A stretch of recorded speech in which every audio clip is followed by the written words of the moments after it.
And we are live! Hey everyone, my name is Prince, and welcome to a reaction stream. It's always quite fun when I do these. I do very much like doing reaction streams because, it means that, we've got a nice stream, I don't, no pressure. You just gotta sit back, enjoy watching some good stuff, with all of you guys. So do excuse me while I send out the notifs, and then we can get into this. Now, this is, of course, the, I'd say, kind of finale of Prince's Spook Night. I don't know if you want to really count the, I don't really know if you want to count the Outlast stream that we're doing, next week as part of Spook Night. I guess that's like the Halloween stream, so it's not technically part of Spook Night. So technically this is the finale of Prince's Spook Night 2025. And I thought for this finale, we've done a lot of different things, a lot of very high octane horror stuff this year. We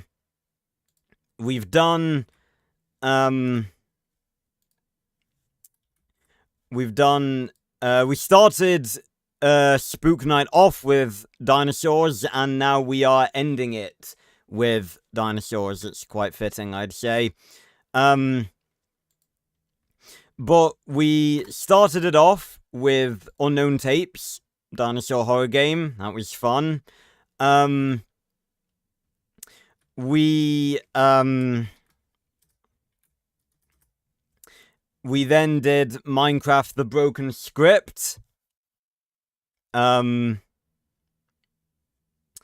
which was terrifying, quite a bit more so than I sort of imagined it to be. Hey Thuka.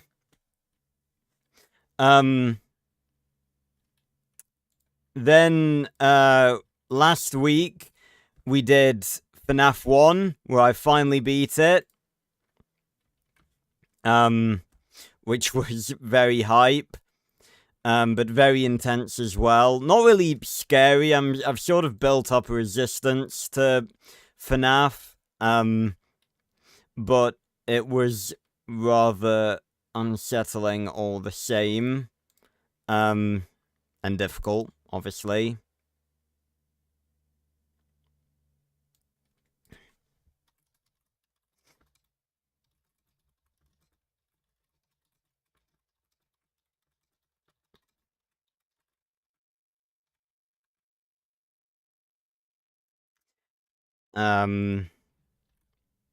So it's very difficult to talk and type at the same time. I'm just doing the tweet, and then we'll get into this. The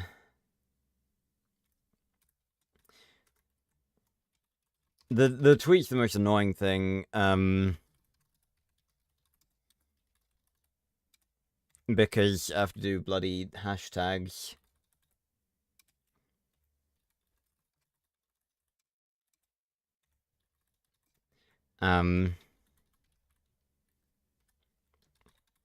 But, and again, I always say I don't know why I do Twitter, because, I don't think, I don't think I've ever really had a viewer come in and be like, hey, I'm from Twitter.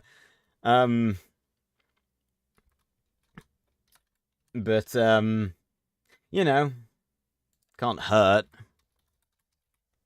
But I'm looking forward to this one, again, mainly because it's, one that I can do that's a bit more chill, and, I don't, it's not me having to play anything, it's not high octane, I don't have to focus on staying alive and beating a game or whatever. It's just a nice, chill live stream where we can chill out and have some fun. Right. Oh god, one more. I'll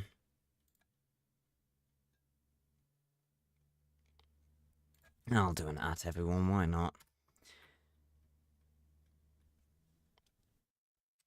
There we go. Right.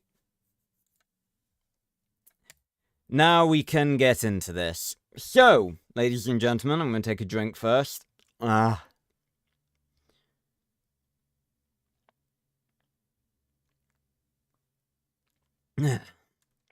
Welcome to the grand finale of Prince's Spook Night 2025. We've had Unknown Tapes, the dinosaur horror game. We've had the Broken Script, Minecraft. We've had FNAF, and we're ending this off with something that is also dinosaur related. Hello, Nobby. God, that sounds really funny out of context. Hello, Rusty Walrus. That is a stellar name. I love names like that. Reminds me of like the Xbox 360 days. Funny thing, some of you may not know, but that's actually where the name Casual Prince 8 originated from. I didn't actually come up with that. Casual Prince 8 was my auto-generated Xbox 360 username. Can you believe that? But yeah. So, for the finale of Prince's Spook Night 2025, I thought it would be fun if we reacted to some dinosaur analog horrors, because I really like analog horrors. I've sort of gotten into them, over like the past year or so. They're sort of a relatively new type of media that's, you know, come onto the internet pretty recently.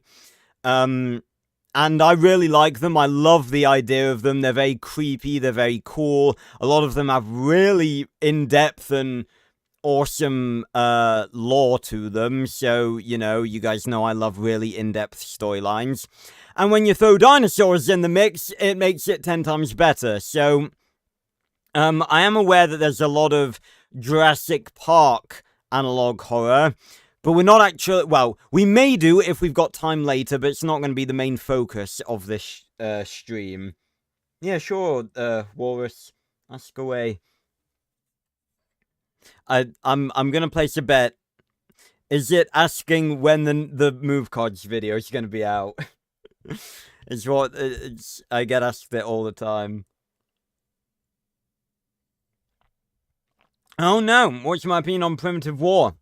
I actually haven't seen it, but I might actually do a reaction video to it, because it has, as far as I know, it wasn't put out like in the cinemas in the UK, so I didn't go.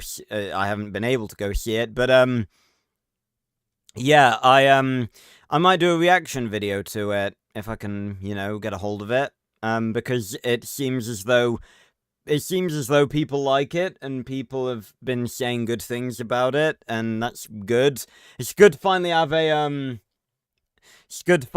a dinosaur movie that people are talking about that isn't Jurassic Park, and one that's apparently good after the fucking horrendous disaster that was 65. But yeah, so yeah, I'll probably go try and find it and maybe do a reaction video to it. I'll probably enjoy it. Hey, Ma. Talking about Primitive War. New, it's based on a book. It's like Vietnam, but with dinosaurs in, basically. I've tried my best to avoid seeing anything from it, because again, I thought I might react to it at some point. But, speaking of reactions, we're here today to watch, 2 analog horror dinosaur-related series. We have Prehistoric Emergence from Asian Studios, which is basically, I've seen the first 3 episodes of these, but there are 5 that I haven't seen, and 1 got released quite recently. So that's good.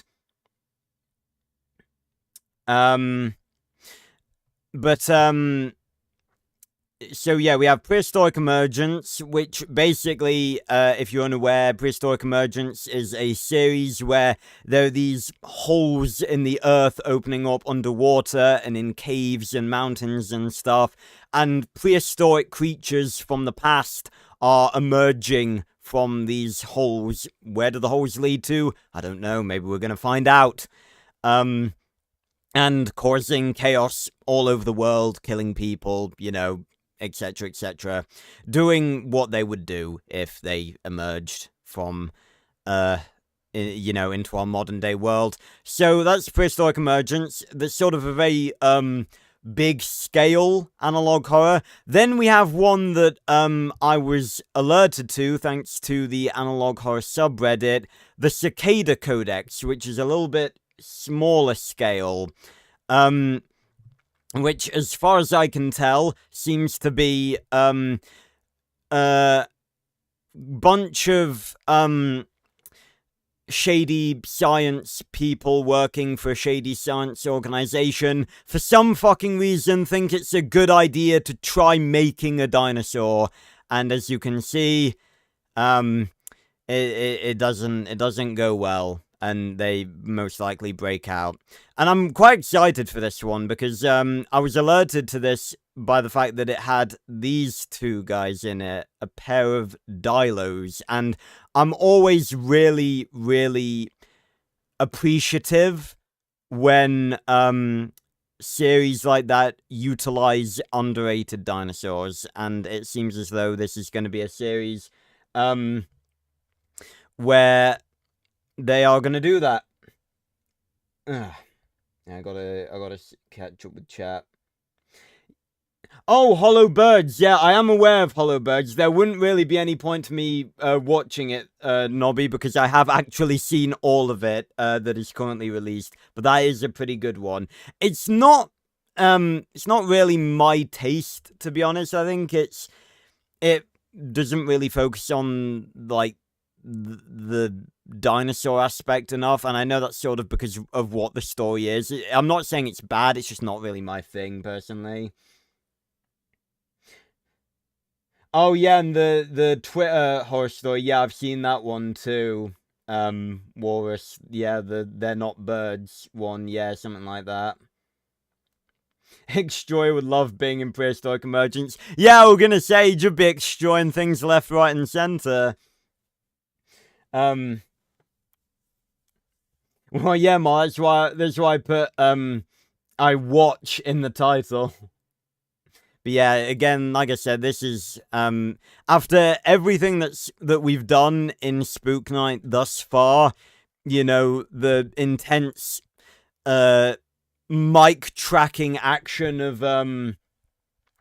of unknown tapes, and the shit scary jump scares of the broken script, and the incredibly intense action of trying to beat 420 on FNAF 1. This was a nice way to end Spook Night while it would still be spooky. What's the scariest dino? I don't know what. I mean, T-Rex by itself is pretty scary. Dilos are pretty terrifying because they're like mid-sized. And they're fucking terrifying. Dilophosaurus is the only dinosaur that is more scary in real life than it was in Jurassic Park. Yeah, there are a bunch of pterosaurs that are pretty scary, obviously, as well, as you can see. Right, shall we get into this? I will have to do a few audio tests just to make sure that it's not too loud and everything. But we start off with the first episode of Prehistoric Emergence, which is literally just called Prehistoric Emergence. I'm pretty sure they used to just be called, like, Prehistoric Emergence Episode 1, 2, and 3, but they actually have names now, so that's pretty cool. So, let's get right into it, shall we? Prehistoric Emergence, analog horror. And it's a different aspect ratio too, which is pretty cool. I don't even know how you do this on YouTube. It's very cool. I guess maybe you would just upload video with an aspect ratio like this, and it just does it like this. I'm not sure. Right. I think that is a bit too loud. Also, can I just say how much I absolutely fucking despise this new UI for YouTube? Who thought this looked good? It looks horrible. It's disgusting.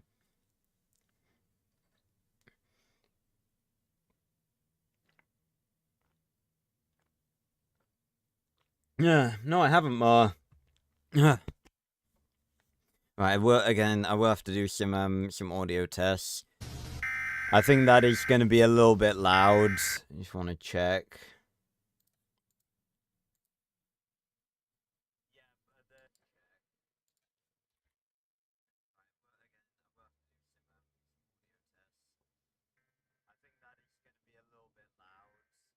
That's actually not too bad. Oh, The Simpsons. Oh, yeah. I'm not fussed about that, to be honest. Apparently, we're getting like a whole map based on it, which is a bit like. Again, Simpsons just isn't really my thing. I'm sure a lot of people will enjoy it. Yeah, and if you scroll with the new AI, it shows like new, like other videos. Like that didn't used to be a thing. It's just like, no, it's just not good. Right, I will turn it down a little bit, because it's a bit loud for me. Right, so, Prehistoric Emergence, Episode 1. Do not enter the ocean. I wasn't planning on it.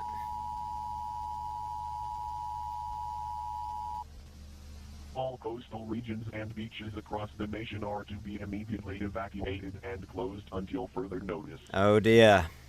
All water-related activities, including boating, fishing, and swimming, are strictly prohibited. Well, damn. Unprecedented marine activity has been detected, with reports of previously extinct oceanic species reappearing and exhibiting aggressive behavior. Can you imagine if you actually saw like that as a news broadcast? Just like, you...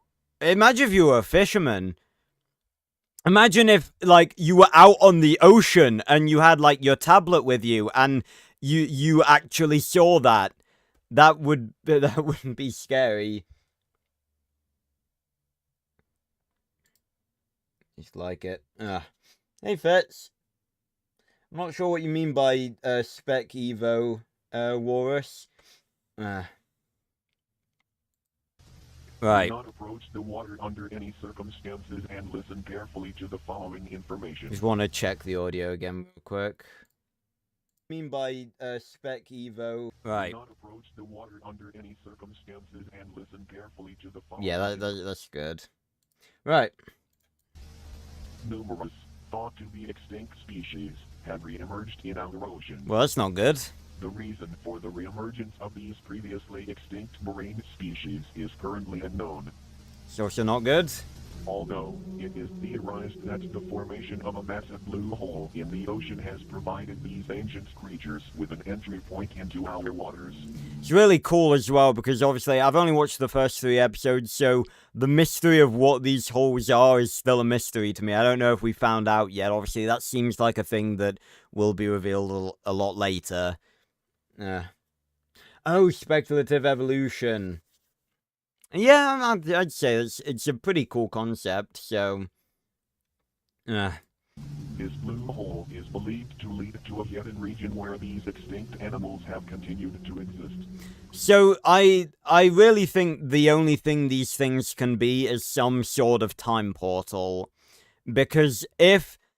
Like, you could say that leads to some sort of, like, hollow earth, but the thing is, if it led to a place where they've just been alive all this time, they would have... It's been 65 million years, they would have evolved out of the forms that we know them as, if that makes sense. They wouldn't look like they would... They wouldn't look like we know them as. You know what this actually reminds me of? A very... I don't know if underrated is the word I would use, because it's not that good of a film, but it's a film that I don't really see a lot of people ever really talk about. It's called The Dinosaur Project, and it's basically, I think, the only found footage dinosaur film ever made, like actual film. And basically the story behind that was that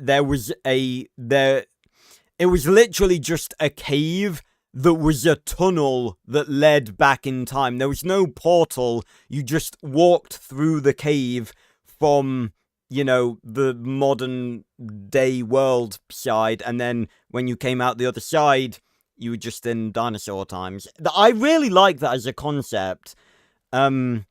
It was like it was a cave hidden in like the depths of Africa and stuff, and like dinosaurs and pterosaurs had started to come through. So it's a decent watch if you're a dinosaur fan. Go check it out. But yeah, I really like that concept because it's a very sort of, you know, compared to something like, I don't know, Primeval, where you've got big flashy time portal anomalies. And there's nothing wrong with that. You know, I absolutely adore Primeval. Many of you know that. But compared to that concept is very cool and sort of more mysterious and low octane and not very flashy. And I sort of like that. It's mysterious. The following species are considered extremely dangerous and are to be avoided at all costs. So it says the following species, so that implies that there's more than these three. The Mosasaurus. Check. The Dunkleosteus. Donkey. And the Megalodon. And of course. Right, Mosa. This nightmarish marine predator is considered to be a colossal, monstrous lizard. Spooky. It is equipped with a mouthful of razor-sharp teeth, capable of tearing through flesh and bone with ease. Okay, I want to make the point, by the way, early on. The first 3 episodes, I think, or it may even be the first 2, make use of AI footage for the creatures. Now, the analog horror community has such a stick up their ass for AI content, it is ridiculous. I 100% accept that it is not acceptable to just throw AI content into an analog horror, like, make it 100% AI. That is not good. That is, like, that's not good analog horror, content. However, there are some things, some bits of footage, some, like, styles of picture, because obviously analog horror, a lot of it relies on, like, pictures, as if, like, someone has actually taken a picture of something, and there are just some things that can't be recreated. Yeah, exactly, Wars. Again, like, it's not, I think AI can make, you know, you don't have to, again, it very much depends on what your analog horror contains. Like, there's a lot of sort of tricks you can do, like editing tricks that you can do to get around stuff like that. But for certain things, there is just no way around, not necessarily no way around, but it's like, you'd almost be stupid not to use it. Like, unless you're a master 3D modeler and animator who can model entire fucking models for the sake of a 2-second shot, or, you know, stuff like that, it's just like, there's no way to recreate this sort of stuff. And I think it's stuff like this that is acceptable when it comes to analog horror. Again, I don't indulge the full use of AI in literally everything in analog horror. I think that's not a good idea. But like I mentioned, was it it was yesterday. Yeah, I've told you guys that I'm actually working on an analog horror myself called Lost Worlds, and that does make use of AI a decent amount. But that's purely because a lot of the stuff that I am including within that series is unnatural and would not be able to be replicated through the use of traditional means, if that makes sense. So, you know, I don't indulge AI art being used for absolutely everything within analog horror, because that completely misses the point of it. But for stuff like this, I really do think it fits. And if it fits the style and everything, you know, I don't see the problem. A lot of people had a problem with it, and I think because of that, you know, I think it may have only been in the first couple of episodes that this sort of stuff was used. So we'll have to see, like, how the quality goes, like, if maybe, you know, it gets worse, like, due to not using AI, if that makes sense. We'll see. Well, yeah, I mean, replacing creators is not a good thing. Like, that's the part that you need to, like, be opposed to.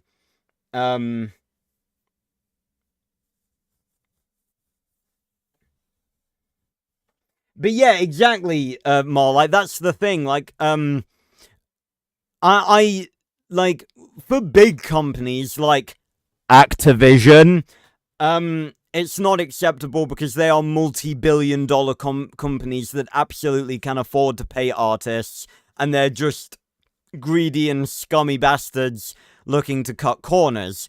But for me, for example, I am a goddamn broke YouTuber, and I would not be able to pay, like, I don't even know who I would go to try and, like, there's a lot of ancient history involved in my analog horror, Lost Worlds, and it's going to be told through, like, tapestries, and I can't afford to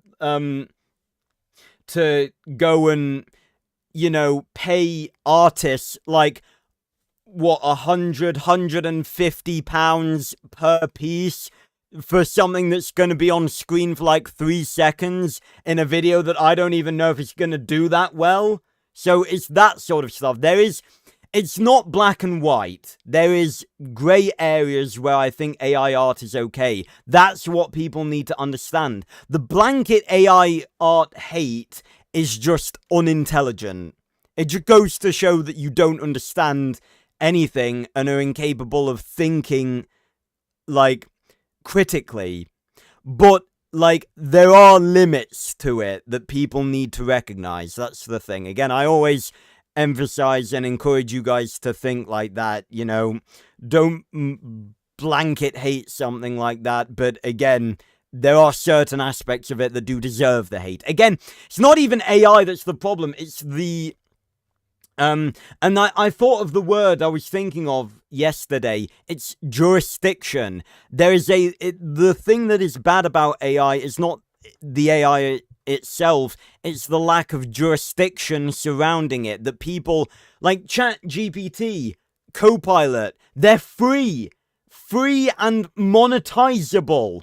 You can whip up a fully monetizable image in seconds, just like that. That's the thing. So yeah. But anyway, we've discussed AI a lot on this channel, so I don't really want to get into it again. We're here to react to some dinosaur stuff, but yeah. Walrus, favorite dinosaur, Megalosaurus, #1, always has been, followed by Eutyrannus, probably followed by Saurophaganax, even though it's technically not real anymore. Also, hey, Dreadgeist. Yeah, I saw AI too. It's mad stuff. Hey, Nobby, welcome back. Yeah, I'm not really a typical, I'm not one to like the big famous ones. I don't have, shall we say, stereotypical sort of boring favorites. I like the unique ones. I'm old-fashioned with Megalosaurus, obviously. But yeah. Right, anyway, so Mosasaurus, not good. Speaking of Mosasaurus, I was actually rewatching my Dinotopia analysis series. I've been rewatching it recently. I need to get back to it. Predator is considered to be a colossal. No, you didn't, Warris. Go ahead. Monstrous lizard. Oh, shut up, It is Vince. with a mouthful of razor-sharp teeth, capable of tearing through flesh and bone with ease. The Mosasaurus will eat anything, including humans. Obviously. This behavior poses a serious threat to ocean ecosystems and endangers countless species. Yep. Mosasaurs can grow up to over 50 feet in length. Whoa. Its massive I really love this style that they do it in. Like, cause the silhouettes, and they give it like the terrifying looking eye and everything. Love it. Hey, Storm Dragon, I'm good. Oh, I might check it out then, Walrus. makes it easily identifiable in the Yeah, water. I fucking love this. The average human can swim at a speed of around 2 to 3 miles per hour. The Mosasaurus can swim at a speed of 30 miles per hour. Oh, again, I love this style. Again, analog horror is so cool, and then you throw dinosaurs into the mix, makes it so much cooler. Mosasaurs have been spotted in a wide range of oceanic climates, ranging from tropical oceans to polar oceans. Damn, even the It has been reported even that the bloody like Inuits that live what is it, the is it South Pole or North Pole that Inuits that also I hope that's not an offensive term nowadays. There's a lot of terms that like used to be okay but aren't okay anymore. I don't think that's one of them, but I think it's the South Pole, because I think South Pole is the one that's actually land, whereas the North Pole is just ice. Nothing much, Storm. Basically, big hole opened up in the ocean and some spooky creatures are coming through. Yeah, that's the thing, Ma. Again, it's not a perfect system, obviously. You know, artists have to charge that much because of their skill and everything, but you know, that's not really, you know, some people just really can't afford to pay that much for art and stuff, so there's not really a solution. there is an especially high population of mosasaurs in the Atlantic Ocean. Brilliant. Furthermore, there have been several instances of mosasaurs capsizing small boats and consuming the passengers. Lovely. Beware that Oh my mosasaurs god, will that stick their head is above such the a water cool to scan shot. their surroundings. If you see this, leave the vicinity immediately. Yeah, I was planning on it. Alright, donkey. Dunk. This ancient creature Whoa. was the world's first apex predator. Look at that goofy ass face. The Dincleosteus makes it exceptionally difficult to subdue. Yeah. Armored. Its thick, bony plating cannot be penetrated by standard bullets. I mean, it's underwater. You're not going to be using bullets underwater, are you? You're going to be using... You need a harpoon. Only harpoons and high-velocity bullets can breach its defenses. The Dincleosteus is about 13 feet in length. It's actually not as big as I thought it was. I swear it's bigger than this. Is it really that small? I could have sworn it's bigger than this. I'm gonna do this on my... I'm gonna look it up on my phone, because the last time I swapped, like, internet browsers, OBS randomly swapped it. Dincleosteus. Size. How big is it? Oh, no, okay, I think it's a bit bigger than they're showing here, but it's not that much bigger.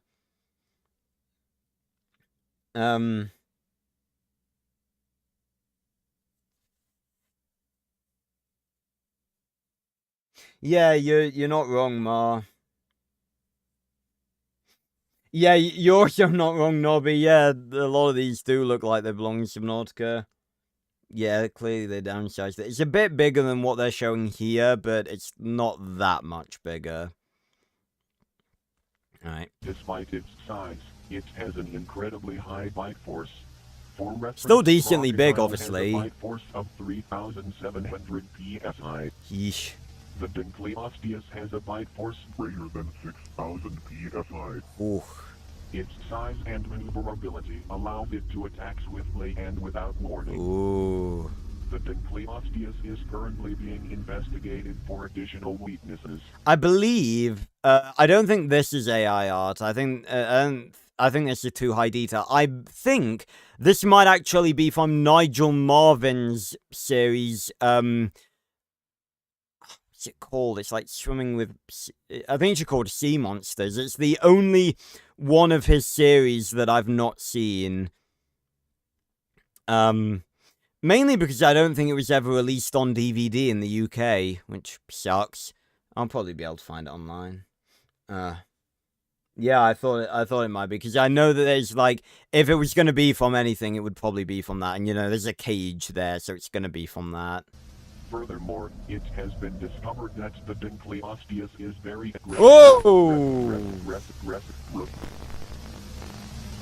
Very cool. In order to survive an encounter with this predator, it is recommended that you employ avoidance. What? Yeah, fucking fantastic, bro. Thanks for the... Thank you, really. Thank you for that. That's really useful. So basically, guys, if you... In order to survive an encounter with a Dinkleosteus, don't be in an encounter with the Dinkleosteus. Yeah, that's great advice. Ooh. The Megalodon. This prehistoric beast has once again reclaimed its title as the ultimate predator.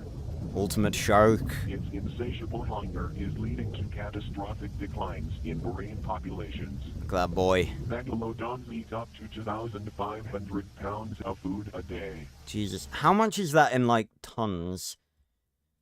2,500 pounds, in tons.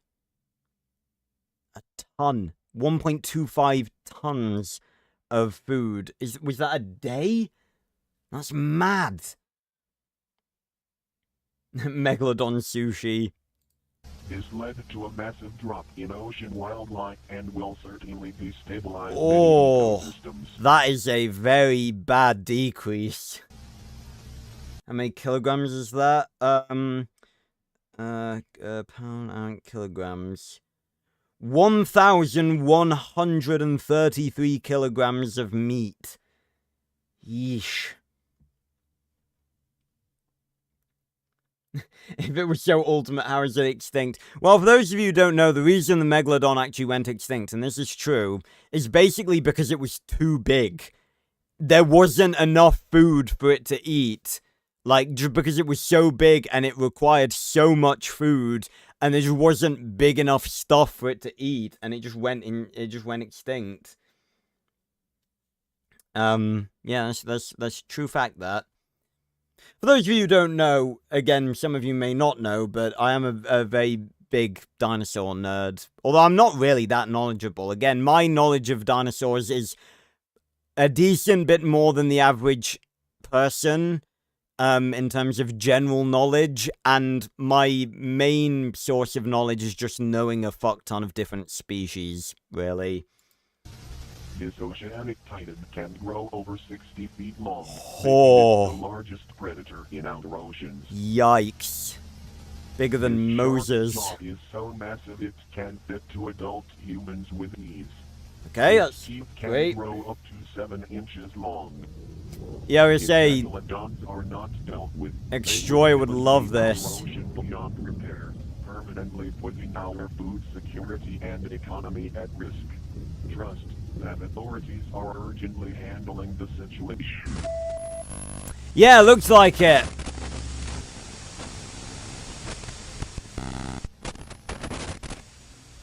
Do your part by cooperating with these instructions and being willing to assist financially with the management of these sea monsters.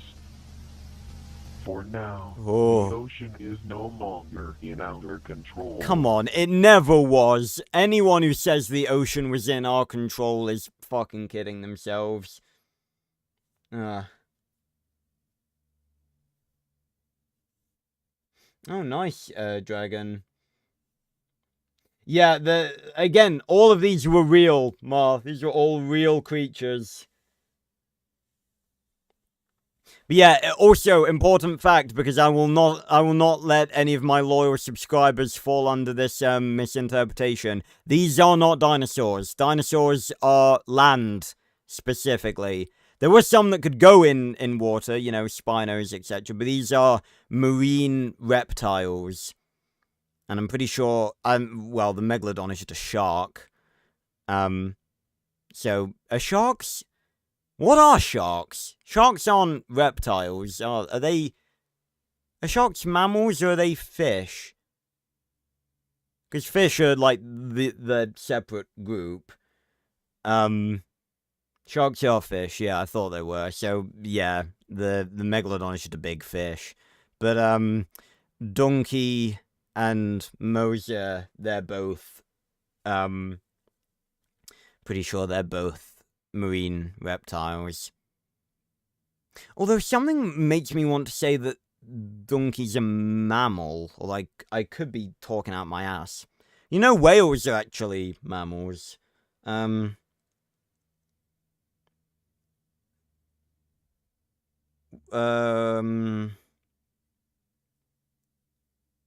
no, Donkey was a fish. Okay, Donkey, yeah, Donkey's a fish. But yeah, none of these are dinosaurs. Dinosaurs are primarily on land. Again, I really don't know how in the year of our Lord 2025, it is still a very common misconception that, like, mosasaurs and megalodons and pteranodons as well, pterosaurs, are dinosaurs. I don't know how that misconception is still a thing in our modern day society.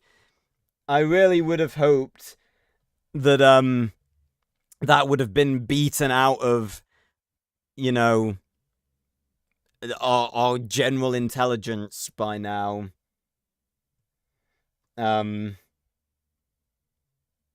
Yeah, probably Hollywood. Okay, so that was episode 1. That is very terrifying. Right. Oh yeah, and I'm using their logo in my in the thumbnail today. But yeah, that was episode 1. That was absolutely fucking fantastic. So, on to episode 2, Prehistoric Emergence, Serpents of Wrath. So, this one is sort of okay, because, like, as long as you don't go in the oceans, you know, you're fine. It's not fine for the world, but, you know, I live, you know, in England. I'm not close, I don't live close to the ocean. So, yeah, I'm good. But this is when things start to go a little bit wrong, because this is on land. Serpents of Wrath. Breaking news. More prehistoric creatures have been spotted. Yay! They have been seen emerging from newly formed deep holes and caves. Deep holes. We are the Azon News Channel. It is our duty to keep you updated on the prehistoric emergence. Yeah, we don't have to worry about, yeah, snakes in the UK, we're good. I'm not sure about the 52 Hertz whale, I'm not sure I've heard of that, Walrus. Right, what we got? To the blue holes emerging in the ocean. So we've got more blue holes. Have now been spotted on land. And that, oh, have been discovered in it's very cool though. Across the globe. Very visually cool. We strongly advise you to maintain a safe distance and refrain from entering these unknown voids. Hikers go missing. Until the end of the broadcast. See, how are dinosaurs gonna get out of that? Attention residents of Australia. Oh, wonderful. Well, this is just, they're used to this. You guys know I have a fucking vendetta against Australia anyway, because, like, like my parents went on honeymoon, there, and I still, to this day, don't know why, because it's a place where you can just be in the bathroom and look up, and there will be a spider that can kill you. So yeah, things are about to get even worse. All pets and children indoors. Massive lizard! Megalania has returned to haunt the continent. This giant lizard is equipped with The Megalania. paws and serrated teeth. The Megalania can grow up to 23 feet in length and weigh over 1,000 pounds. Oof. For your safety, avoid venturing into forests or wooded areas. Or literally any wild areas of Australia. Basically, if you go to... don't go to Australia, that's my advice. Forget Prehistoric Emergence, just don't go there. And again, this is another thing that's not a dinosaur, it's just a big prehistoric lizard. Megalania's coloration allows it to disappear into its surroundings. Oh yeah, Pars Fitz, I know exactly who you're talking about. He's such a funny dude. His videos are absolutely hysterical.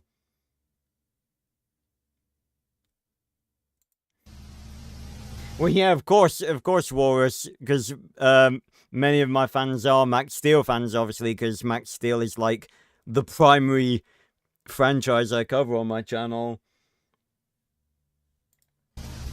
Ooh. I really love this style.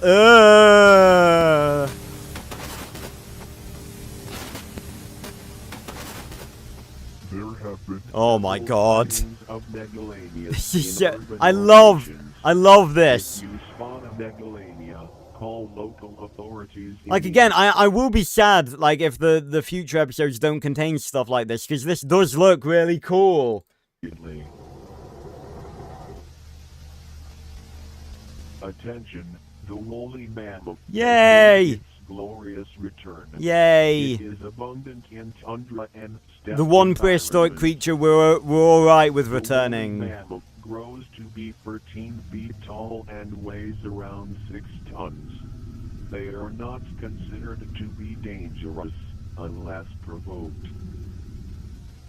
If spotted, do not engage with the woolly mammoth or its offspring. It's like, you don't go up to an elephant. Hunted for their tusks, which are worth over $10,000 on average. Of course. Meanwhile, legislation is slowly being considered to ban the hunting of these mammoths. You don't do it slowly, just say you're not allowed to fucking hunt them. The whole reason these went extinct was because we overhunted them, and they're already being overhunted. They've only just come back. Toronto Zoo is excited to announce it will be the first zoo to feature the woolly mammoth. Yay. Buy tickets now to visit the Toronto Zoo. I want to see if that's actually... Did they, like, set up a website with that address? Yeah. Yeah, it probably would be more. Well, that's simple thing more, they wouldn't, because, again, the only reason that humans were able to evolve was because dinosaurs weren't there anymore. No mammal was able to evolve, because dinosaurs were the dominant species. I want to see. No, it's not a real website. How to visit the mammoth next month. The megalodon died just a month ago and devastated the oceanic ecosystem. Jesus. Authorities have been working tirelessly to combat this threat, but now it seems that we have an ally in this fight. Aha! Who's the ally? The Leviathan. Yeah! The sperm whale is powerful enough to even kill megalodon. Big sperm whale. The Leviathan can grow to around 6 The feet in Leviathan. length. While its length is similar to a megalodon, it has an advantage in mass. Yes! Come whale! The megalodon weighs 50 tons, while the Leviathan weighs around 57 tons. Okay, slight The advantage. Megalodon has the highest recorded bite force out of any animal that has ever existed, with its teeth being 7 inches in length. Although its bite force isn't as powerful, the Leviathan's teeth are a foot long and angled forward, making it tremendously difficult for its prey to escape once bitten. Alright. Furthermore, the Leviathan has superior intelligence. It sounds like it's saying Livioggin. I first learned about this series by watching Bazamalam, or the Ryan, and his coverage of this, and he made the joke. He sounded like he said Livioggins. So any time I see a Liviatan now, I'm just like Livioggins.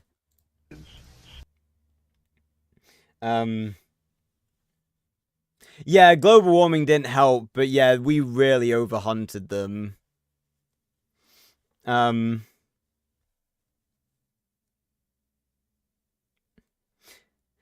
Well, I mean, I think bringing back the woolly mammoth is a little bit better than bringing back dinosaurs. If they bring back dinosaurs, then, you know, that's inevitably gonna go wrong.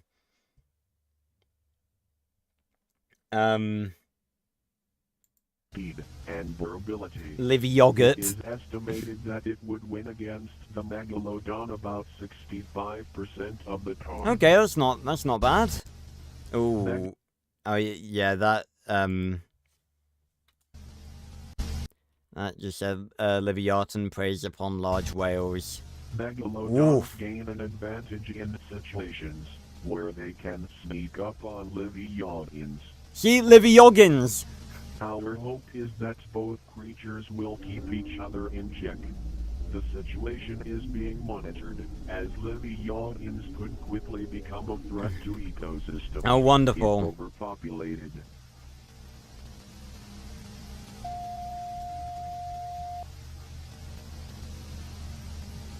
Reports are now coming in.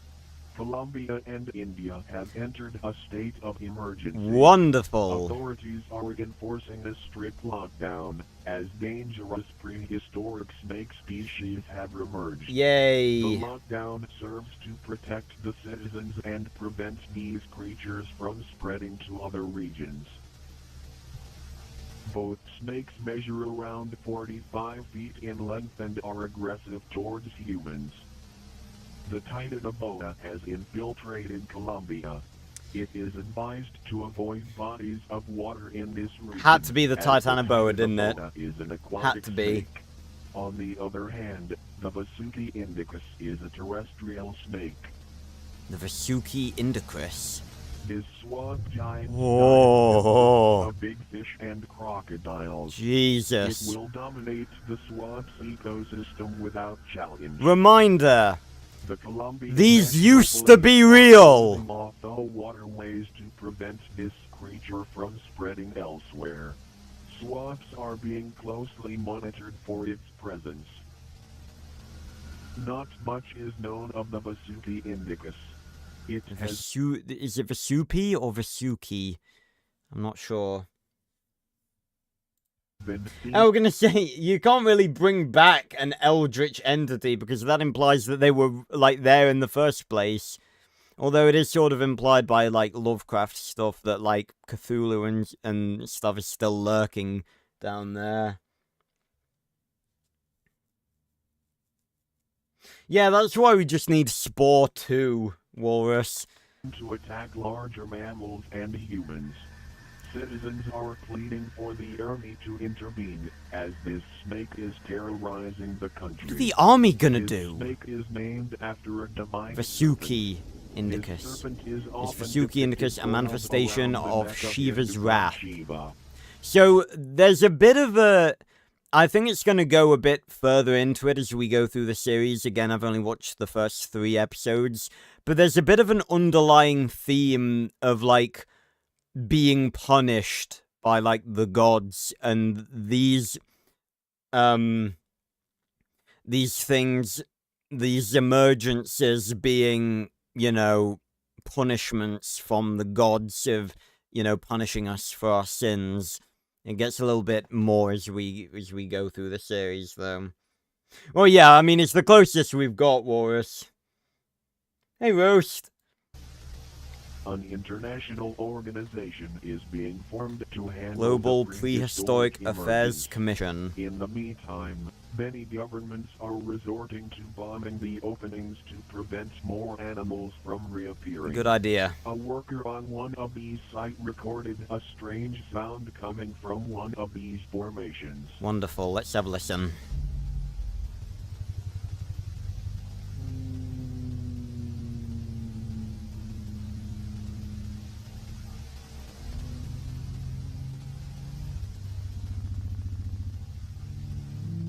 Ooh.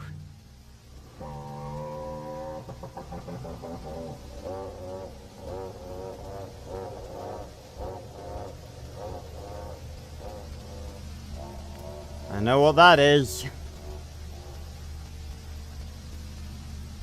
It is now speculated that these creatures emerged from these formations as an escape from something more dangerous. Stay tuned and stay alert, as more dangers may appear. Wonderful. Alright. Will do. Will do, Asian News. Ah! I don't think so, Roast. Again, I've considered this before because I'm actually writing, or well, may write a book at some point, with a similar sort of themes to this a little bit. But if dinosaurs were just appearing everywhere, it would be really difficult to get them under control. And the point, if they were appearing in, like, third world countries, it would be, like, impossible. People would just be dying. No, not Parasaurus, Dragon.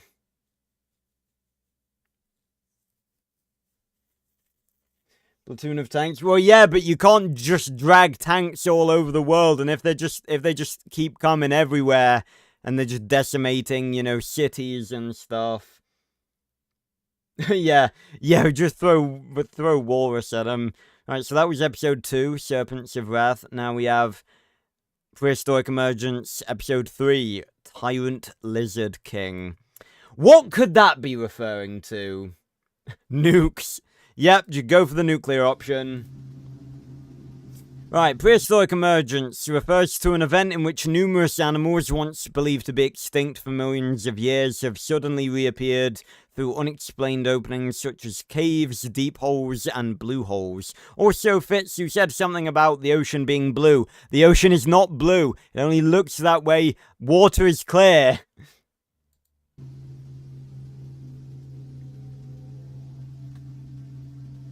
Breaking news. The third fishing boat. So, I believe this is potentially when the AI video stuff stopped, and this is also, I believe when the guy started using his, I don't know if this is his own voice or, just someone who's working on it with him, but obviously it's a different voice. This week has been discovered capsized near the coast of Portugal, proving that our oceans have reached an unprecedented level of unpredictability. They already were. And danger. Unfortunately, there were 4 casualties with no survivors found. Yay. It has now been confirmed that a mosasaurus has been haunting this region. Oh. Attention residents of Australia. Several homeowners in Glen Waverley and Mossman have reported finding Macalania nests in their basement. That is horrifying. That is such a horrifying concept. Because it's bad enough when you find something like, spiders, or, you can find like a wasp's nest in your roof or something. A Megalania nest? That is horrendous. How would a Megalania even, sneak into a basement? Yeah, I did discuss that earlier, Storm. that it's quite similar to the Dinosaur project in that I think the holes are just not. They are portals, but there's no flashy transition. Like, you literally just walk into the cave and then you emerge on the other side in the world of the dinosaurs, like the movie The Dinosaur Project. I may react to that at some point. Would be fun. And give it a bit of attention. It's not a perfect movie, but I think it's worth watching. Furthermore, one of these homeowners spotted a baby Macalania. It's a baby! If you encounter a nest That is a baby! Macalania, call authorities, and your local division of GPAC will be dispatched to handle the situation. Thank you. A terrifying discovery has been made in Billings, Montana. Mass panic has spread across the entire state as a dangerous creature that we all hoped would stay extinct. Guess who? This creature is known as the Tyrannosaurus. Of course. Now, I think there's some red text there, but it may just be this text down here. Let me have a look. Yeah, it's just that text. So T-Rex is back. We bring you an important update from GPAC. Previously, the member nations of GPAC had a unified strategy of bombarding the formations in an effort to prevent the emergence of ancient creatures. Okay. However, GPAC has now officially ceased the bombardment Okay. campaign, as these formations are appearing faster than we can close them. So they're just opening up over and over again. Response, GPAC nations have decided to pool their resources. Ah, blue holes linked to rising sea levels. Wonderful. And focus on studying the origins of these formations. Yeah, just send a drone in there. New legislation has been enacted in all member nations prohibiting citizens from being within 1 mile of a formation. If your residence falls within this restricted zone, GPAC will offer assistance with relocation. Okay. Attention, Texas. Oh, Texas! Massive flying predator has been spotted terrorizing the region. That'll be fine. Authorities have identified Oh, the dear. dangerous Quetzalcoatlus northropy. Quetzalcoatlus is back. Possibly the biggest Yay! While it has been confirmed in Texas, experts believe it will soon migrate to surrounding areas. Of course it will. It's a bloody pterosaur. It can fly. Stands at 16 feet tall and weighs around 500 pounds, making it a fearful sight on both land and in the sky. Well, it could be worse. With a terrifying wingspan of 36 feet, Could be this creature Hatzegopteryx. casts a large shadow on the ground below. If you see Doesn't make it any better. experts advise you to seek shelter in tight spaces such as under vehicles or inside narrow alleyways. Okay. As the Quetzalcoatlus prefers open areas for its hunting. Ew. Such a cool sound. Oh, I think it grabbed someone there. Look, it grabbed. Hold on.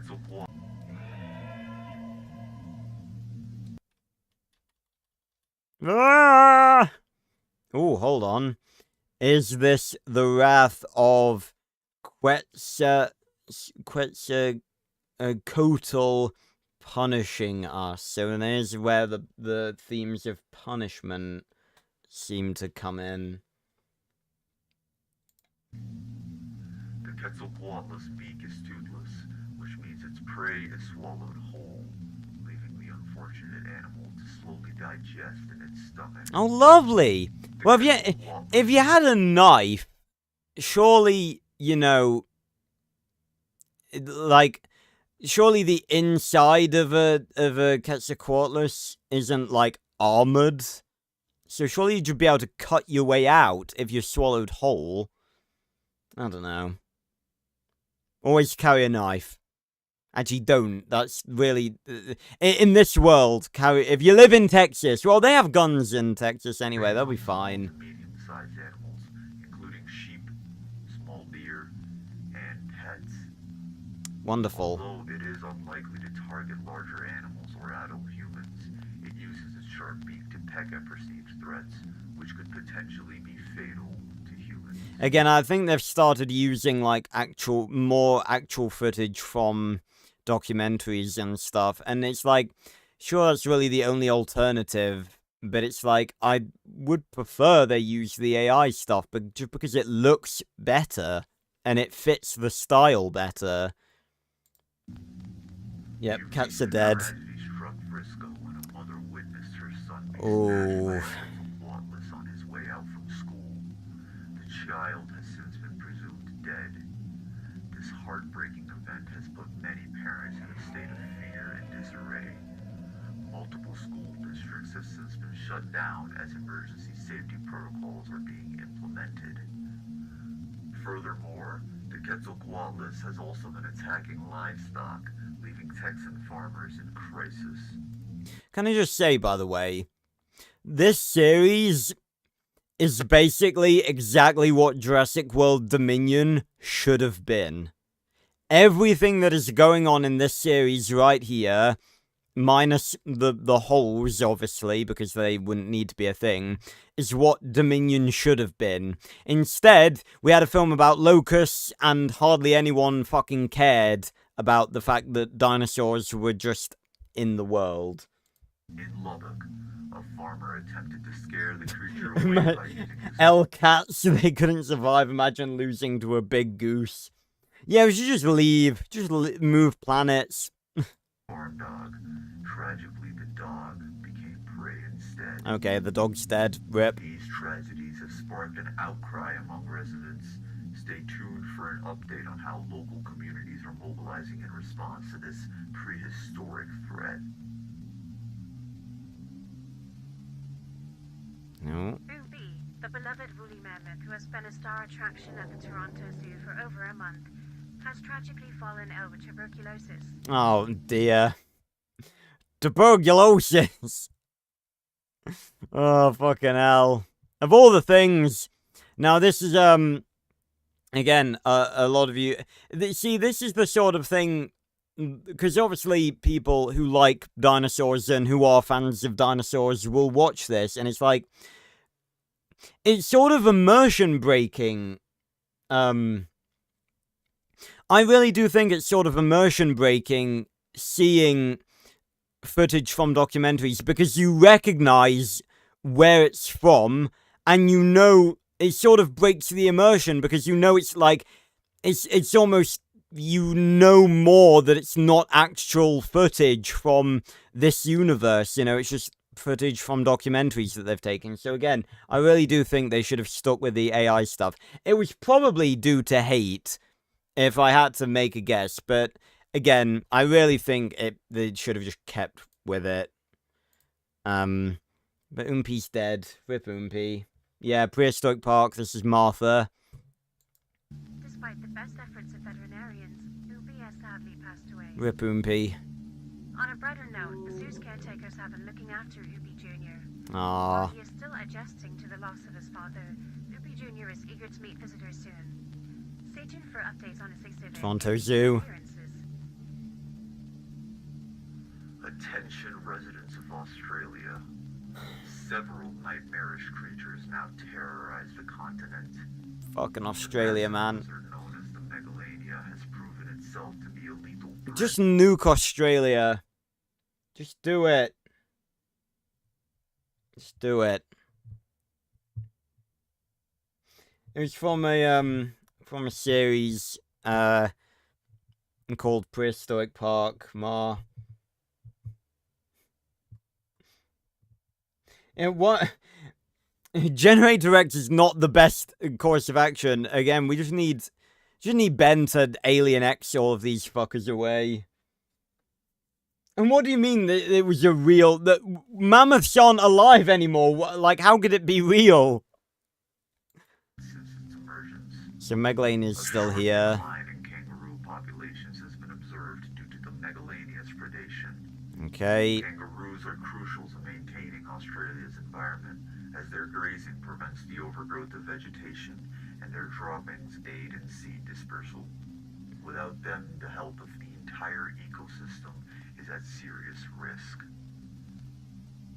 In response to the crisis, GPAC has initiated a hunting incentive for the Megalania. A bounty of $2,000 is being offered for successfully taking down one of these creatures. I'd offer a little bit more than that. Then again, Australia is the perfect place to offer that incentive. Because if you live in Australia, then chances are you're probably batshit crazy enough to go after one of these things.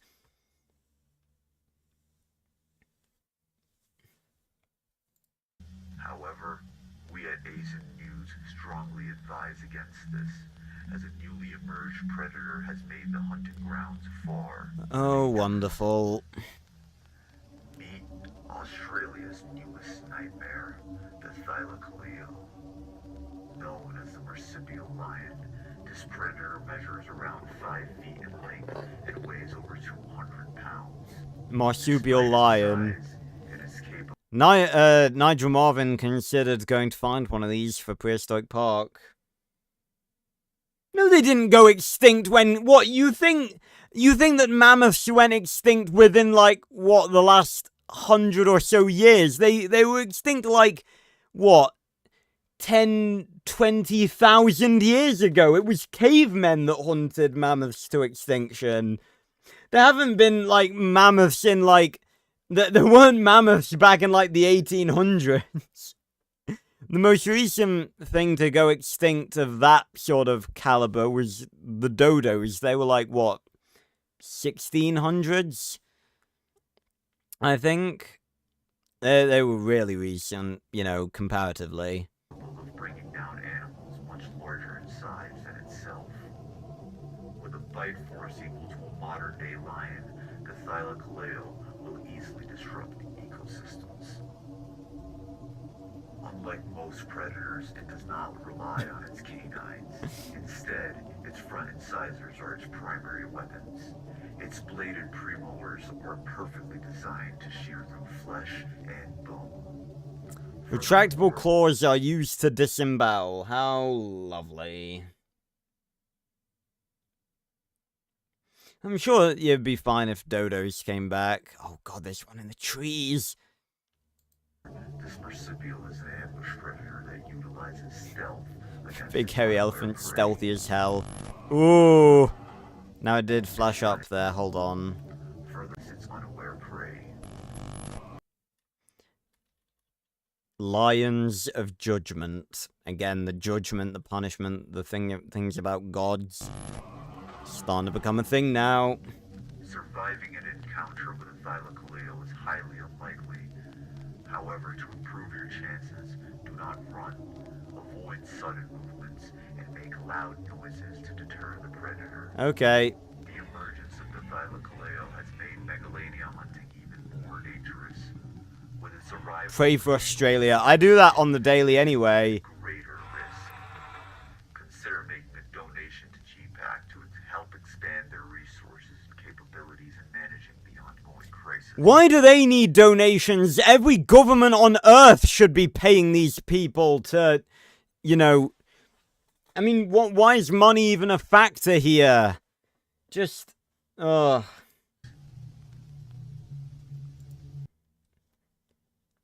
This is... Okay, this is not a stream for debates on power scaling, and Rex does not match Ben in power.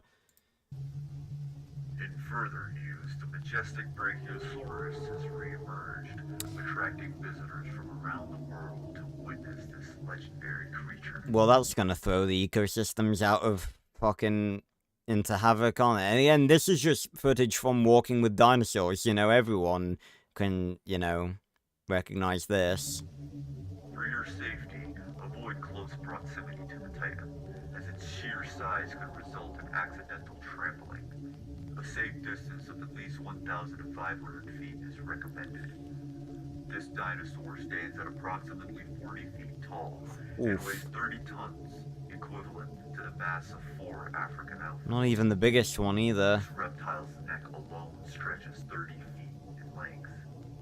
While many celebrate its return, environmentalists are raising concerns that the Brachiosaurus could have a detrimental impact on our environment. Because sauropods, they just go through forests like that. They have to constantly be on the move.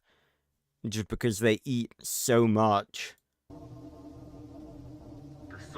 Rocky Mountain Project focuses on carbon offset efforts to combat climate change. This is accomplished by restoring and protecting forests, which in turn will absorb greenhouse gases. Unfortunately, Brachiosaurus have wandered into these protected forests, and with their herbivorous diet of 400 pounds a day, they are slowly consuming the very trees that the project has worked hard to restore. Wonderful. This has also sparked a heated debate. Some activists call for the removal or hunting of the Brachiosaurus to preserve the environment. However, others argue that the creature should not be punished for its natural behavior. You put them somewhere GPAC else. has stated that for now, it will prioritize other matters and not intervene in the Brachiosaurus issue. Reports are now coming in of a massacre in Billings, Montana. An Uh-oh. estimated 313 people have been mauled, with several others in critical condition.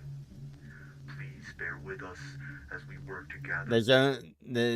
There's only gonna be one creature in Montana that is causing a 313 fatality thing. Rex isn't more powerful. Ben has Alien X. Done. I've researched this before. Rex is not more powerful. More details.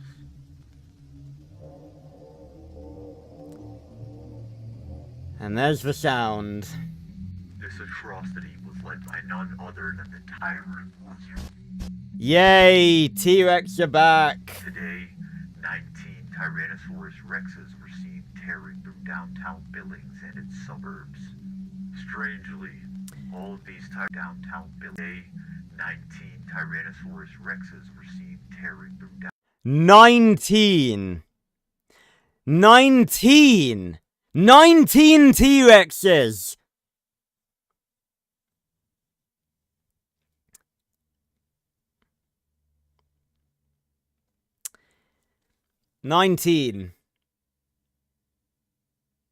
You remember, speaking of, I mentioned my Dinotopia, like, analysis, rewatch, and review series again, which I haven't done a video on for, like, 2 years now. It's just because they're such long things to watch. Again, enough with the power scaling talk, not the stream for it. Remember in the first episode of Dinotopia, where there's the whole thing about the T-Rex herd? Yeah, this is what would happen if that plotline actually ended up being realized. Because I told you guys in that video, they never actually do anything. But this is what would happen if that plotline was actually realized. Because there were literally only 4 T-Rexes in the first episode. It was not even it was a pack. But 19 T-Rex, that is ridiculous. downtown Billings and its suburbs. I think that might be AI though. I'm thinking it probably is. Which is good. Again, there's just certain things like this looks fucking awesome. Rexes were seen tearing through downtown Billings and its suburbs. 19. Strangely, all of these Tyrannosaurus rexes attacked Billings around the same time. Although GPAC was quick to arrive at the scene to aid survivors, the T-Rexes vanished before authorities could track them. Okay, how does that happen? How do 19 T-Rexes just waltz into fucking downtown Montana and then just disappear? That's not... I know T-Rex are more stealthy than people think they are because they've got, like, padded feet and everything. But they're big-ass fucking carnivores. They can't just disappear. This dinosaur stands at And there are cameras. height, Ooh. stretches to 44 feet in length, making it a terrifying sight. Its bite force exceeds 8,000 pounds per square inch, more than double than that of a crocodile. This theropod's front teeth are shaped for gripping and tearing, while the side teeth are stronger and thicker, perfect for crunching down on bones. It is now speculated that these reptilian hunters work cooperatively, where there's one T-Rex, another is likely lurking. This is obviously, was it Prehistoric Planet? I still haven't watched it. Even the waters are not safe from the tyrant lizard king. Eesh. With nothing on this earth to oppose it, the T-Rex has reclaimed its throne.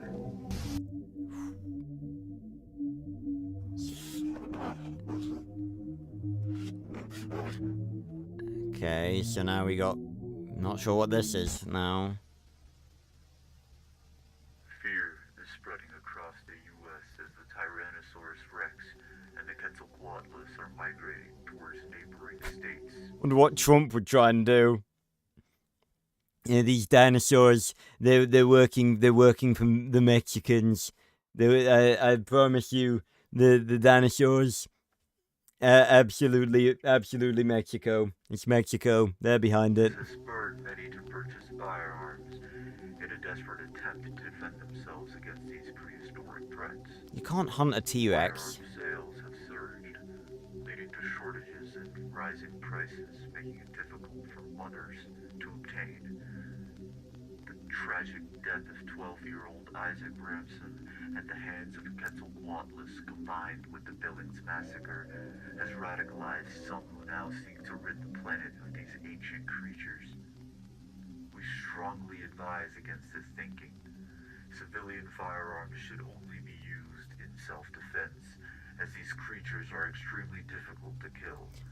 Reminder that Roland Tembo needed a Nitro Express, 2 Nitro Express rounds to hunt a T-Rex in the Lost World. They were like some of the most powerful bullets at the time, and regular bullets aren't going to do shit against the T-Rex.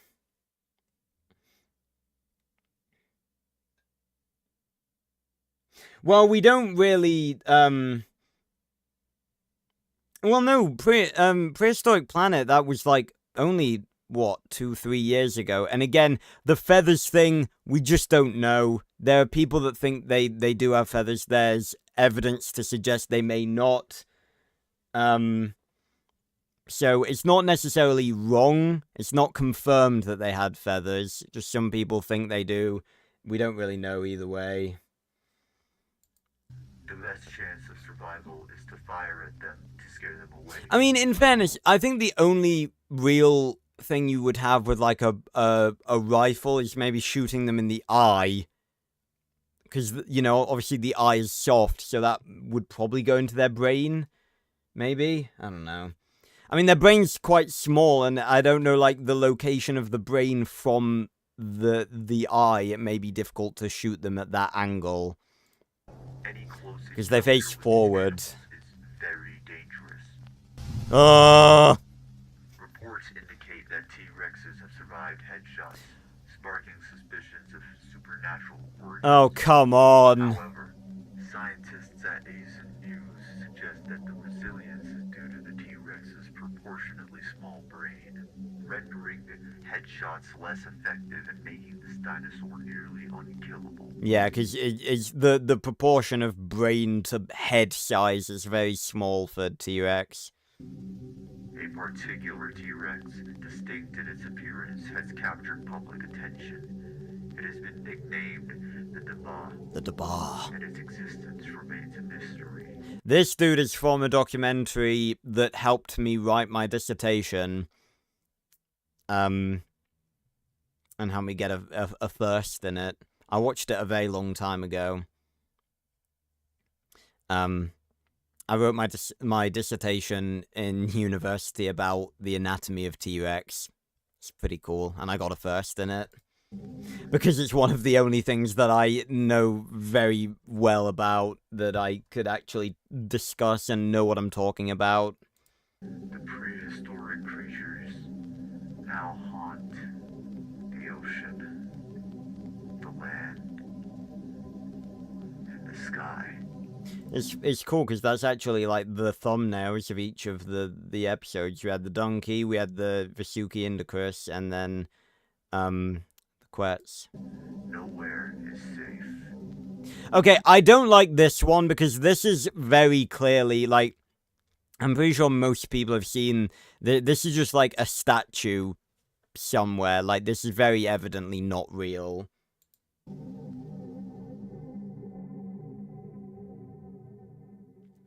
Okay, so that was episode 3. Ooh. Oh! Did you see that?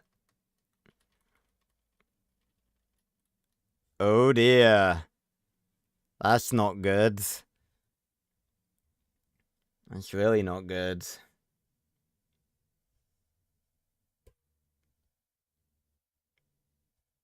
Yeah, that's not exactly how that evolution works, Mar, but yeah, again, we don't really know either way about feathers.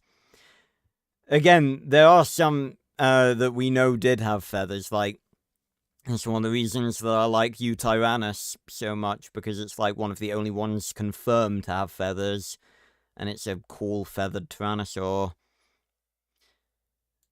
Okay, so it seems like Sarcosuchus may be coming out the holes. Satanic lo-fi. It has now been confirmed. The first apex predator has been spotted. So that just said Dunkleosteus deconfirmed to be the first apex predator. So that means that something came before it. Alright, so that's the first 3 episodes. So these are the ones I've seen. So from here on out, it's all new. And funny you say that, Storm. Again, obviously you weren't here at the start, obviously. We're going to be reacting to the Cicada Codex after watching the rest of Prehistoric Emergence. I'm going to briefly go to the bathroom, and then we will carry on with Prehistoric Emergence. But yeah, I'm loving this so far. Nice and chill.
I am back.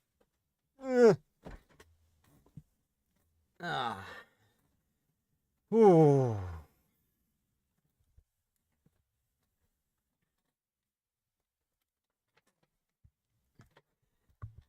guys, when I say enough with something, I mean stop discussing it. Just because I'm not here.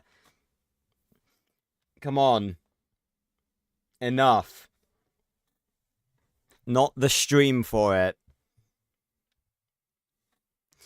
If you want to discuss stuff, then you can go in the Discord. But it's not the place for it.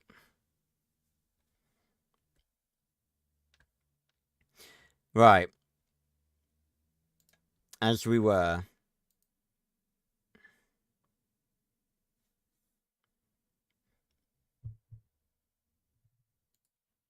Right. So, next up, Prehistoric Emergence, first apex predators.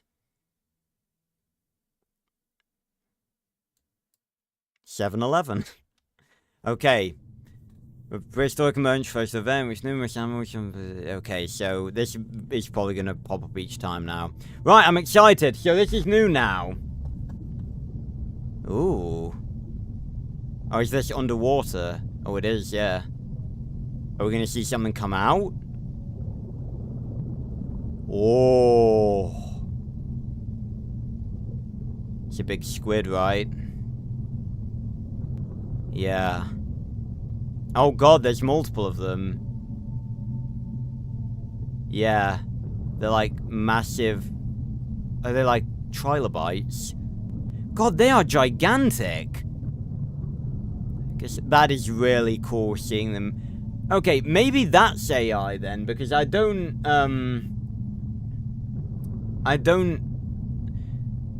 know how you would do this if not, you know... Oh god. Hold on, I want to go back just in case I missed something. I don't think I did. No, nothing popped up. Hello, Asian News. Welcome everyone to Asian News. Hello. Our responsibility is to keep you updated on all developments concerning the prehistoric emergence. How would you, like, go about living life, you know, with this shit going on? We acknowledge that our last broadcast left viewers unsettled. Notably, an unexpected video of a mysterious statue with strange sounds interrupted our channel. Oh, that was, like... Okay, that's actually quite cool. So they're treating these like they are actual broadcasts that people are watching. So this actually happened. So this was an interruption to the broadcast. It was a hijacking. News was targeted by cyber attacks. The glitches and interruptions you witnessed are suspected to be a prank meant to instill fear. An investigation is already underway. Why would you do, like, why, for what reason would you do that? The world's fucking falling apart, and you're, it would happen. It would happen, because humanity's fucking disgrace to sentience. Furthermore, GPAC has asked us to announce that they are actively mobilizing global military forces to effectively manage the prehistoric emergence. Okay. Until troops are fully prepared, please rely on local authorities for emergency assistance. Oh yeah, local authorities, like the police, for dealing with giant man-eating lizards. Are you joking? In other news, some of Earth's very first apex predators have reappeared. The first apex predator has resurfaced. This creature is called the Anomalocaris. Anomalocaris.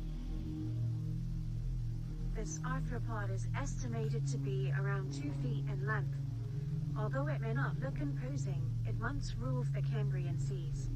That's because back then everything was like fucking tiny.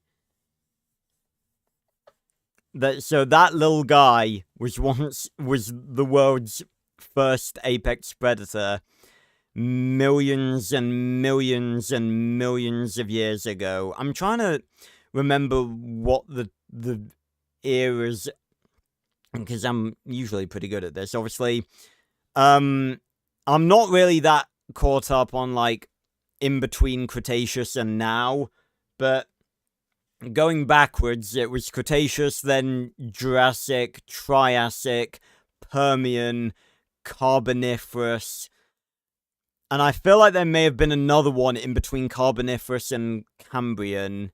And then there was Precambrian. But yeah, this little dude, he's kind of cute. While there was beliefs to prey on hard-shelled animals, we have now observed that the Anomalocaris feeds on softer-bodied creatures.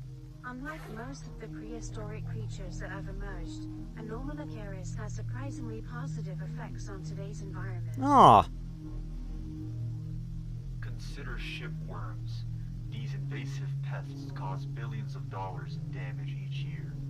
Shipworms burrow into wooden structures such as ship, piers, docks, and they consume the wood until these structures are destabilized. What the fuck? Walrus, Dread, can it?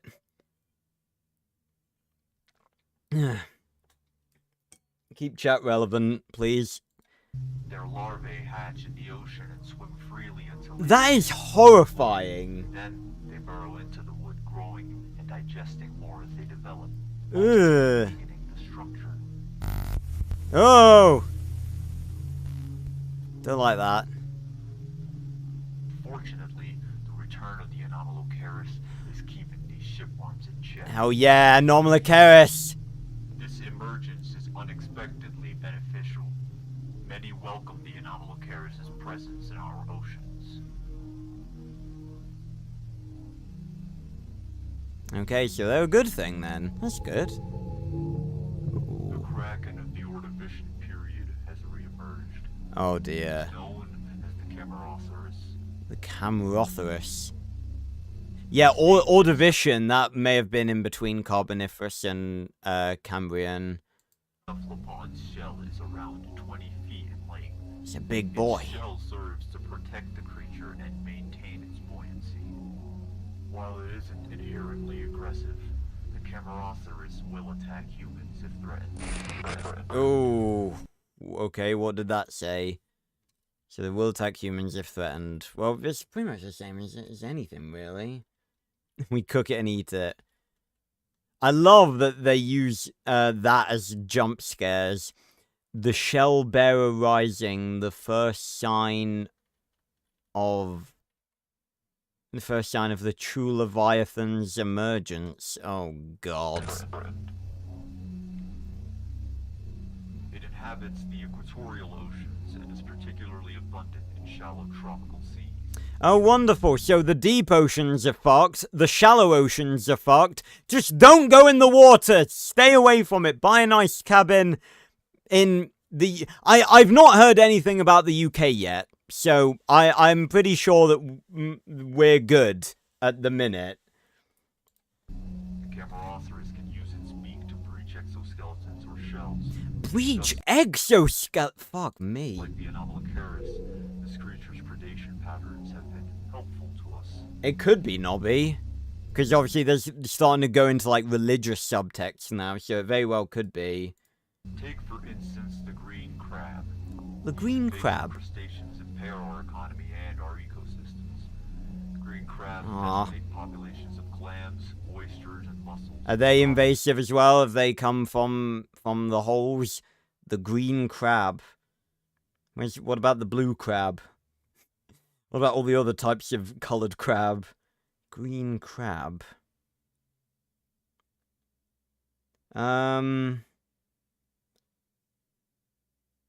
Oh no, they're not extinct, they're just invasive.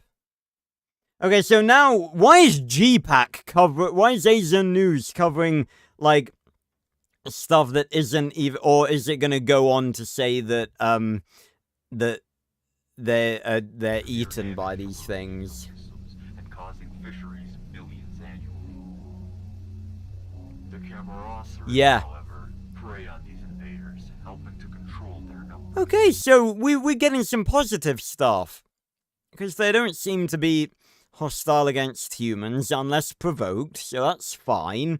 And both of these are helping us out. Okay. By reducing green crab populations, the Camerosaurus indirectly keeps shellfish stocks abundant and reduces economic losses Okay. in the fishing industry.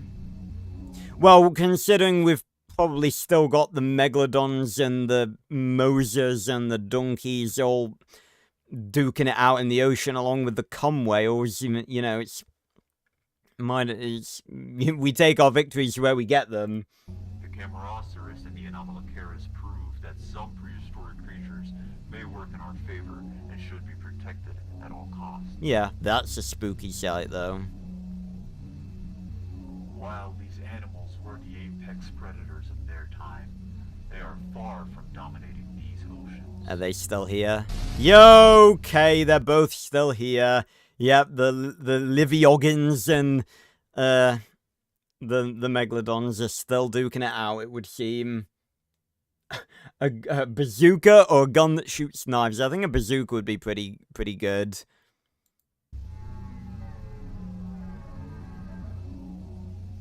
Recently, Thai fishermen caught a group of wild Anomalocaris. The creature immediately became a sensation in Thai restaurants. Now, we're witnessing a spike in demand for exotic prehistoric seafood. You see? We were saying earlier! Prehistoric seafood. Megalodon sushi. Many fishermen have expressed interest in capturing Kagon. these creatures. This could be an issue for we have Whoa! Oh, that was creepy. creatures. This could be an issue for we have We have sinned. Oh, hold on. What did that say? This could be an issue for we have We have sinned, and then deadly sin, greed, human greed. Anything else? No, nothing else.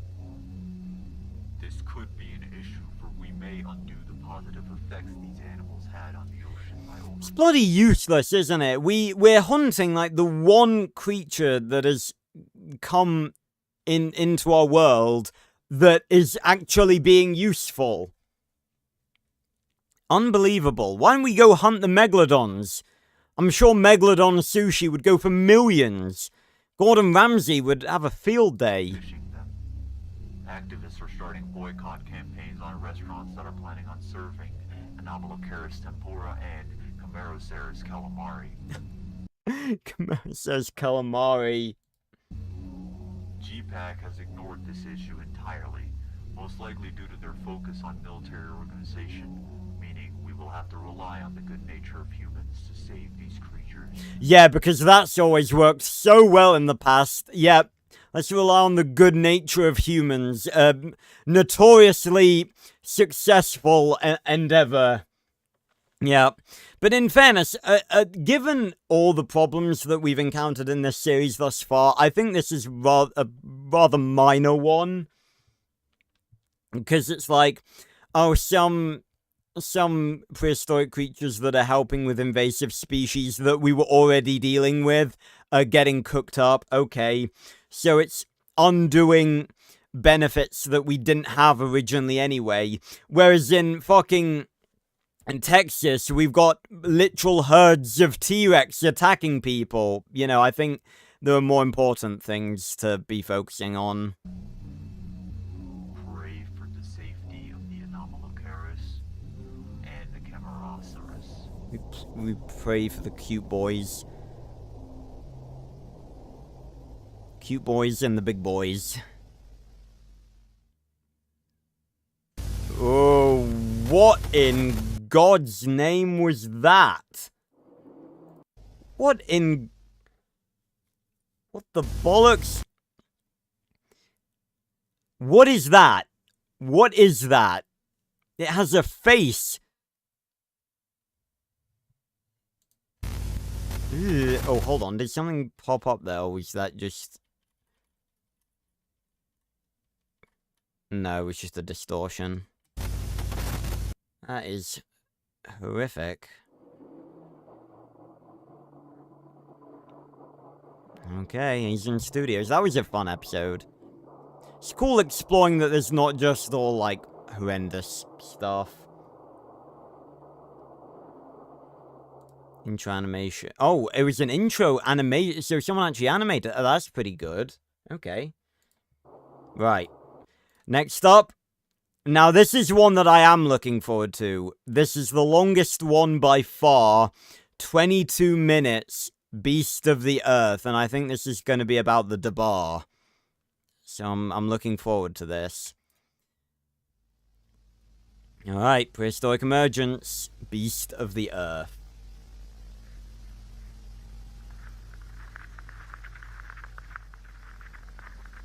Oh my god. Okay, we've got some actual analog horror here. We've got some found footage. Eden 1, come in.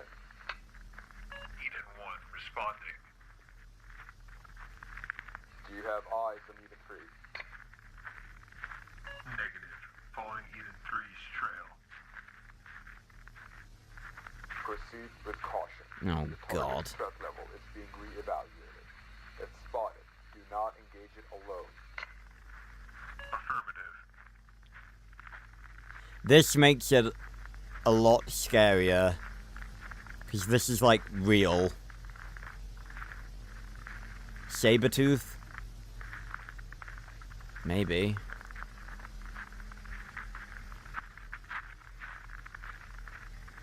Ooh. I'm curious as to how they're gonna do this. I thought they were like droppings on the floor there. Again, this makes it way scarier.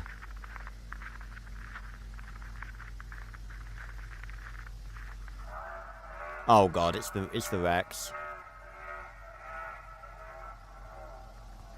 It's gonna be the Dabar. Calling it. Eden Squad, rendezvous in my position. Target is in the AO. Oh god, is it gonna be like... We're gonna have like a mixture of... What status?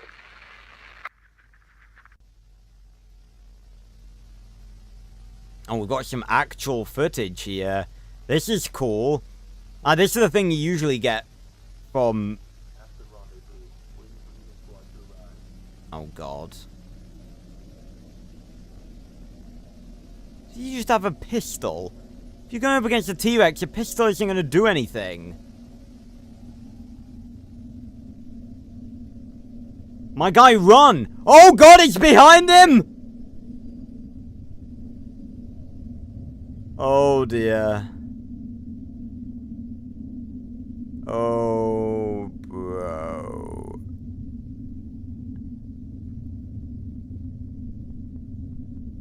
What's it doing? Oh. Okay, I think that sort of lost a bit of its scare factor there because it wouldn't have taken that long. Or maybe it's because the Dabar is intelligent and it was like toying with waiting for him to turn around. Oh, that's not good. Ooh. We are the ASIN News channel. It is our responsibility to keep you updated on all matters pertaining to the prehistoric emergence. Dude's not sounding so good. GPAC has officially launched the first phase of their defense initiative. Okay. They have issued a public statement detailing this development. To all member nations, we are proud to announce the establishment of specialized response units, fully trained, managed, and funded by GPAC. These elite forces are designed to handle prehistoric threats and ensure public safety. Well, from that intro clip, they're clearly doing a fantastic job. Should a threat arise, please contact these units through your local authorities. Due to their limited numbers, priority will be given to urban areas and regions with priority citizens. Oh, what? Urban areas and regions with priority? What does that even mean? What is priority citizens? Oh, God. So, people in countrysides are fucked then. Well, wonderful.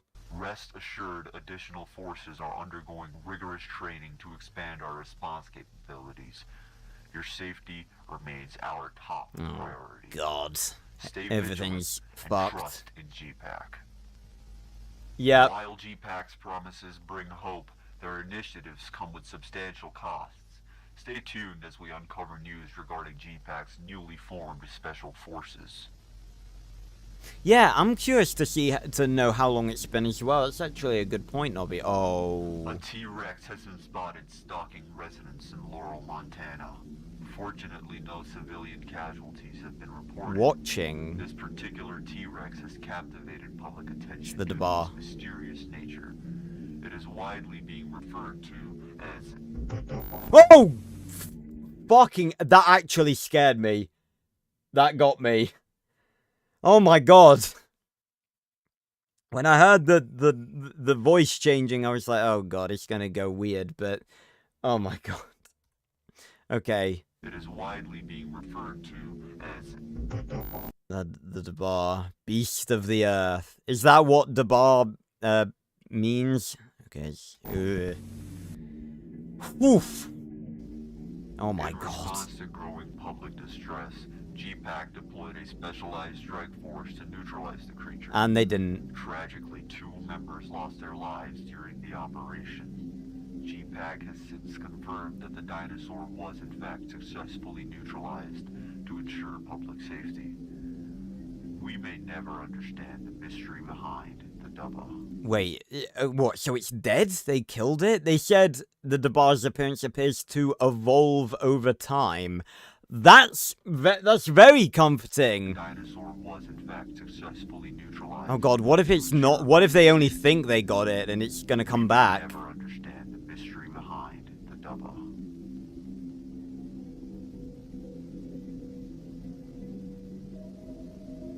GPAC has detailed Phase 1 of their campaign, which aims to resolve the Quetzalcoatl's threat. These Asdarkadai pterosaurs have become a top priority due to their inherent danger They've and migrated. migration across the Western Hemisphere. Well, the UK's still fine. GPAC's statement regarding this campaign is as follows. As part of the defense initiative, we are committed to controlling the population of the Asdarkadai pterosaurs. Okay, that implies there's more than just Quetzes now, because that implies that, you know, the wide range of them.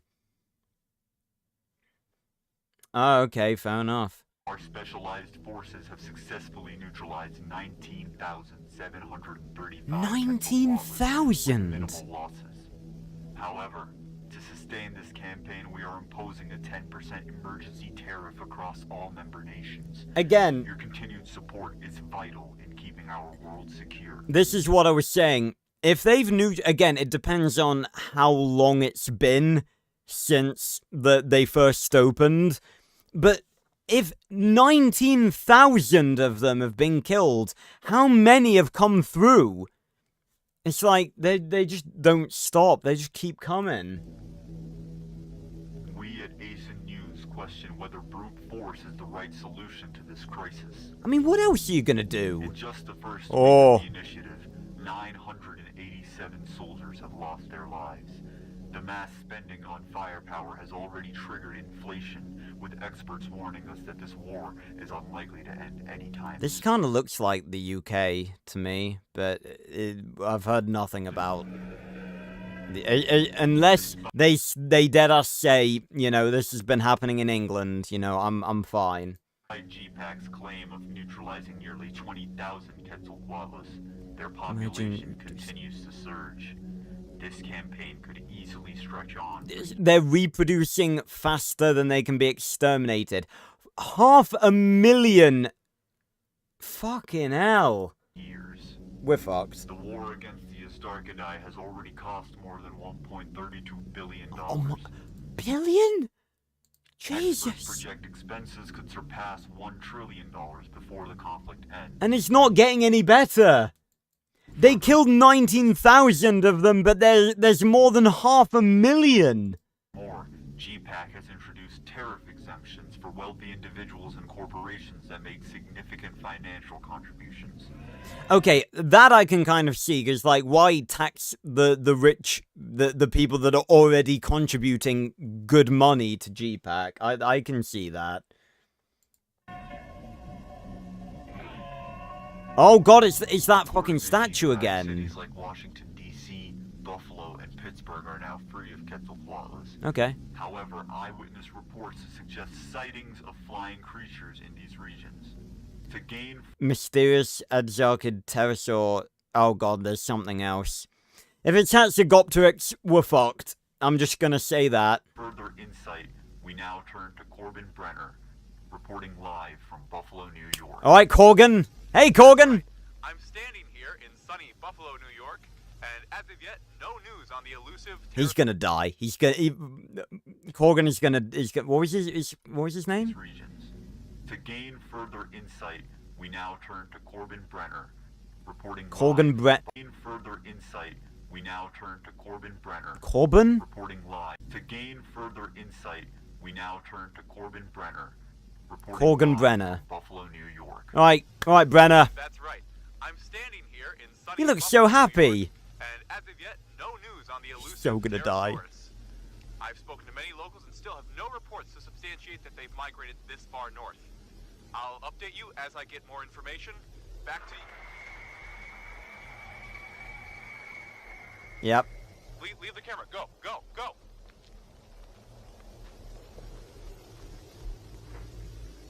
Facing technical difficulties. Are we gonna see it land? What is it?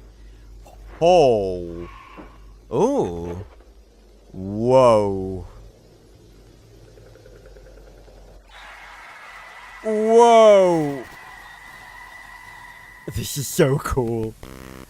Again, why was Jurassic World Dominion not about this?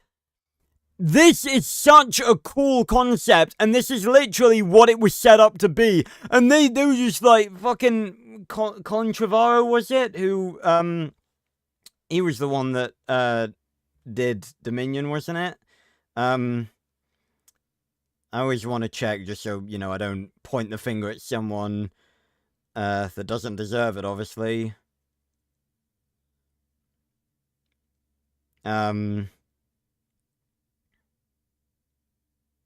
Yeah, directed by Colin Trevorrow.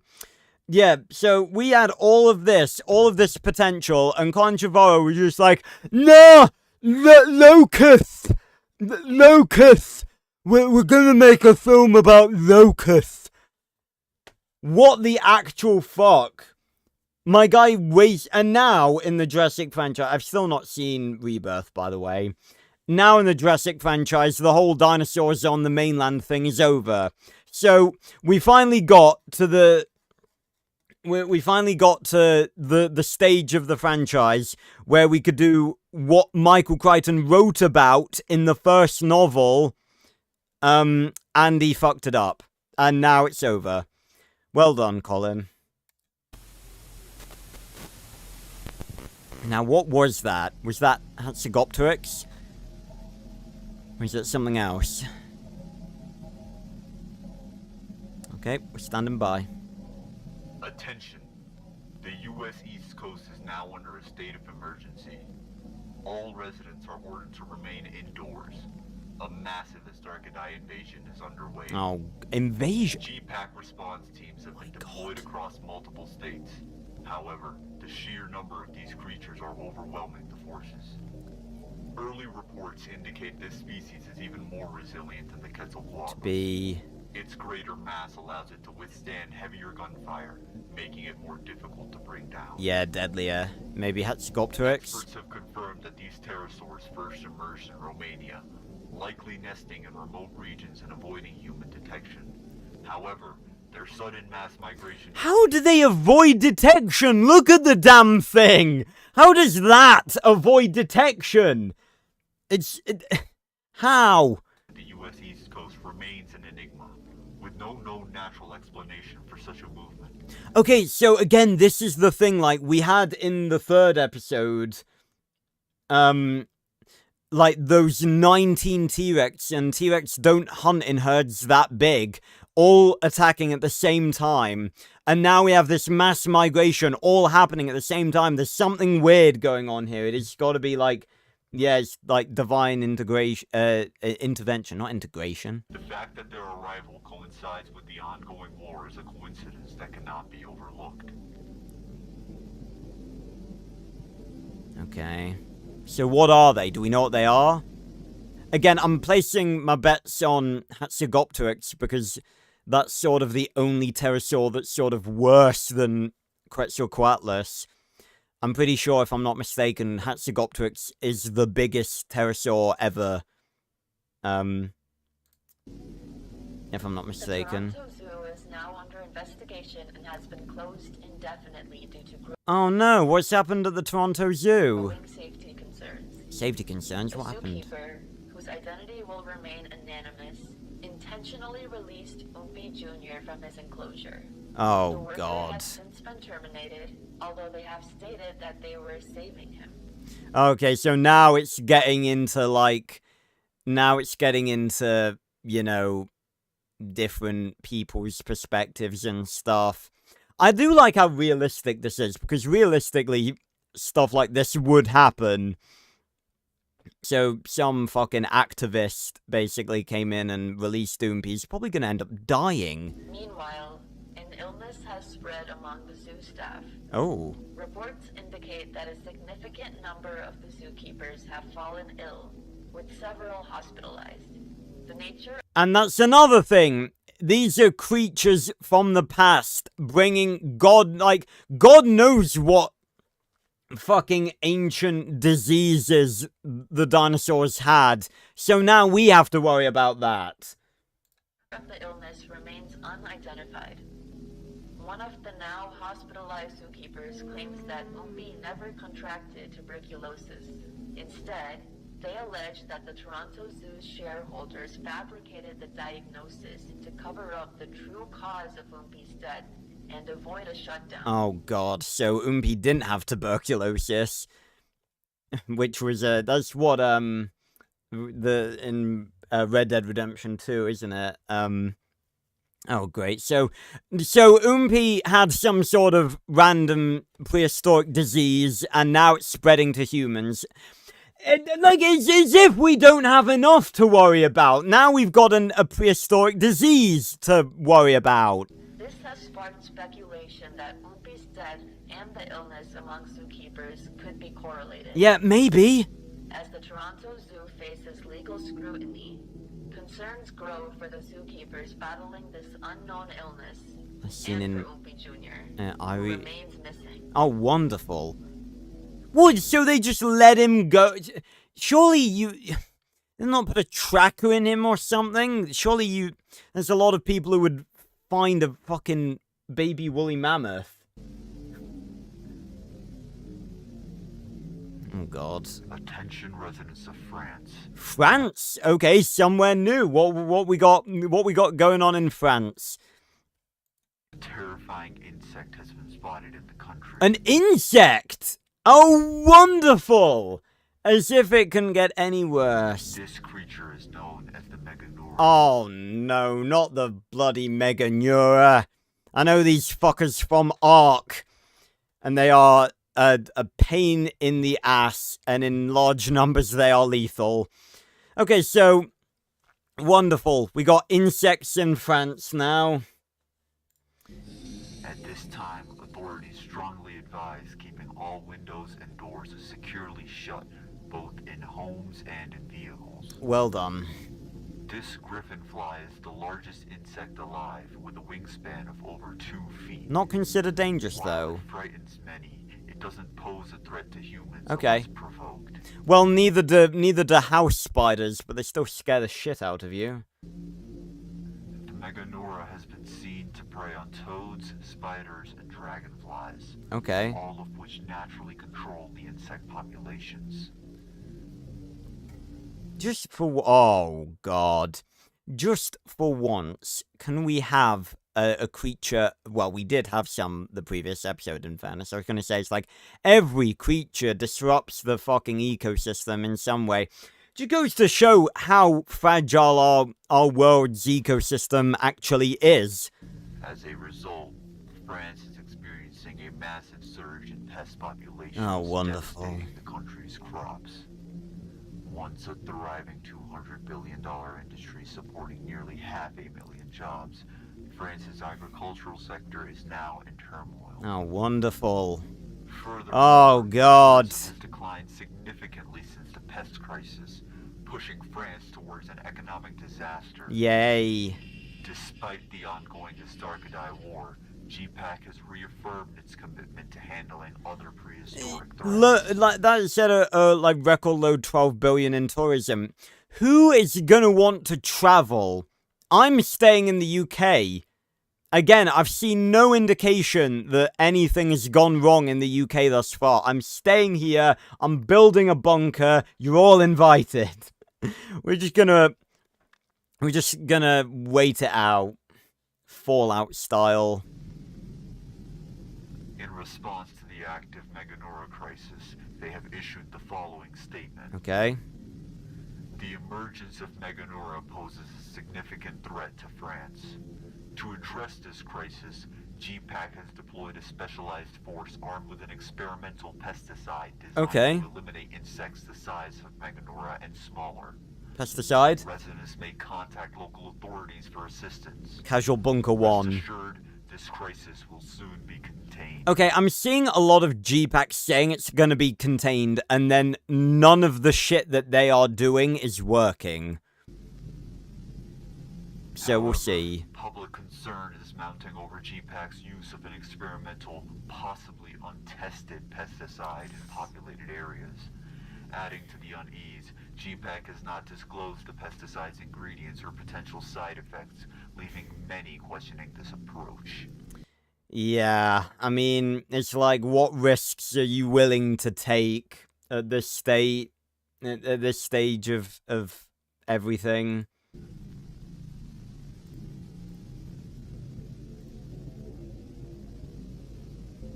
Right, what now? Where else is going to be affected? A tragic incident recently took place in Brazil. Brazil? Camila Nascimento, aged 25, was found dead from massive bite wounds while searching for her missing cat. Okay, return of ancient predator. What is it? Is the searching for a missing cat? Is it going to be the return of the Dabar or some other big predator? Wait a minute, Brazil? Isn't that... my geography is very bad. Hold on.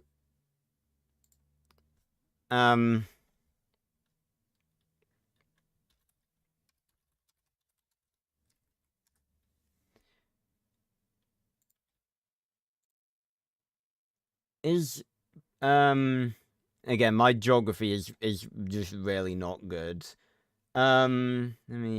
So, we got Brazil. Okay, Argentina is sort of close. It's like south of Brazil. You got like Paraguay and Bolivia between. I mean, Brazil is just sort of. Actually, no, Brazil stretches down and it does have a border with Argentina. I'm just saying, like, if we're close to Argentina, there's a particular predator that this could be. The injuries bear an eerie resemblance to a long-extinct predator. What is it? While unconfirmed, many fear that the saber... Oh, you're not gonna... Oh, God, the saber-toothed tigers are back. I was thinking gigas. While unconfirmed, many fear that the destroyer claims its prey. That said... Oh, my God. Fucking hell. Okay, well, we were talking about fucking saber-tooths earlier. They're back. The saber-tooths... They're back. The saber-teeth are back. Wonderful. Ooh. Oh. More found footage. We like it. Starting to get interesting now. Not that it wasn't interesting before, but... Oh, God. Oh, this is going to be really graphic. Lola. Oh, God, is this her? Lola, Is she going to get dragged out? do you want some treats? Oh, Lola's dead. Oh, God, it's... Don't leave the door open, you bitch! I don't like this, guys. Guys, I don't like... Oh!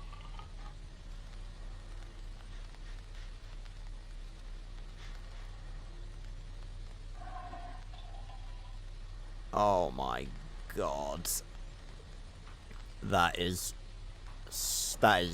terrifying.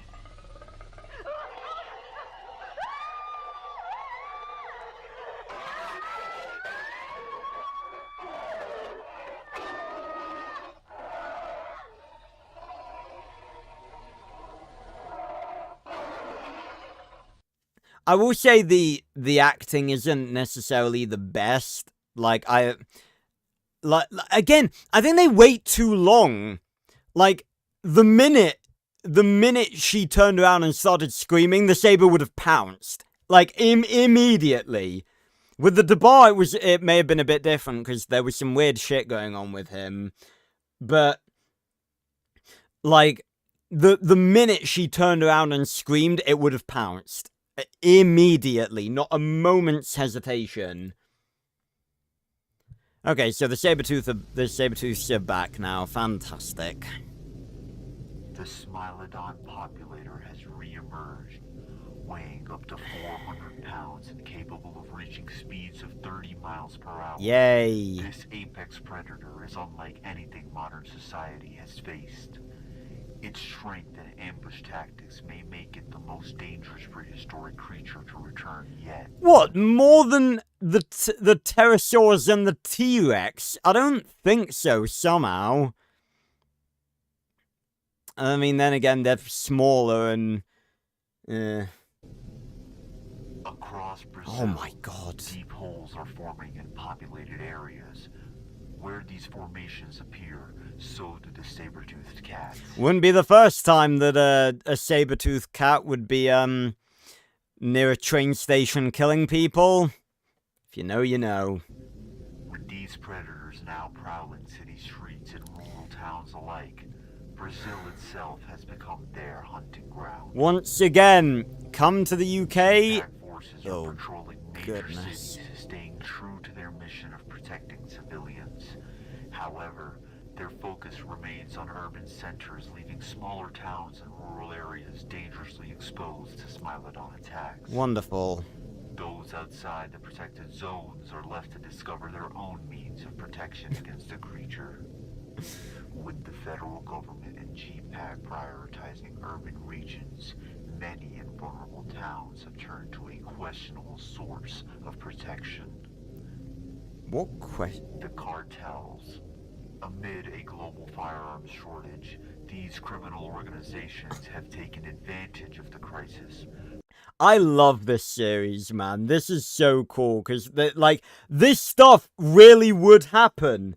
This would be how it would go. There would be groups like this. And, I mean, if GPAC I mean, they can't protect everyone, that's the thing. But, it's like, oh. Flooding the black market with weapons and selling them to desperate locals. Yep. The emergence of Smilodon has inadvertently increased the strength of the cartel. There's 3 of them. Deepening their grip on Brazil's most vulnerable communities. For now, those outside the GPAC protected zones have little choice but to rely on the criminal organizations. Until special forces extend their reach, many will remain trapped between prehistoric terror and the growing power of the cartels. Again, it sort of says, like, people criticize GPAC's preference towards, like, wealthy towns and cities, but it's like, why are they not getting funded by every government on Earth at this stage? What is going on? Where's the money from these governments? Like, why is money even an issue right now? Oh, Cicada takes place in the UK. Well, that maybe they take place in the same universe. That would be funny. Like, while all of this is happening, we're just getting fucked in England by the Cicada lab people. I'm pretty sure that's what they're called. I've seen, like, a few mentions. Again, I've not seen the Cicada Codex. The number of openings have increased exponentially since our last broadcast. Oh, wonderful. They have started to displace a concerning number of people. 12,000 openings. But it's like, how are dinosaurs getting out of here? That's my question. Because this is just straight down. Most dinosaurs struggle to walk up a hill.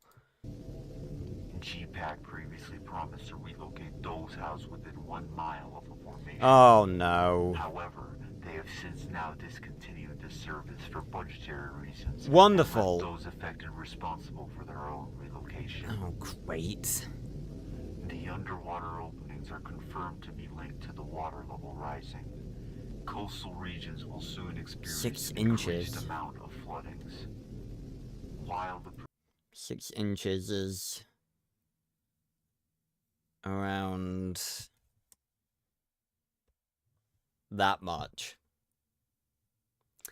I'm really not sure that's much of a threat at the minute.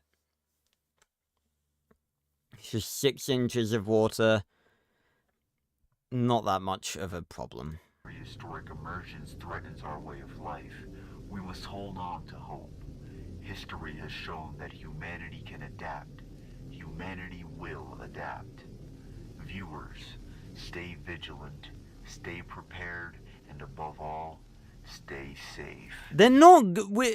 How are we gonna adapt to this? You can't say, oh, humanity will adapt to something like this. They're reclaiming their planet. God's just, like, pulling them up. Oh, God, what's gonna happen? Still got far too long left of this video. It's not the end yet. Oh, really? No, there's tons left. Oh, God. That's a really cool shot. We got like 4 minutes left. It's not gonna... Yep.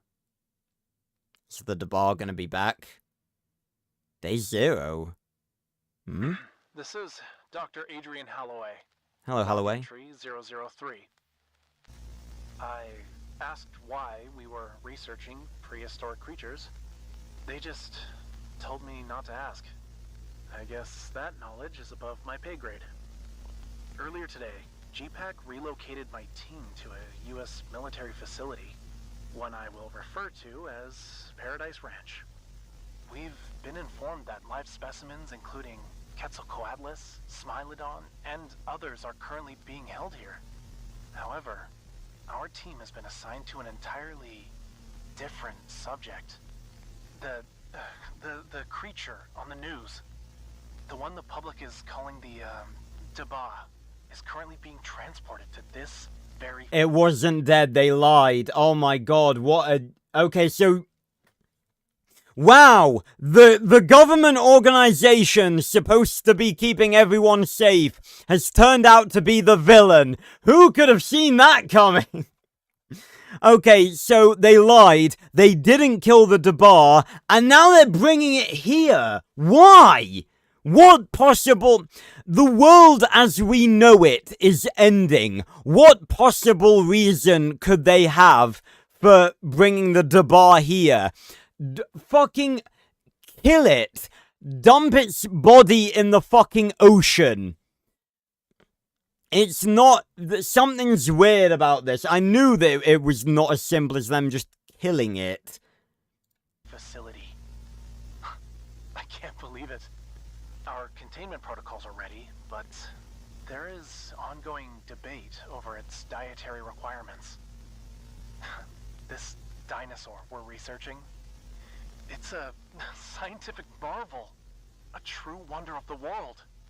I'm honestly not sure what to expect, but I somehow know my team and I won't be disappointed. Log entry Day 004. 1. Fascinating. Absolutely fascinating. Its fleshy footpads muffle its steps far more... So now that it seems they've either got people, like, doing animations for them or actually doing it themselves, which is real good. effectively than those of a typical T-Rex. Initial measurements place its weight at 16,734 pounds. 16,700 pounds. What's that in tons? 16,700 pounds. It's probably going to say in a minute. 8 tons. Yeah. It's about what I expect. And its height at 12.5 feet at the hip. We've already trimmed sections of its hair to study regrowth patterns. Oh, and God. later today, we'll be extracting tissue and blood samples for further analysis. Don't do that. Using the DNA methylation clock, we aim to estimate the specimen's true age. Physically, it appears healthy, but it seems uncomfortable. I think I'm going to have the team delay further testing for a day or two. The creature needs time to adjust to its new home. I don't like this, guys. The results Day are... 9. I don't know what to make of any of this. As a scientist, Something weird? I'm not even sure I believe it myself. Oh, God. The specimen is somehow an infant. It's still growing. It hasn't even come close to reaching its full size. There's something else. No one has ever seen it sleep since its arrival. Oh, not once. God. I asked my superiors how they even managed to transport it here. They told me it took 7.6 milligrams of carfentanil to sedate this thing. Then... I'm guessing that's a lot. Issue with the equipment. Flickering monitors, faulty lights, security feed interruptions. On paper, it's all just a technical malfunction. It's looking at the camera. Let's look at the camera. Can it? Is it? Looking at me? Yep. Knows you're there, buddy. Oh, it very much knows you're there. Oh.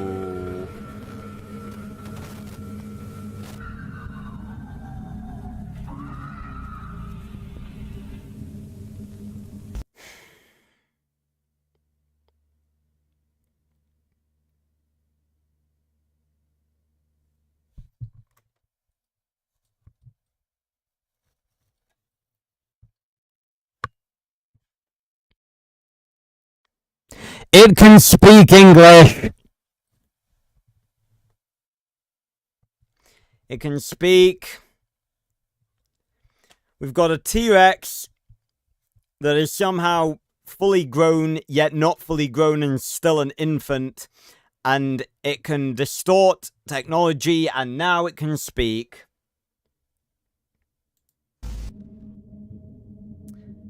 Oh, God. No, it's just the distortion of the camera, I think, Dragon. Oh, no. Right, well, that was amazing. Right, moving on. Oh my God, there's one that's 35 minutes. Bloody hell. Right, that was really cool. Dire encounter. I'm guessing dire wolves are gonna be coming back now. I knew the Debar can be dead. I knew they weren't going to just shelve a fucking villain like that. This video... Yeah, I'm on my way now. Oh, dear. Good. Pizza's already on the way, but you, my king, are on beer duty. Yo, hold up. Okay, hold on. Already on the way, but Calgary, Alberta. No reported emergencies. So there are still countries that are free. The UK being one of them. Yep, T-Rex with an EMP roar that can speak English. you, my king, are on beer duty. Yo, hold up. Mom? Jason, where are you? Heading to Brad's? What's wrong? It's Ben. He's not answering me. I've called and texted a dozen times.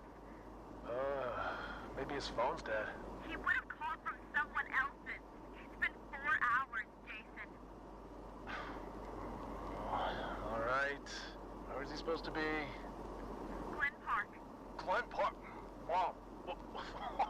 Glen Park's a half an hour from your mom. Please, Jason. Just check on him. He could be hurt. You can go to Bradley's after. Alright.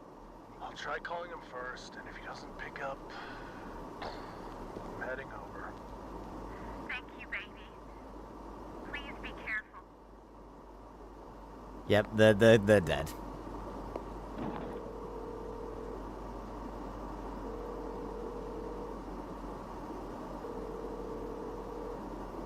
Your call has been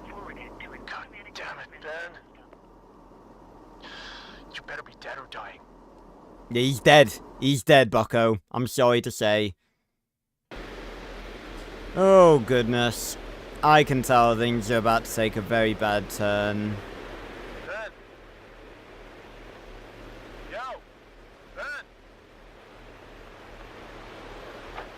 Also, this is the first video of the series that has said this video contains graphic content, so I've got a feeling things are about to ramp up. Where are you, Ben? Again, this is an analog horror. It's not really contained a lot of the horror aspect yet. Fuck.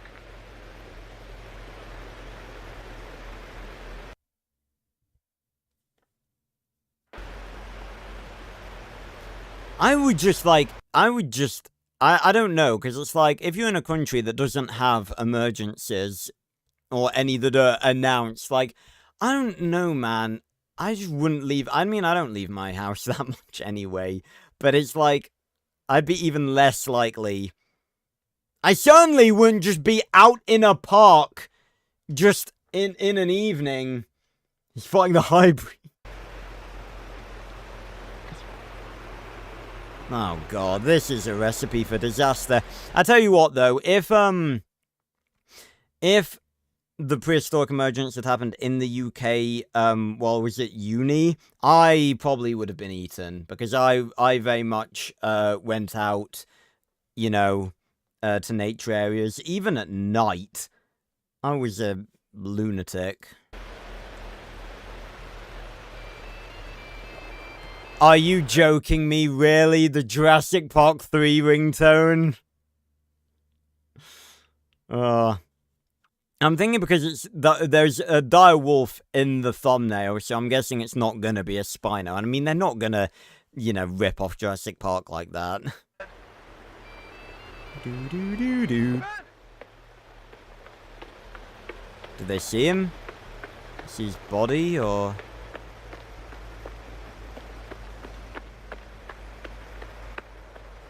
Is he down, or...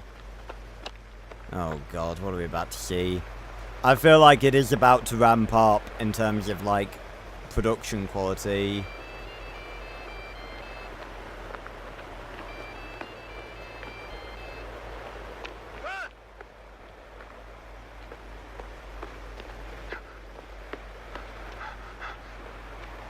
Like, they're gonna have... Oh! Whoa. That was an arm.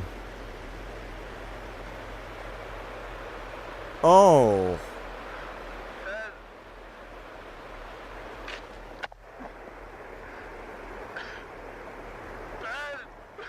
Wait, you don't know that he's dead.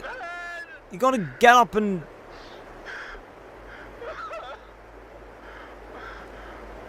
A severed arm doesn't mean that someone's dead.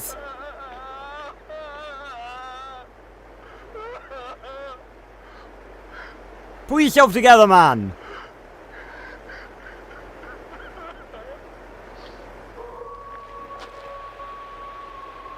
Yep. Direwolf. On a scale of 1 to 10, you're fucked.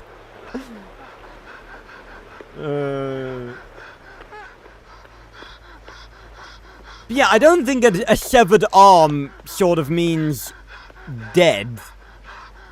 Like, show us the body, and I'll believe it. Oh my god! That is actually really well animated. It's so... Oh, this is about to be bad. Dude's... Oh, yep. Dude's...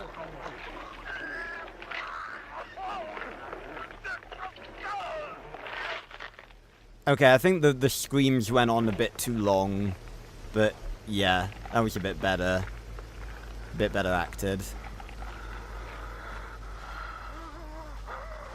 What the hell? Oh god, he's... You're not gonna tell me he's still alive. How is he still alive?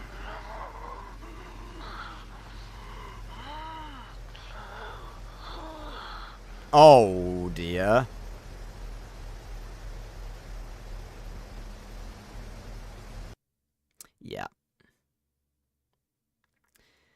Oh my.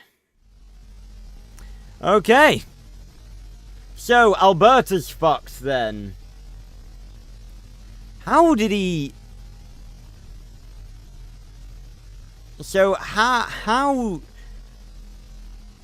did he... Special thanks to the Mega... Oh, I'm guessing they're like patrons. Hell yeah. How did they... How did they get back up again? After getting mauled by that thing? Ugh.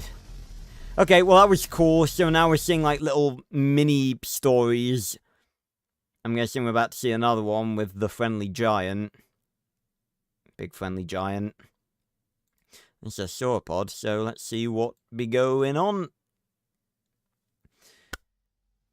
Okay. Welcome back to the channel, everyone. More graphic content. I'm Dino Chaser, and in today's video, we'll be chasing yet another Why? Why are people dumb? This bitch is dead and deserves to be dead.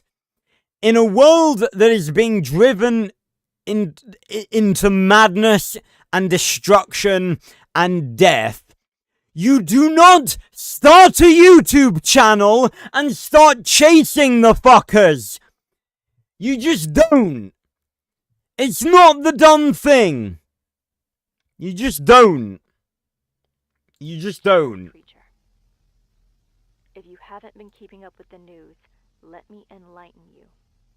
A plethora of openings have appeared around the world. Yeah, in case someone is unaware, in case someone's been living under a fucking rock for the last however long. So, can we get a bit of time? Can we learn how long it's been? Let me enlighten you. A plethora of openings have appeared around the world, both in the ocean and on land. We know this. Leading to prehistoric creatures re-emerging faster than we can count. Among all the reports, the most intriguing are the rumors of a so-called behemoth roaming Argentina. Hikers in this area have reported broken trees and massive footprints. That's going to be Argentinosaurus. Although no one has captured the creature Maybe. on camera. Maybe. I personally believe in the rumors, and based on the footprint estimates, this creature might be larger than any land animal we've seen before. Well, yeah, which is why I booked a flight straight to Chaco province. This is where the speculation started, and if we're lucky, we might just stumble on history itself. You want to see history? Watch the news of fucking Quetzalcoatlus killing Okay, people. I wasn't planning to record yet, as I haven't seen any signs of the behemoth.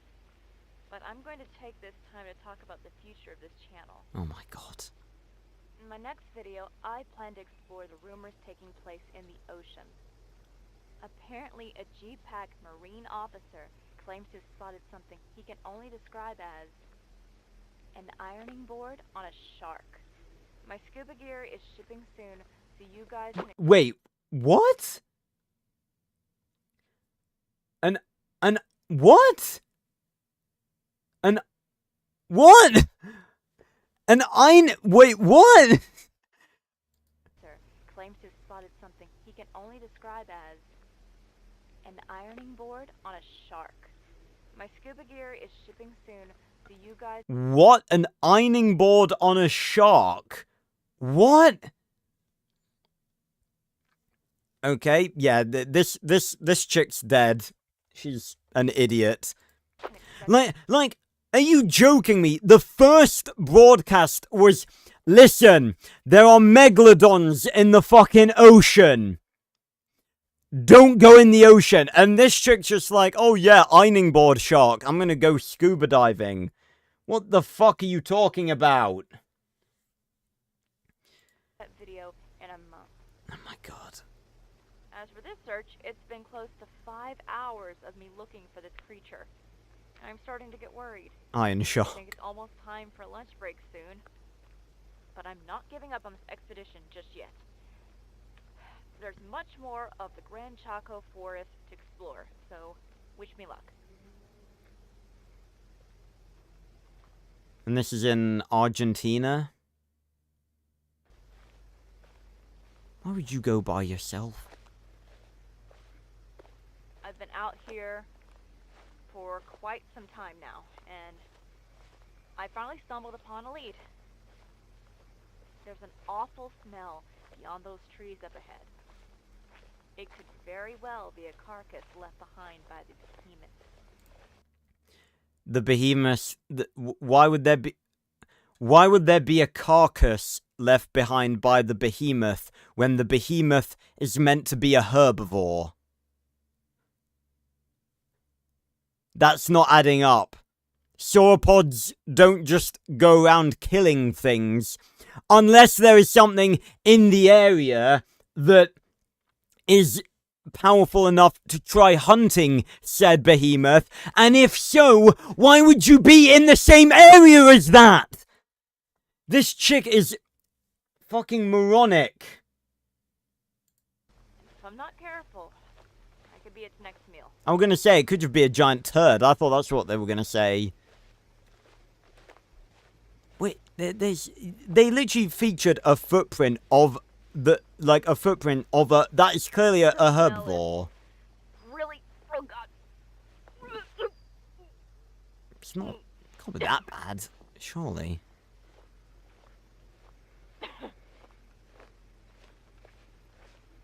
I don't think I can handle much more of this.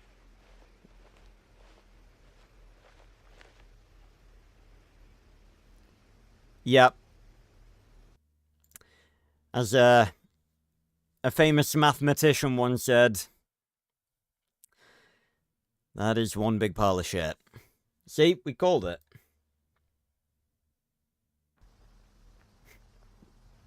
Okay, that lead was extremely gross. How can you not tell the difference? I'm pretty sure you can tell the difference between the smell of shit and the smell of rotting flesh. I'm pretty sure they have a pretty different smell. But it also Especially if it's a herbivore. gives me hope. I'm onto something. I saw bits of leaves and grass, leading me to believe I'm chasing an herbivore. So I should. Yeah, it's almost as if the footprint literally looks like a herbivore footprint.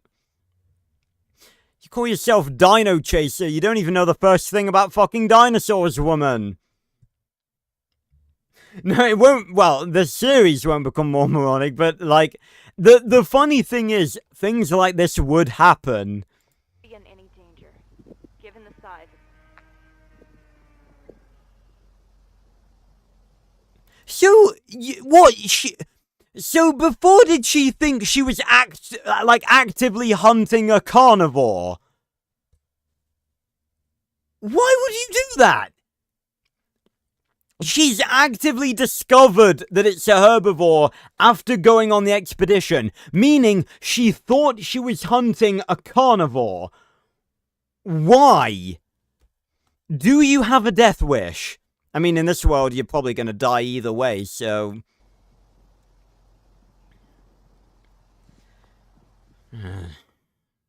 Okay, so is it a brachia or is it something bigger? If we're in Argentina, it's probably an Argentinosaurus, right? I'm pretty sure Argentinosaurus isn't the biggest one anymore. I think it's Paralotitan, I want to say.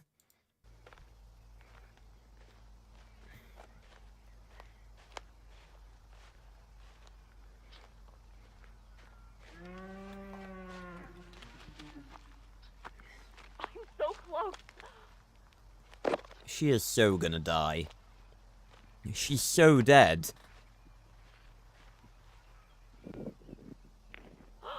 Whoa. Oh, you are a big fella. Oh, it's got spines on it. Need to get a closer look. What do you mean you need to get... What do you mean you need to get a closer look? You can't exactly miss it. I can't take my eyes off of it. I'm just mesmerized. Aww. Holy shit. Oh my god!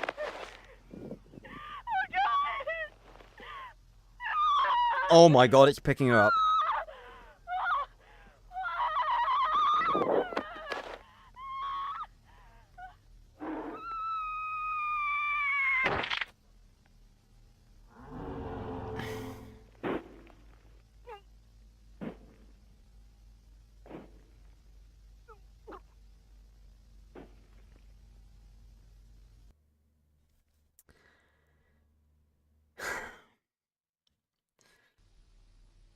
You know, it's almost like,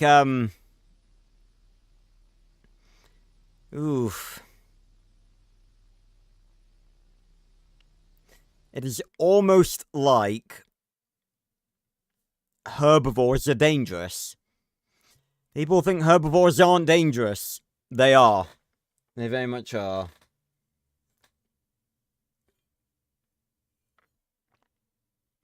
Alright, yep, well done, Dino Chaser. You're an idiot.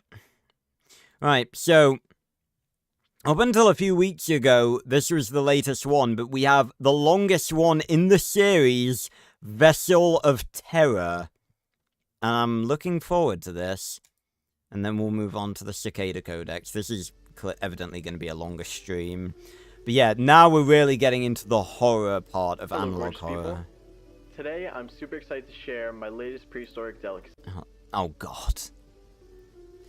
Given that this is a longer one, I'm thinking this is going to be another one where we hop between different, you know, things. Right. Hello, gorgeous people. Today, I'm super excited to share my latest prehistoric delicacy, Camarasaurus calamari. These little guys here are juveniles, but they're surprisingly nutritious, packing about 200 calories and roughly 18 grams of protein. Now I know, raw squid might be a turnoff to some people, but it is worth noting that this has been deeply frozen to eliminate bacteria, making it safe to eat. I bloody well hope so. You can absolutely cook them if you prefer, but personally, I love the unique texture they have when raw. My only gripe with this dish is that it isn't exactly budget friendly. It's about $60 per squid, but it's still not even close to being one of the more expensive prehistoric dishes out there, as I believe Devonian tuna sells for about $4.50 per pound. Now, yeah, we're gonna say, Storm, like, how is life still going on as normal in most countries? In fairness, there are a lot of countries on Earth where seemingly nothing has gone wrong. Guys, show this video some love and it gets 50 likes, I'll be showcasing something even more exotic. 50 likes. Anomalocaris tempura. Recognized. Front door opening. Alexa, turn off music. Hey, sweetie. I'm filming. Can you check if Leo's asleep? He's got school in the morning. Oh, God. Jess? Oh, no, it's not. Oh, God. Oh, God. It's found footage. Oh, I don't like this, guys.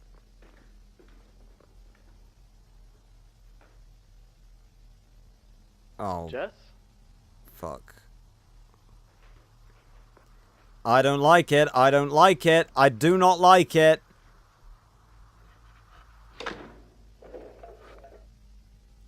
Oh god, what is it gonna be? Leo, are you alright? Oh. Leo?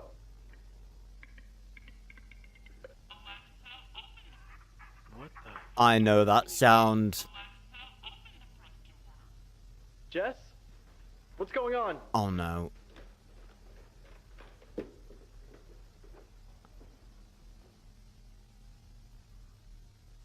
Oh.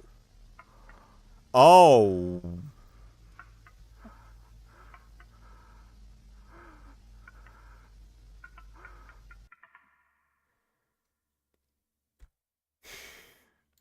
I recognize that sound because that was the sound of the Unknown Tapes Raptus. I heard that sound a lot during the playthrough. Now, if we go back, it was a little difficult to catch there. And I don't think I would have caught it if it weren't for Baz titling the video. Leo, are you alright? Leo?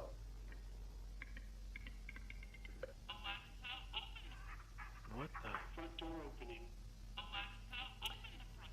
That is mimicry. There are now raptors. Do we know where this is? I don't think we found out where this was. No, but I'm pretty sure this guy's dead, obviously.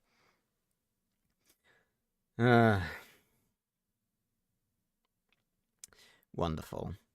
It says episode has a YouTuber voice actor. Oh, okay. I have to see in the credits who it is. Yeah. Wonderful. So there are now raptors that can mimic, as if we don't have enough problems in this series. In this world. Okay. Oh, you're not going to tell me this is going to be... Private Gray, do you copy? Oh. Read you loud and clear, High Command. There have been multiple reports of disappearances in the Shadow Valley neighborhood, located in Weber County. You're headed into the area now. With all due respect, shouldn't local PD be handling missing persons? Local PD handled it until remains surfaced yesterday. The dental marks don't match anything in our records. Oh, yay. The incident sparked widespread panic, particularly for Senator Brian Hill, whose granddaughter lives in the Shadow Valley. The senator backs crucial legislation benefiting GPAC, so reassuring him is vital. Understood. Okay, we're gonna see a hunt. Operational parameters? Meet up with the field tech, Patch. You'll stay at the granddaughter's residence.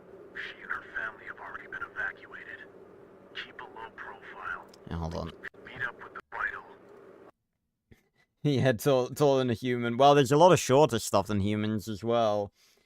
But yeah, it seems like GPAC are getting involved now. Understood. What's the operational parameters? Meet up with the field tech, Patch. You'll stay at the granddaughter's Wait, residence. Patch? Oh my god, it's Patch the Tarbosaurus. She and her family have already been evacuated. Keep a low profile. We can't risk civilian curiosity. You've been issued a non-marked civilian vehicle for discretion. Patch is handling surveillance, setting up infrared cameras and motion detectors in the surrounding woods. The suspected habitat of your target. Your directive: identify and eliminate the threat upon confirmation. That's all, Gray. Patch has already arrived. Update me after you've reviewed the situation, and proceed with extreme caution. High Command out. So we've got a hunt. No wonder this one took so long.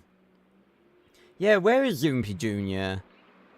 Where's he got off to? So we've got a mimicking raptor. You know this is gonna go so badly. Alright. Private Gray, right? Has High Command briefed you? Basic rundown. It's just good to finally get field action. Before we proceed, I'm going to need to review the victim's autopsy report and scene documentation. Do you have them? They're on my laptop. Didn't look yet myself. Kinda want to be surprised by whatever this creature turns out to be. Oh, this dude's so dead. So dead. Trust me. You don't.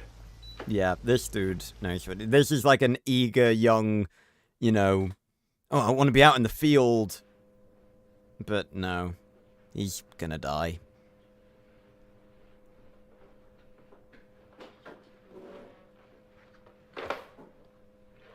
Check it out.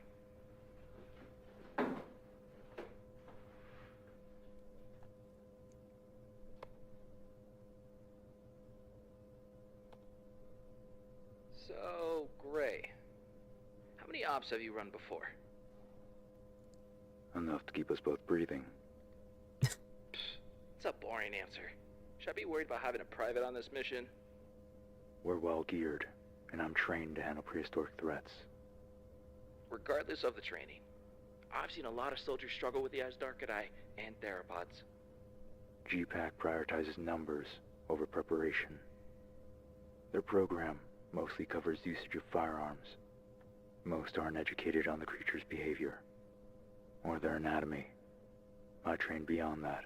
Ah, so Mr. Gray here is a seasoned hunter. Let's see if he's going to be a match for GPAC's greatest threat yet.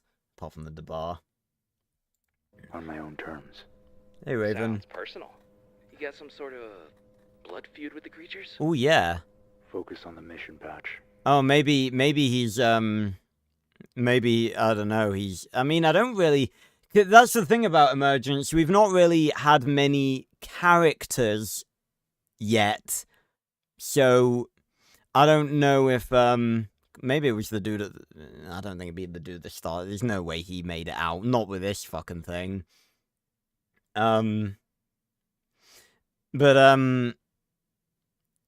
I don't know, maybe it could be like a relative of someone that's died. But again, we've not really had many characters up until this point. It's mainly just been news. This animal we're hunting isn't an Asdarkadai. It broke into a locked home. That's something we haven't seen from the other creatures. You mean... it can open doors? At least it can fit in the house. I might be a little worried if we were hunting something that couldn't. Don't get too cocky. Let's gear up. A nice We're running out of daylight. Carnotaurus Finally. figure. Tell you what, G-Pack better fucking thank the lucky stars that Carnos haven't re-emerged yet. It would be bad. Yeah, and I guess we did have the scientist dude.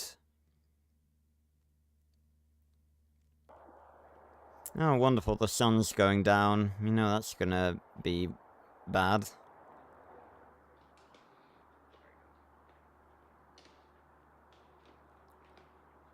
Yeah, I kind of feel that way too, Fitz, because if it can, it means it's small. And if it's that small, then it's going to be fast, too.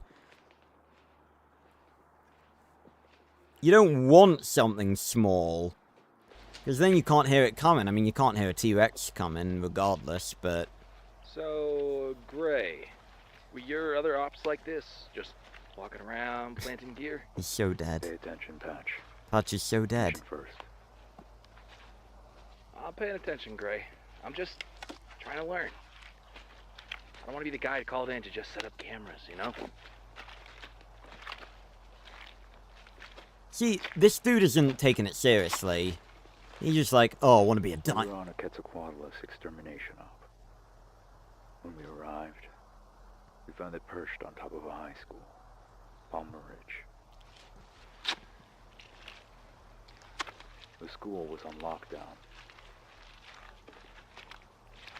We were about to open fire on it, but that's when we noticed it was tracking something.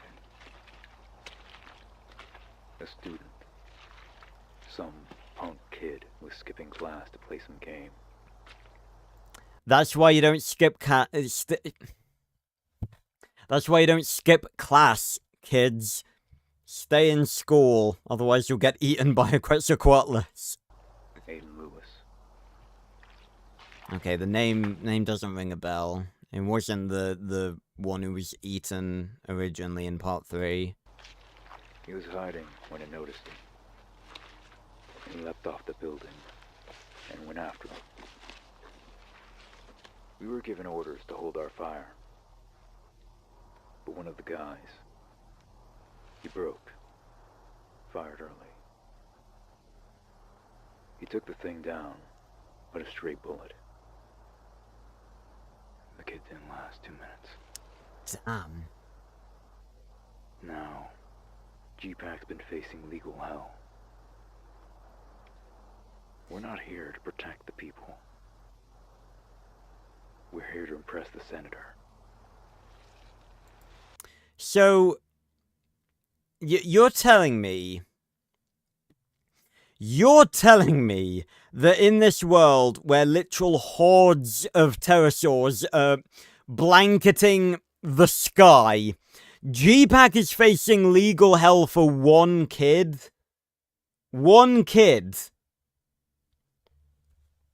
That's crazy. I mean, we know G-Pack are sort of the villains, but... come on. That's not necessary. I think I heard about that story. I'm sorry you had to go through that, Gray. That's fieldwork, Patch.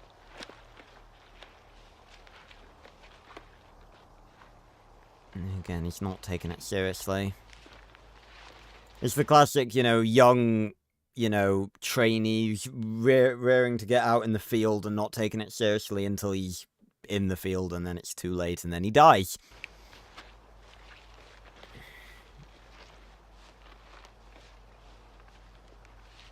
Oh, what the hell?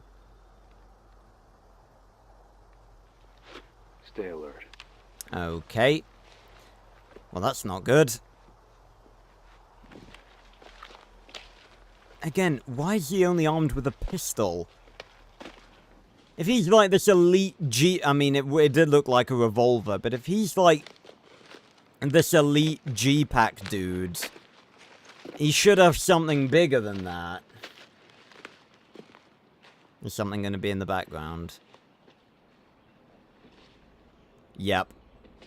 Oh, that's very cool.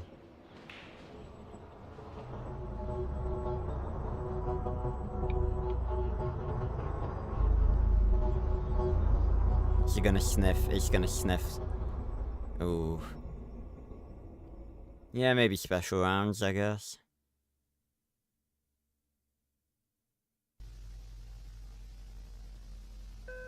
High Command. Sleep came up empty, but we have reason to believe the target is nearby. Patch has deployed monitoring equipment throughout the forestry. Surveillance just went live. Acknowledged. It's crucial that we provide the Senator some reassurance. Maintain 24/7 surveillance until the target is located. Understood, High Command. Also, again, I don't know if it's been stated where we are currently. I think it was. Let me go back. Read you loud and clear, High Command. Located in Weber County. You're headed into the area now. Valley neighborhood, located in Weber County. Is that Weaver County? I don't really know where this is meant to be. But, why are they only going off the assumption that there is just one of these things? Because if there is a hole here, there's going to be a lot more of them. Is he serious? 20... Maintain 24/7 surveillance until the target is located. Understood, High Command. Labor County, right. Is he serious? Where is that? Is that? Again, apologies. My,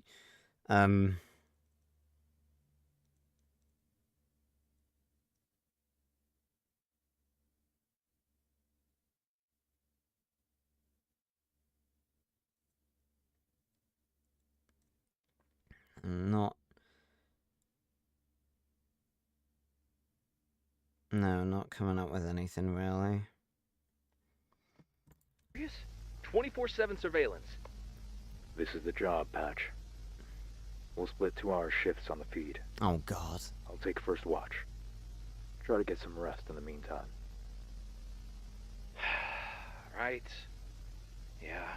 Patch, like, we all know that Patch is gonna die, right? Like, he's not making it. Patch, Gray, give me a sit rep. No visual on the target, sir.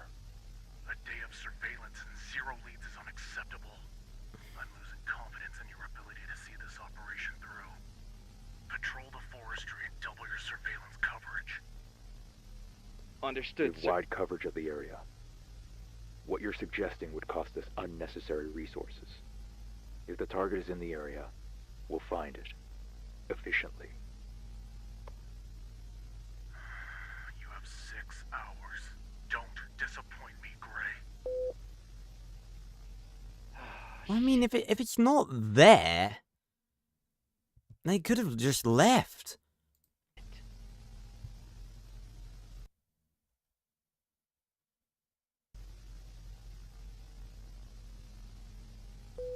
Oh. Hey, Gray, we got something. That's a direct engagement. Yes. The target wiped out a pack of dire wolves. Okay, so we're probably somewhere near Alberta then, if we've got dire wolves. A whole pack of them.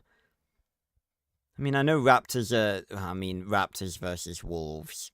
Raptors gonna win. Especially if it's a well-built raptor. Stay on the feed. I'll investigate. Oh god, Patch is so dead. Let me come with. Negative. Maintain eyes on the grid. If I need backup, I'll call for it. It's not him that needs backup. Great, this creature is not... Now's not the time, Patch. Trust me. High Command. We've got a lead. Investigate immediately. I want you in full tactical gear. We're not taking any risks. Update me once you're on site, Gray. Patch is going to die. Oh. High Command. Permission to assist Gray in neutralizing the target. He's out there alone. It's too much of a risk. You're a field tech, Patch. Keep your eyes on the feed. Sir, I can transfer my station to a secondary operator. Right now, I'm more useful out there than behind a screen. I've got a strike team 19 minutes from the target's location. Gray will have backup. We can't afford to wait 19 minutes. If we want this operation to succeed, we have to move faster than the target. Permission granted. You stupid motherfucker, you have just signed this kid's death warrant. Because Gray's already out there, so Patch is gonna go out there after Gray, and the Raptor's gonna catch him before he gets there. Stupid motherfuckers. Proceed with caution. Stupid. Stupid. Stupid.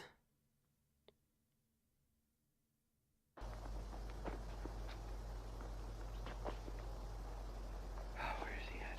Oh my fucking god. Gray!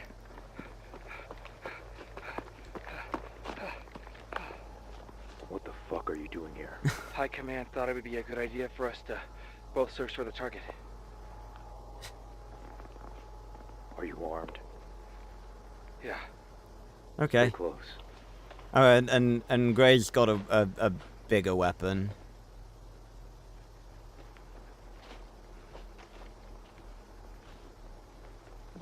Closer than that, Patch.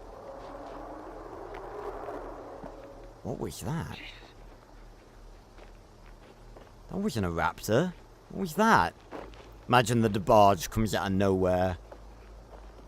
I'm interested to see how they're going to do this. I mean, it's found footage and clearly Patch is going to die, so clearly, like, they don't have to show the raptor because it can come from off screen to get Patch and then he'll drop the camera. It's the benefit of having the character that's going to die hold the camera. You don't really need to show what gets him.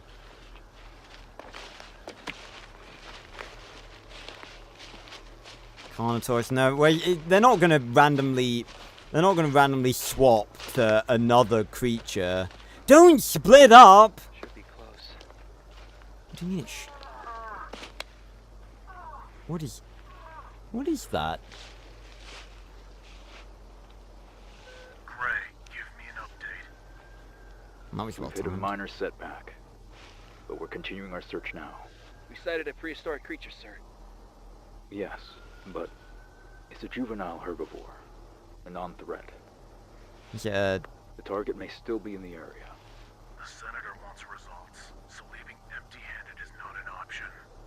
Any prehistoric kill proves we're capable of doing our job. Oh, God. With all due respect, I don't see how executing a harmless creature... Jesus Christ, Gray! Execute the creature or both of you will be discharged!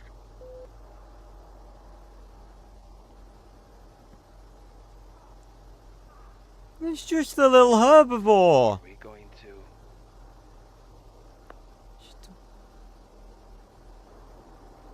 No, come on, Gray. Oh! Well... Oof.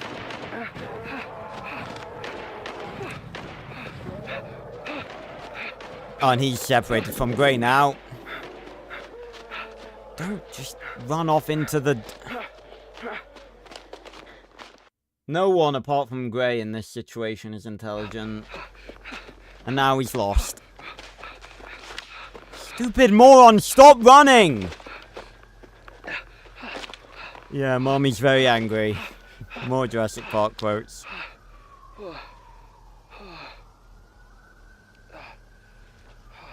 Yeah, and now the adrenaline wears off, and now you realize I can do this. Yeah, I can do this. it's the mimic. Patch. Oh, fucking hell. God. I thought that I'm sorry. I thought that was the raptor. I thought the raptor I thought the raptor just mimicked Gray and he was gonna turn and see it for a second. Ooh. I can't help it. I don't know. I had to. I mean, I feel like running is a pretty. Just don't run that far. Just run so you're out of range. I feel like running was a pretty normal response. I can't help it. I don't know. I had to take her down. She saw me as a threat to her kid.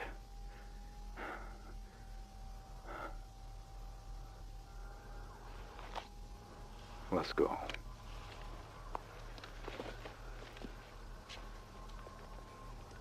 What, so they are aware of the fact that, well, I guess they, well, no, they know that there's a carnivore out there, but I guess they could say that the trike took down the direwolves, maybe? At least now I've got confirmation that there's triceratops out here. They've emerged.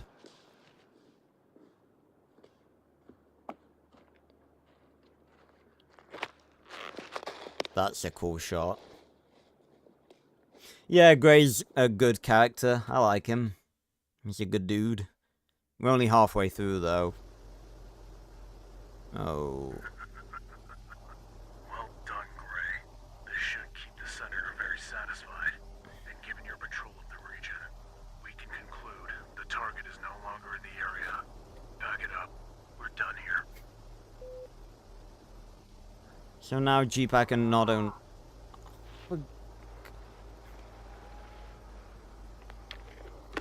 Fucking baby. There's an actual killer out here. Oh man, maybe the dinosaurs taking over isn't such a bad thing if G-Pack get their asses handed to them on a silver platter.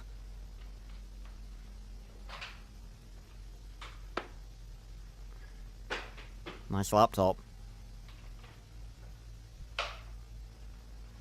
Hold up. What are you doing? Yeah, what are you doing? Gotta be some here.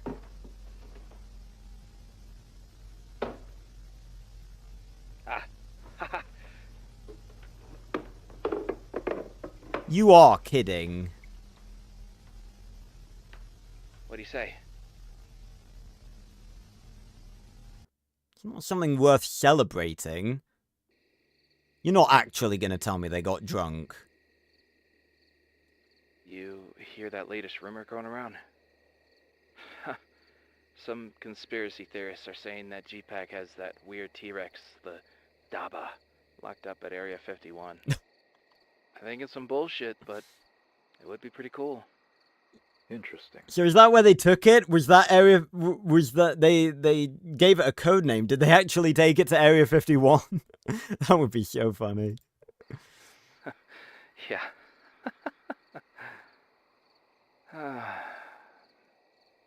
Gray, I went to school for mechanical engineering. Graduated, got the job, did everything right. But I never felt it. Purpose.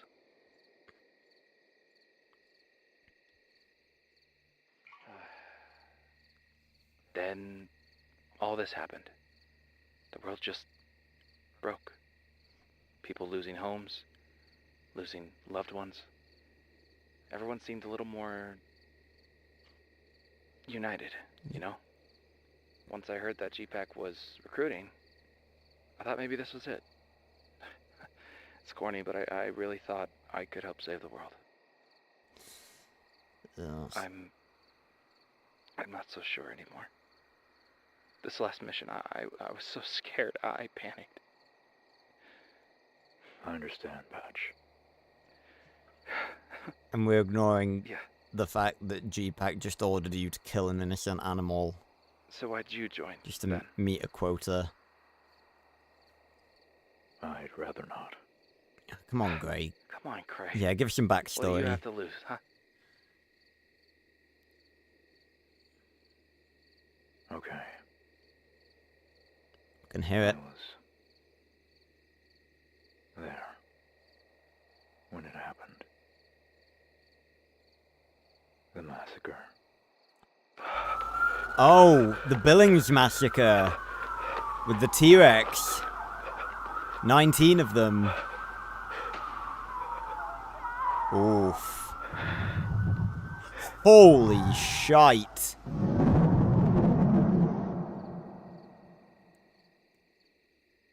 I lost someone important to me that day. Aww. Joining G-Pack. It's been my penance. What was their name? Max. What were they like? He couldn't take anything seriously. A real jackass, too. But I miss him. Max isn't a name we've heard before, is it? I was thinking of the direwolf encounter, but that was long after the Billings massacre, so that had nothing to do with that. I was just making sure that wasn't a reference to... Wait. No, I was gonna say, was Max the name of the kid that got killed by the Quets? I don't think so. I think that kid's name was Isaac. Yeah, I don't think we heard any specific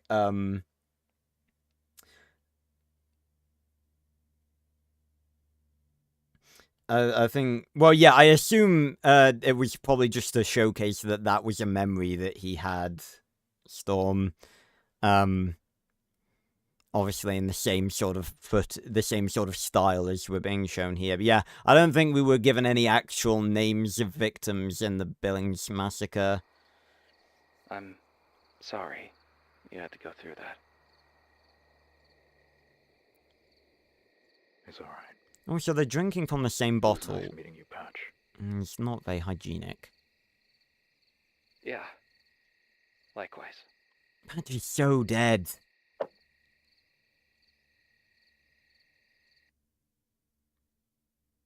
Because they're gonna have to go back out there.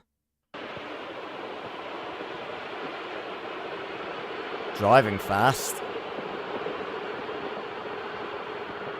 The footage kind of looks sped up. Oh no, there's some people walking there. They seem normal speed. Patch, Gray, do you read me? We read you, High Command. We have a situation. You're heading back to the Shadow Valley. I'm gonna say, let me guess. There's been more killings. It's almost like you didn't catch what caught the fuckers. What killed them? Fuck. After Gray neutralized the Triceratops, we declared the sector clear. The Senator moved his daughter back in. And now, we've been notified that Miss Hills hasn't been seen or heard from anyone in over 24 hours. What a surprise! It is almost like there was an actual killer that you chose not to pursue. Fuck me. If they're so... I don't get this, right? Because it's like... It's fine, but... It's fine if, like, they're trying to make sure that the wealthy people that are funding G-Pack are happy. But it's like... If that is your top priority, then do the job properly. They knew that there was a killer. A neighbor claims to have heard a child screaming for help in the forest. While on her morning walk, Miss Hills reportedly heard this. For some goddamn reason. She went in to help. And you two will make sure she leaves unharmed. I've was last seen. I think it's a bit too late for that. Correctly, you two were responsible for confirming the area to be clear of all threats. Wait, hold on. Hold on. If I recall correctly, you two were responsible for confirming the area to be clear of all threats. I don't know how they fucking dare. I mean, then again, they did... Well, no, because... No! Because Gray knew that there was something in the woods that was capable of killing the 3 direwolves, and I assume that that was the raptor. So he would have been conducting a thorough search, probably found the direwolves, and learned that they were killed by the raptor. He probably knew that there was an actual killer in the woods. He wasn't allowed to investigate because they said, kill the trike, and then High Command were just like, come on back. They didn't give him the opportunity to investigate.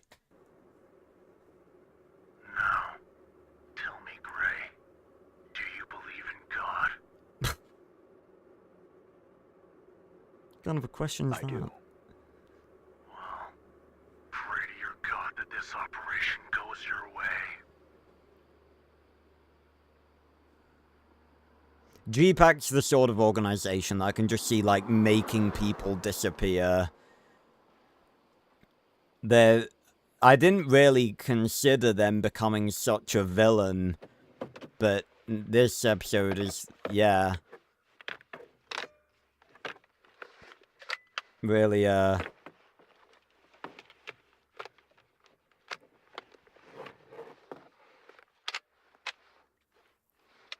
at least they're doing it in the day.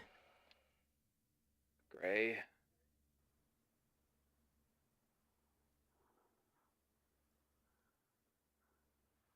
Let's move. I thought he was just gonna be like, what?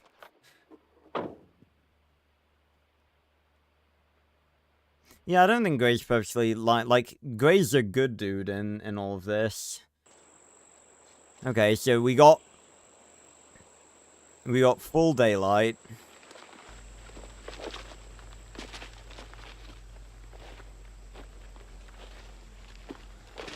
So that child screaming sound was absolutely the raptor mimicking probably the sound it heard when it killed that child in the other house. Do you think she's still alive? No. Of course not. I don't know.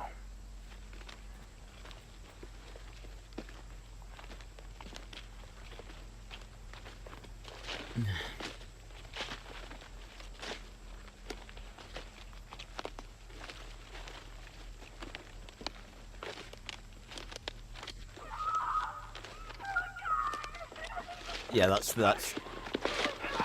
the mimic. We're coming. It's the mimic raptor. They're doing this in the day too.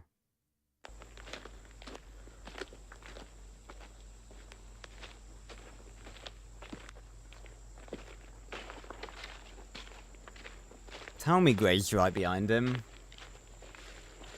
Oh, High Command, yeah, fair enough. Well, it's the government. They're gonna blame everyone besides themselves, aren't they?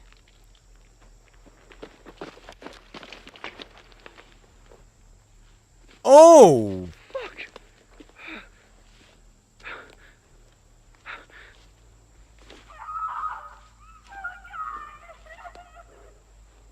That's not. You can hear the trill.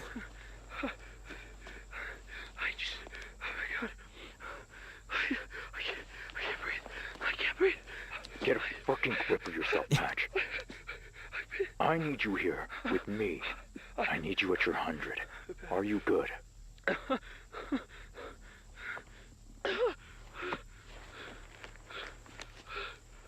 It's hunting us. Hold position. Okay. When you see it, open fire. Yeah, I would assume you'd do that, Gray. Okay. Oh, it's just a sound. I thought it was the Debar. No, the Debar's at Area 51. That is such a cool idea, too. And this is why it's a very cool series, because it's, like, grounded, but explores alternate ideas that are, like, creepily elevated. Oh my god, we get a POV. This reminds me of Primeval New World. We get POV of the raptor. Are we gonna see it move in the background? No. Yeah, it's the same mimicked scream. Oh my god! Gray, come on! Why are you not covering your 6?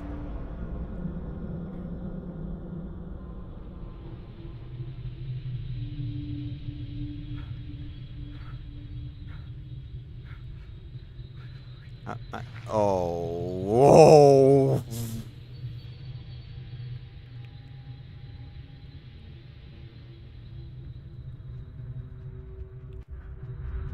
Oh god.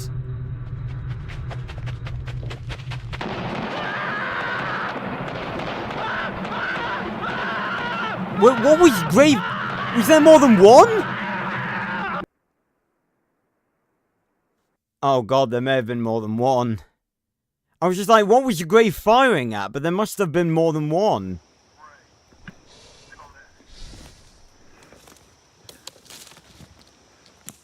Okay, so they got one, and one's still alive. Must have just been 2 of them.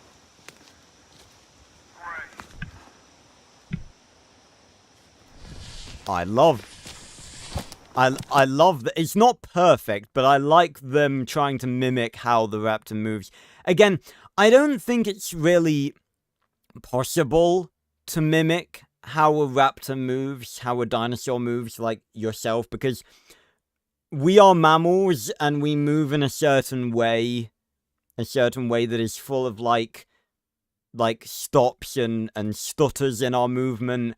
Reptiles don't move like that. That's what makes them creepy to humans. That's why we see like lizards and stuff as being, and like snakes and stuff as being really creepy, because they don't move like we expect them to, because we move in a certain way.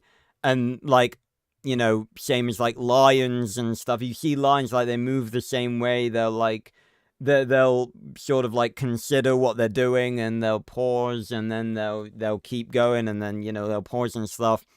Reptiles don't move like that, and that's what makes them unsettling, because they move differently from us. So I don't think it's really possible for you to accurately you know, copy the movements, because, you know, we can't really move like that. Plus, you know, holding the camera, you're gonna shake, aren't you? I think you'd probably need one of those, like, gimbal things, which makes it so that the camera, like, doesn't shake, because it would be unbelievably smooth. Also, can I just say that the quality of the animation has gotten a lot better. Also, I think Patch is dead. But where's Gray? Did Gray die? Did Gray drop his... Oh. Whoa! Oh! There's Gray. Good show, Gray.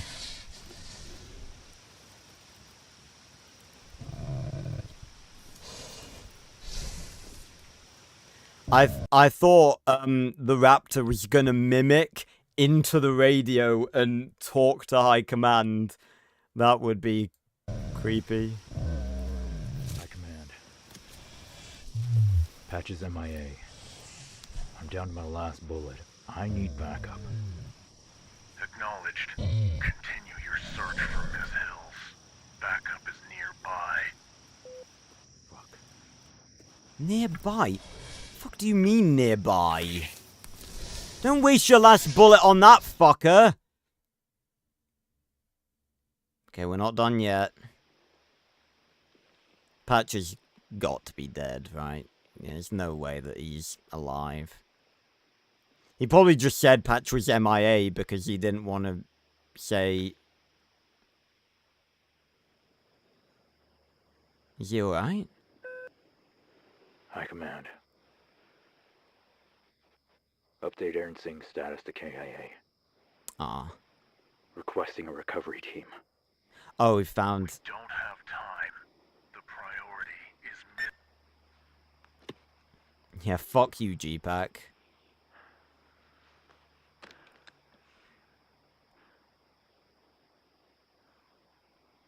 So we found the girl.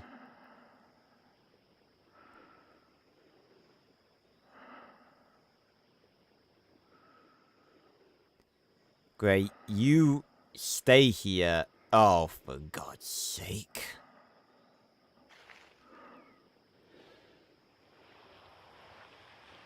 Oh, he's going in. He's going in with a knife. Ah. Oh. So we're not going to know if Gray made it. Well, there's... I am recording this debrief to inform the head of committee of our operation in Shadow Valley, as well as my recommendations. Our deployment approached Sarah Hill's last known location, where they engaged a pack of Utah Raptor Ostromesaurum. Our field tech, Aaron Singh, call sign Patch. Oh, so that was Patch's real name. Okay, so Patch is very dead. It's confirmed. KIA. Yep. Private Gray has sustained critical injuries. Survival is uncertain. Okay, so Gray came back in? So they found Gray? So... Oh, okay. Oh, Immortal Marcus!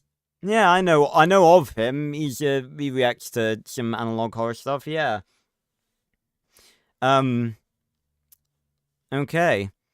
So Gray came back in. He's not dead. He's very wounded by Raptically, but he clearly didn't die, so that's good. Oh, hey, Midnight. We believe him to be responsible for neutralizing the entire pack and for killing one of the targets with a combat knife. He's such a badass. He actually did that. He killed a raptor with a knife. Our recovery team could not locate Sarah Hills or the remains of any other missing persons. Okay. We cannot confirm her death, although Senator Brian Hills has expressed disinterest in working with GPAC in the future. I can't for the life of me imagine why. Did Gray tell you that they found an ear? We failed. Palmer Ridge, France. Now, Shadow Valley. Without legal backing, we are projected to suffer sharp declines in recruitment and funding. Our emergency power bill is unlikely to pass in any member nation. We urge your immediate support of the Emergency Powers Act in the event of a declared GPAC emergency. All citizens of eligible military age will be conscripted into service under GPAC command. Holy shit, really? They're trying to forcefully conscript people? Fucking hell. That bill would have enforced a draft during states of emergency, with the only exception being a fine of 1 million US.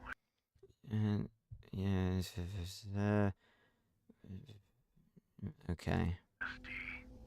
Without it, we lose manpower, enrollment, and leverage.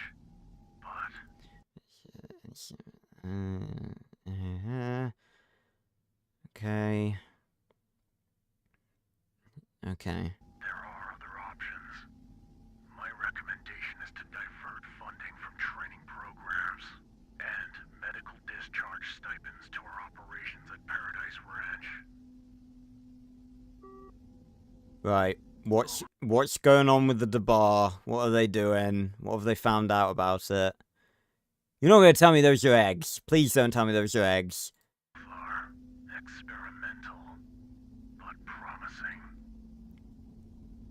Lead scientist Adrian Holloway has discovered something unnatural. I will assess whether it has any strategic use. High Command, out. So what, are they gonna try... Oh god. They're gonna try and use the Dabar? Of course they are, because they're gonna try and weaponize... They're gonna try and weaponize the Dabar. Because why wouldn't they? Why wouldn't they try and weaponize the Dabar? Why would they not try and weaponize a fucking cursed T-Rex? Well... Oh my god. Why? Yeah, Midnight, for the last 3.5 hours, you've been reacting to this series, Prehistoric Emergence. Basically, holes opening up in the earth and under the water and prehistoric creatures entering our world. Right, so that was Prehistoric Emergence.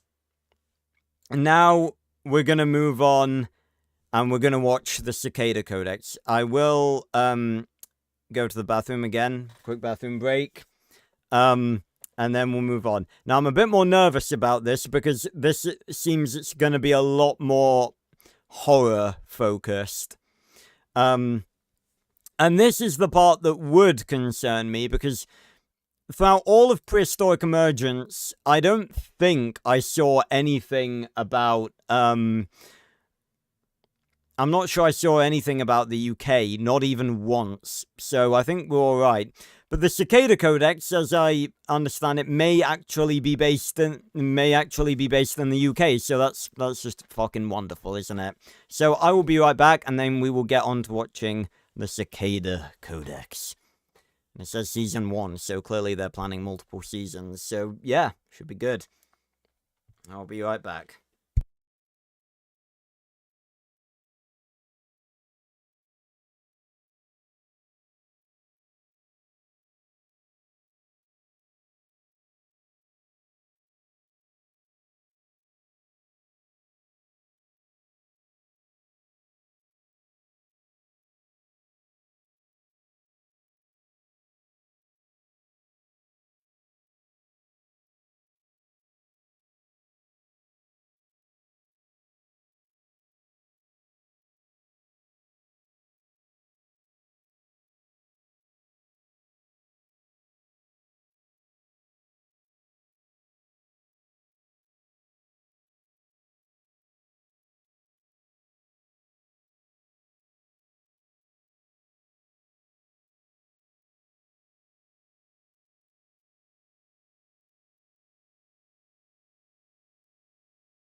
You know what I've just realized? This is a Spook Night stream.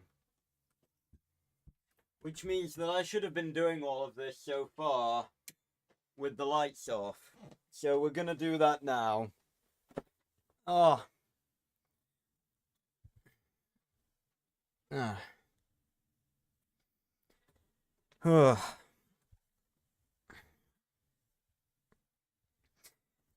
And I'm really not looking forward to this because I believe the Cicada Codex is going to be a lot more sort of horror focused. So I'm going to be in the dark now.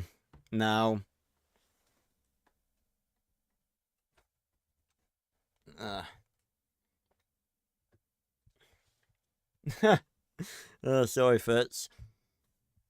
Plugging my phone in. Right.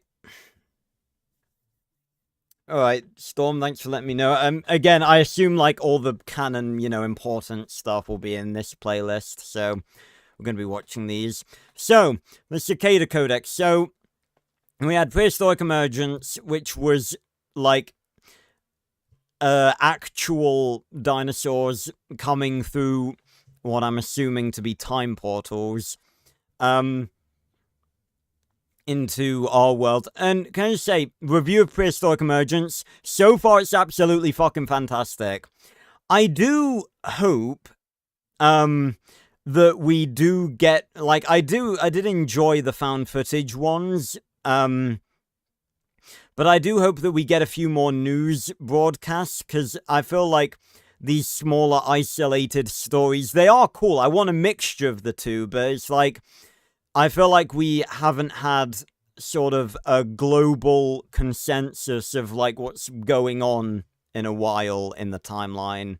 So, I'm sort of hoping after that great, awesome whopper of a bloody, video, absolutely incredible, maybe next time we'll get some,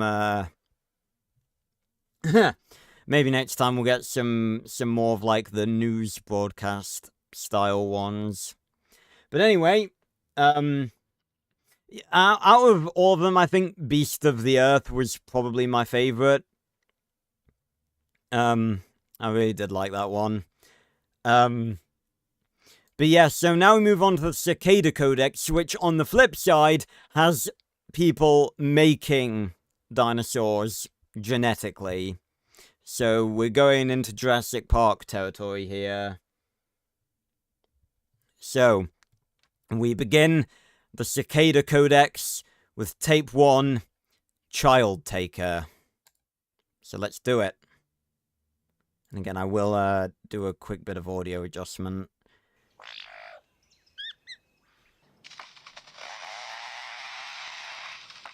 The remarkable mimicry of the lyre. Okay.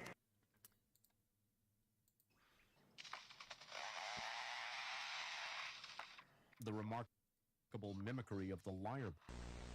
Okay. Yeah, it sounds fine to me. BBC Evening News. When was this first? Only 4 months ago, so it's a very recent analog horror. Okay.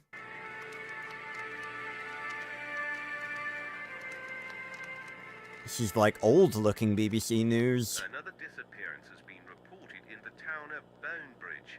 8-year-old Harper Thompson was reported missing this morning by her parents. God, you see, really enunciating. Reported this morning, reported missing by her parents. Jesus. Oh, okay, there's fair enough. Okay, so because this is BBC, obviously this takes place in the UK. Fucking fantastic. So, as if we didn't have enough to worry about the rest of the world, we got fucking these cicada fuckers making dinosaurs in the UK. I'm not suggesting that they take place in the same universe, although that would be a really cool idea.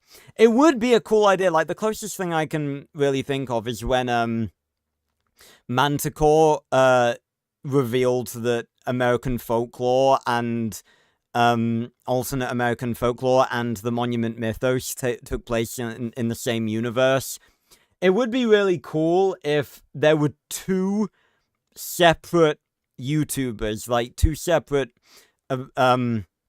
analog horror creators that both made an analog horror and then connected them. That would be cool. Anyway. This is the latest in a string of disappearances in the town over just the last few weeks. 8 people now, including Harper, have been reported missing. Police urge anyone with information on Harper and other missing persons to come forward to help bring them home. It is believed by locals that these disappearances are all linked. Many of the reports have mention of a creature or large man associated with the victim's disappearance. Okay. Descriptions vary, but what remains consistent in reports is the mention of 2 large brown protrusions erupting from the head of the entity. Yeah, that's not a man, is it? That, my friends, is a real Dilophosaurus. It doesn't need the frill, it doesn't need poison, because these motherfuckers in real life were scary. These reports have led officials to believe that there is an individual or group of individuals bearing masks and abducting pets and locals of Bone Bridge. Residents have named this alleged figure the Bone Bridge Reaper. Because, it's not creepy enough that we potentially have, like, a serial killer or a group of serial killers. You have to give it a creepy name. You have to. Suspicion is correct. It is still unclear what their motive is, as there is little consistency between victims, except that they are all last seen before night. Before 8-year-old Harper Thompson went missing, she described a similar figure to her parents, stating that it was a monster that would talk to her at night. Her parents dismissed this as their child's wild imagination. Okay, first, number one, if your child is saying that there are things talking to them, you may want to listen. Number two, considering that we literally, at the very start, saw something about mimicry, I'm going to make the assumption that these dilos that these fuckers have created have mimicry as well. That's just fucking perfect, isn't it? They come to regret. So many, like, we've had 3 different fucking instances of mimicry now. Unbelievable. Police urge all residents of Bone Bridge to refrain from staying out after dark, to lock doors and windows, and to, most importantly, report any information on recent victims to the local police station. Janet Smith, BCC News. Oh, it's BCC. I fucking, I didn't read it properly. Joe says thank you to my support. Oh, that'll be because this will probably, yeah, this will, this was, a replacement original episode. Sort of a bit of a spoiler, though. I mean, I feel like, from the playlist, we know. But if you weren't looking at it from the playlist, God knows how you'd be able to avoid that. You wouldn't really know, but, anyway.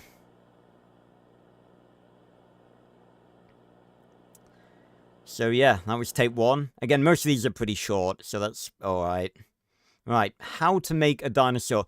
God, really jumping from, not spending any time, with build-up. Just like, yep, how to make a dinosaur. Right. Let's see. Excuse me.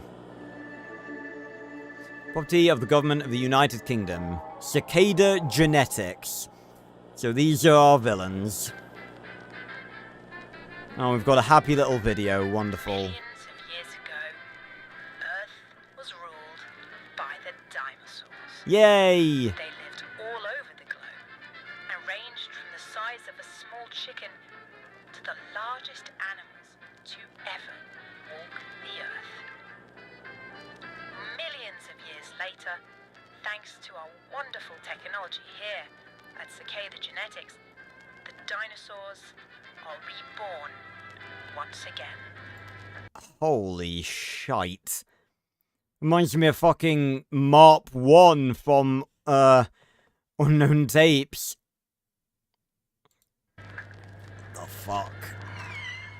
That just looks like a turtle. Oh, it's an Oviraptorid. But how is this possible? Well, here in your first staff orientation tape, you will learn about the cloning of prehistoric life. If it was me... Yeah, it does look like it's in pain. If it was me, just because of, like, the style that I think fits analog horrors more, just fits on analog horrors more, I would have named this, Cicada Labs Orientation, and then maybe colon, how to make a dinosaur. I guess it's like balancing, you know, findability through a title with the sort of style of analog horror.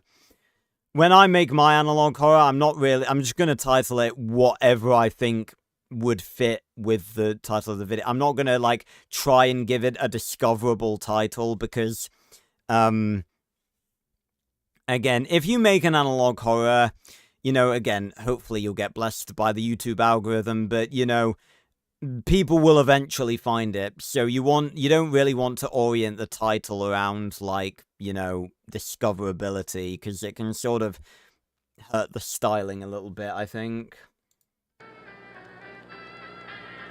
Right, the cloning and breeding of extinct life. Darwin. Darwin was originally used as a diagnostic technology for genetic disorders. However, it was later discovered that it could be used to observe microscopic imprints of DNA on well-preserved fossil remains. Right. The first step of this process is the imaging stage. Darwin uses advanced microscopic imaging to produce clear micrographs of DNA. These are then analyzed by Darwin's artificial intelligence module. The AI looks at the micrograph Oh, God. and infers the nucleotide sequence of the target DNA strand. We got AI. On each nucleotide's individual morphology. This sequence is then synthesized in the fabrication stage. Okay. A separate Darwin module loaded with the appropriate components such as free nucleotides and Darwin module, it's kind of difficult to see this because of the there's Shelter 54. You haven't seen that, go watch that. Darwin module requires more components such as phosphate groups and pentose sugar, etc. to synthesize DNA. enzymes can artificially synthesize the analyzed genetic material.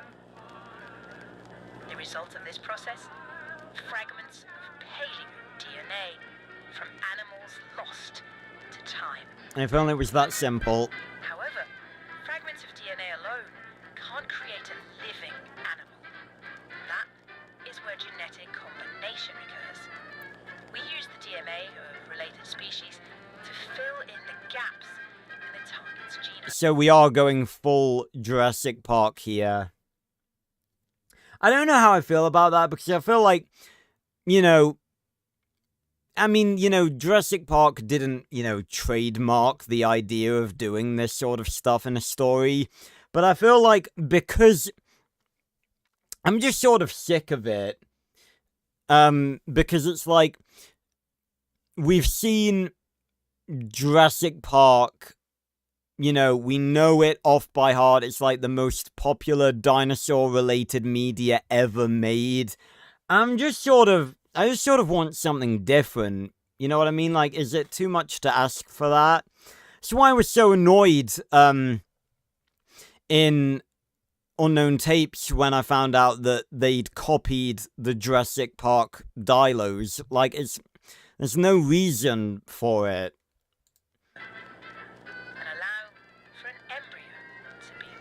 So the dilos are gonna have... It's not without great challenges. Oh, the Dilos are going to have mimicry, aren't they? From that bird that we saw at the very start. This is a Dilophosaurus embryo. It did not survive the incubation process, unfortunately. We think this is due to faulty enzymes, but this will be corrected in future iterations. Oh god, I thought it was just a picture. That was actual physical. Ugh. This is version 10, and I believe very soon we'll have viable Dilophosaurus embryos for the lab. Why are you trying to make Dilophosaurus in the first place? Like, for what reason are they doing this? What is the reason for Cicada Genetics making this? Making dinosaurs? Is it just because they can? When has that ever gone right? Ever? What's the reason? Ugh. As seen in our demonstration, it may take many iterations and revisions to produce viable embryos. Good practical models, though. Produced and placed in artificial eggs or wounds, the resulting animal may still act or look very different from how they were in the wild, due to the nature of gene combination. Ooh. Was it getting pure?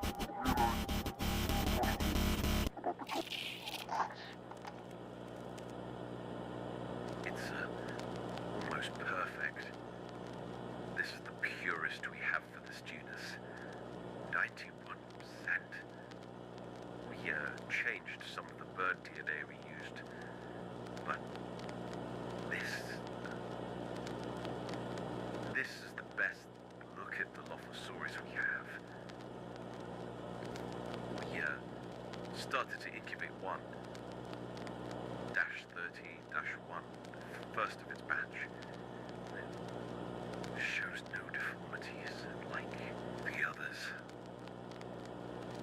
Dead end Dilophosaurus, whether I specimen Dilo 11. Seems this time we may have actually succeeded.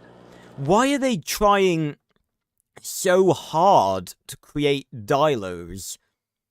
Okay, theories. Why are they doing this?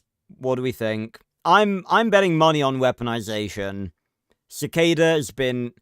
There's people above that like, make us a weaponized dinosaur.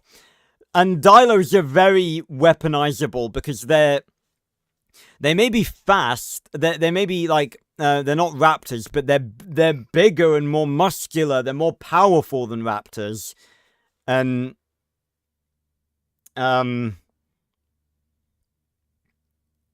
yeah, make a very big... Make a very good weapon. It's a beginner dino. Well, in fairness, it's again, reminder. Do I still have the stream image up? Oh, I do. Hold on. Reminder for people that don't know. I've still got it up. This, right here, there's Nedry. That on the left is the Dilo from Jurassic Park. This is the real Dilophosaurus that these guys are making. That is how big Dilos got in real life. That is what they look like. So, yeah. For those of you who don't know, again, Dilophosaurus, the only dinosaur, where the real-life version was worse than the Jurassic Park version. God help us all.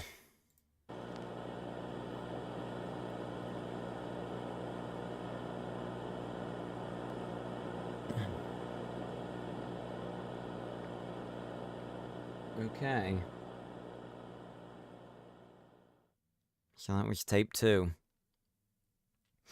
Again, why Dilophosaurus? Because it seems like they're trying a lot with that one.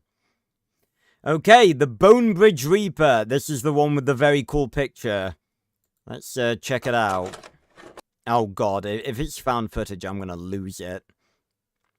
This tape is classified and is property of the government of the United Kingdom for use in the Cicada operation. Unauthorized viewing or reproduction of this tape will result in immediate detention. Alright. Now, fuck me sideways. Investigating. A lot of talk in town of the woods. And, essentially, yeah, this weird is... noises and people. This is definitely missing. the UK. I'm here to investigate.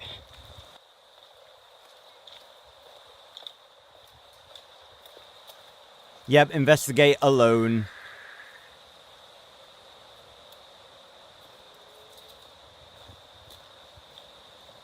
So is this Bone Bridge?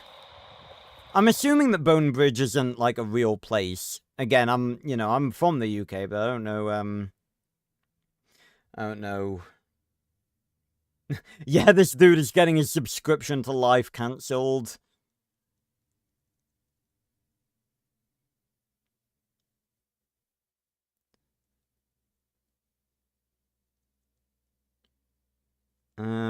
No.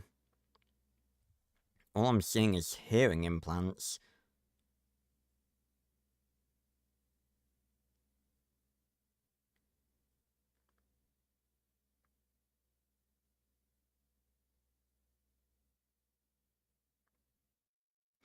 No.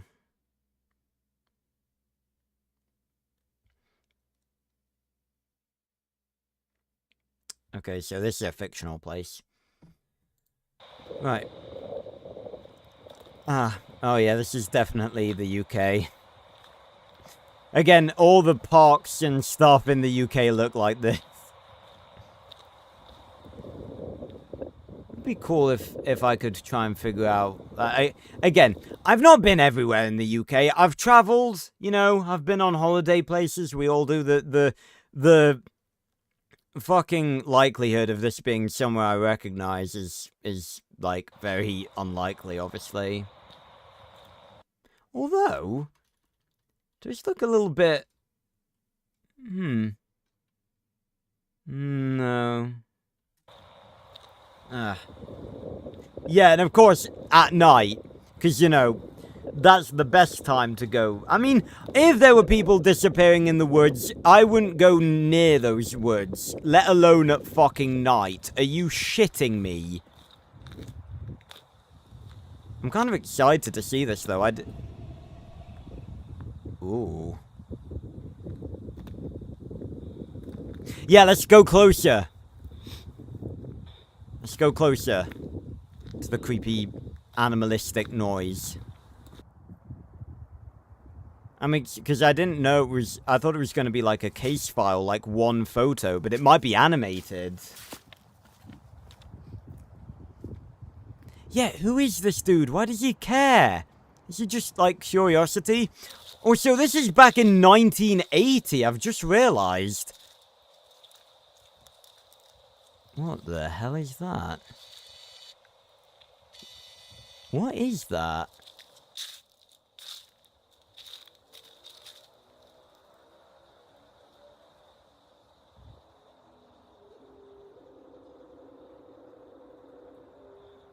Bro, what are you doing? What are you doing out here? Why are you out here? My brother in Christ, you are suicidal.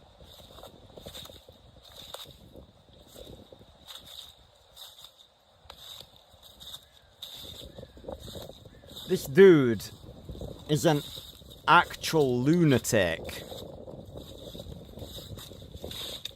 It's gonna be so cool if this ends up, like, actually being animated.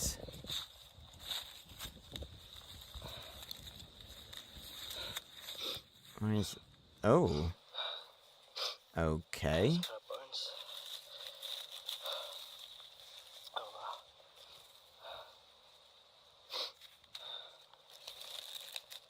Oh, there's a drawing. Oh.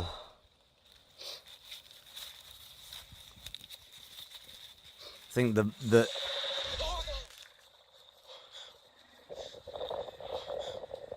Whoa.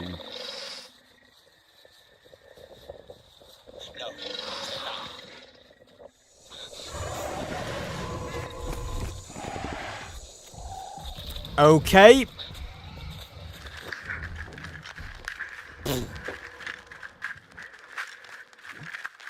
How is this dude still alive? That dude would have been on him before he'd gotten up.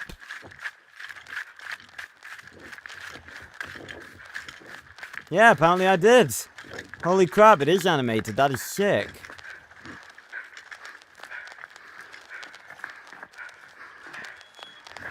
Oh my god. No, you're so dead.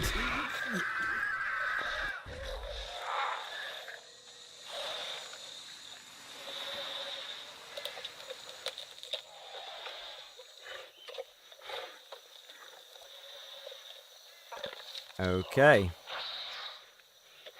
Okay, few things. First of all, that was mad. I was not, Okay, yeah, let me have a look at the drawing.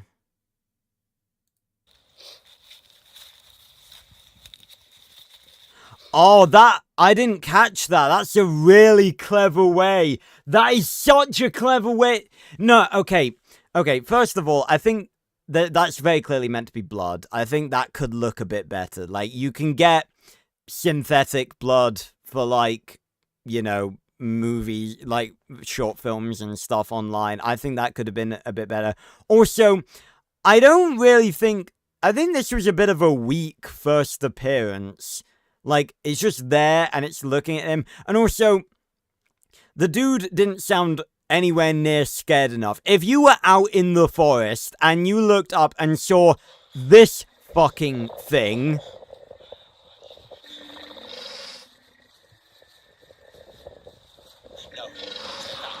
He said, no, stay back. And he said that with some fucking confidence, too. No, you would shit yourself. Also, how the hell did he get out of the forest? How did he get away? I feel like what would have been much better... Get rid of this scene. Get rid of this. First of all, though, it's... And let's... Yes, definitely stay back. Get rid of this. I have to give props, though. This is animated fucking flawlessly. Like, the model is not jittering with, like... Because you could see it a little bit with Prehistoric Emergence, that sometimes, when there were segments like this, you could tell that it was a 3D model superimposed onto already existing footage. There's none of that. This fits flawlessly into the footage. It's magnificently animated. But I think this was just a bit of a weaker first appearance for it. And I think I love the fact that the page was folded over and then he unfolded the page and there were two of them. I think a way to utilize that better would have been him maybe, you know, encountering one, and then maybe finding the, like, maybe he gets to a segment where, like, he gets behind, I don't know, like, gets behind a fence or something, and locks himself in so that the one can't get him, and then he finds that drawing, maybe he finds, like, the corpse of one of the missing people alongside that drawing, and then he unfolds it, and it reveals that there are two of them, and then it reveals that there's one in there with him. Again, this is just my constructive feedback on this, but again, fucking flawless animation. Look at that. It looks so good. Not to mention, the quality of the model is insane. This is like fucking movie quality, and like that is so cool. This right here is so fucking cool. And that is such... Again, this is why I was so excited to check out this one, because this obviously a lot smaller scale, and that that can actually For analog horrors like this, that can actually make it a lot better at being more small scale, at least, like, at the start. And the idea that in this small town in the UK, there are just a pair of dilos just hunting in the woods. That is such a cool feeling. And again, why did Dominion not do this? An entire movie of this is what we were expecting and what we should have gotten from Dominion. But no, we got Locust. A movie about Locust. Because that's what people wanted. Fuck me sideways. Okay, so that dude's very clearly dead. Okay, so they know.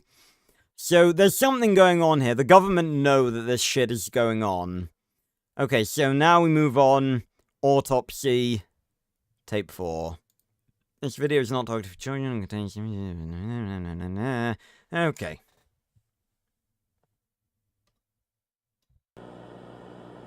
Yeah, do you not see Jurassic World Dominion fits? Alright, we're back with Cicada.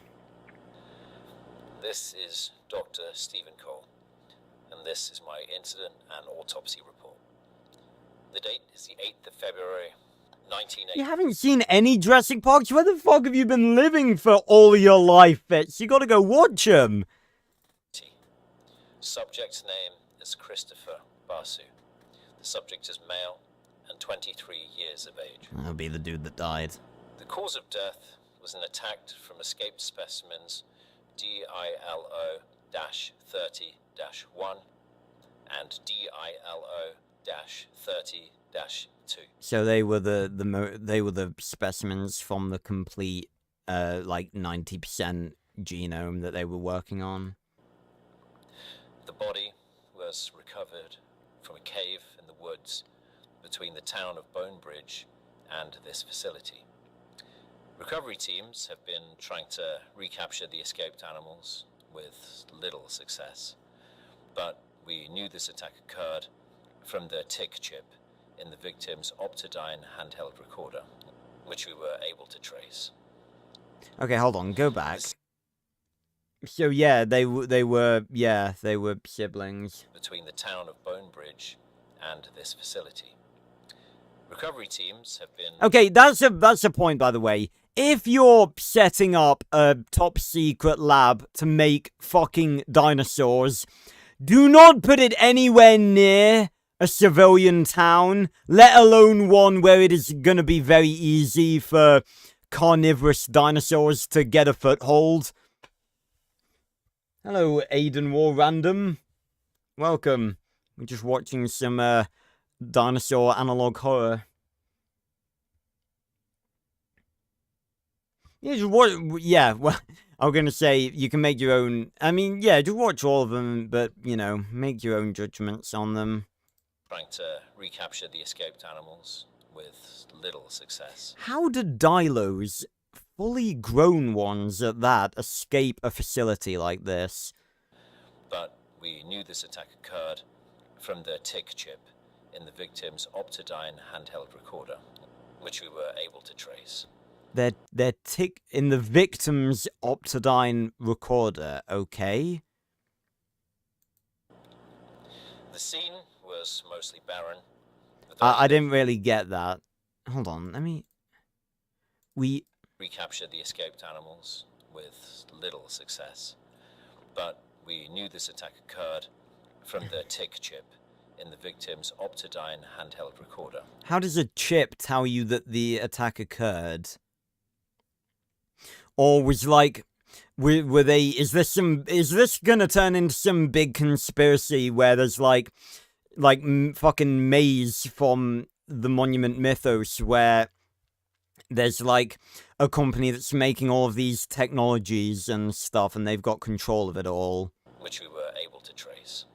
I'm not sure, I guess we'll find out. The scene was mostly barren, with only the recorder and blood being present. The animals dragged the body to their new established territory, near the cave, where the remains of other victims were found. I will now begin the autopsy report.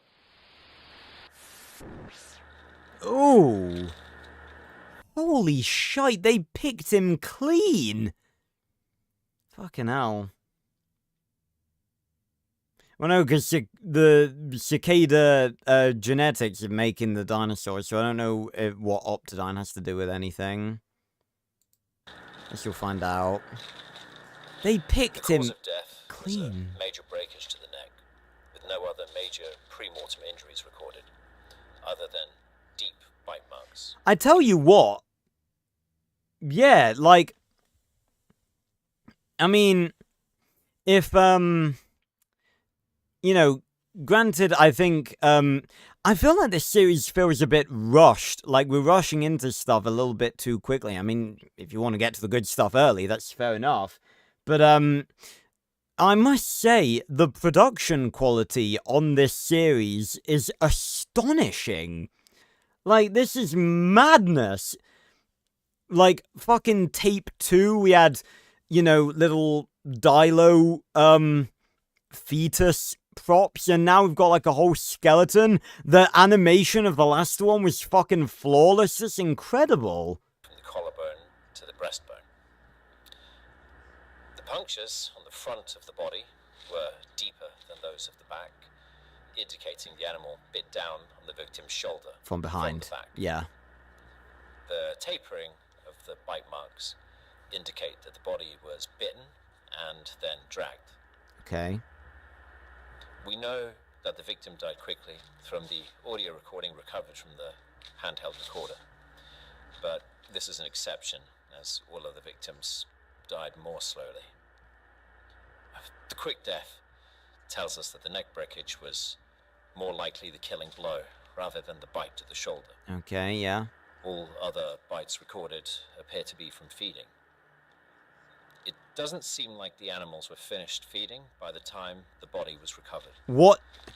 What do you mean? There's like nothing left, because, you know, dinos can't like pick a carcass clean, because, you know, they're big dinosaurs with big mouths, and, you know, they're not gonna like they're not gonna like scrape their teeth along to like get any bits of meat. There's barely anything on him. Organs, like everything is just gone. He's just a skeleton. Due to the patterns of breakage around the limbs, what we expect to see with large predator kills is total removal of the limbs, as the animals will eat the muscle and break down the bone to get the marrow. However, the breakages seen here are partial, like the animals hadn't fully finished consumption. We know that the animals started to feed almost immediately, and the patterns of breakage on the rib cage indicate the animals bit down and ripped upwards to break off the sternum. However, some bending inward of other ribs indicate the animals dipped their heads into the body cavity to consume the organs inside. Tasty. No organs were present inside the body cavity, and it is assumed that the animals ate everything. Well, yeah. And then moved towards other areas such as the limbs and the head. The head was removed from the body, and the mandible was not found. But it was assumed it was purposely ripped off by the animals to get at things like the tongue. Oh, God. God, you were right. They were bloody hungry. Fucking hell. On the upper half... I mean, in fairness, they're dilos, and they're adult ones, too. They would have had to eat a lot, so maybe they were that hungry. Well, the eyes, ears, and nose were all consumed. But the rest of the skull remains mostly intact. Would they really eat that stuff, though? I mean, I wouldn't say that they wouldn't eat the organs, but, like, the eyes? Okay. This concludes my incident and autopsy report on the victim, Christopher Besu. Okay. Unfortunate. Right.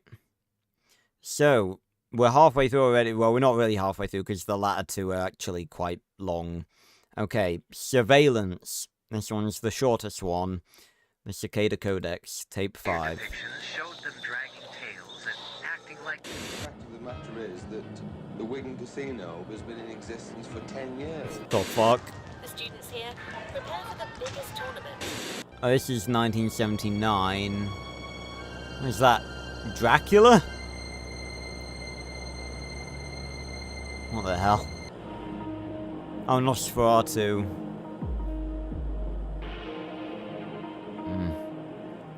Huh. Optodine. Okay. So who are these people? Memories. Your child's first steps. Graduation. Even a family road trip. This is... Till now, these core memories have been tedious to capture on film. This is gonna be like a whole conspiracy thing, isn't it? With fucking... It's like the whole maze machines thing in Monument Mythos, where it's gonna be this company that are selling all of this fucking technology. That's why our team at Optodine Technologies have created the first device to combine a video camera with a VHS tape recorder. This revolutionary technology has a compact, lightweight design and is perfect for everyday use. So obviously this is back in the 1980s. Uses advanced new technology such as the TIC chip, which helps to improve audio and video resolution, keeping us above our competition. Buy your Portagola today at any major retailer and add another member to your Optodine home technology family. So what's their involvement in all of this then? Okay, well okay, so we're moving straight on to the Bats of Bone Bridge, the Cicada Codex, Tape 6. Let me guess, they're gonna be pterosaurs. Yay! Right. Confiscations and Archives Department, tape designation 1 BBPS, media type public, methods of surveillance, Portacorder V1, Optrail Cam V2, comments, tape unfinished before confiscation. Oh, that's not a good way to start this.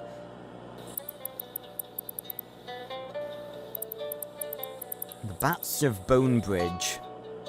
I wouldn't really like to live anywhere. The wonderful bats found in our town. That would scare me shitless as a kid. Bone Bridge is home to around 4 species of bat. I wouldn't want to live...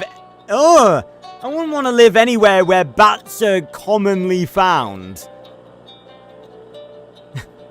Is that just me? I feel like every bat from the small...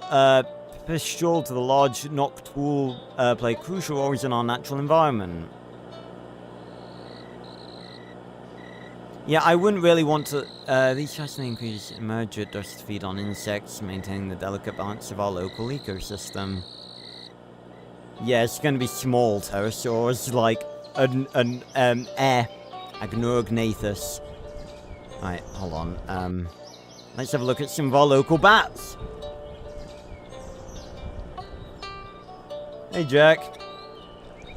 What's the point of VHS horror? What's the point of VHS horror? It's meant to look like that, you idiot. Sometimes called the water bat. Dow Benton's bat are often seen gliding just above our rivers and lakes. They use echolocation, because, you know, what bats don't, to hunt insects over the water, scooping them up with their feet or catching them with them in their mouths.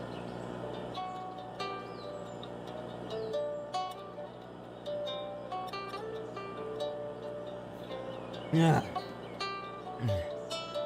Watch them hunt.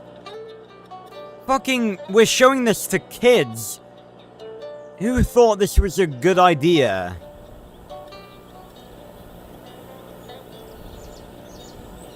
Bat number 2. The Noctool bat. One of these is gonna be a pterosaur.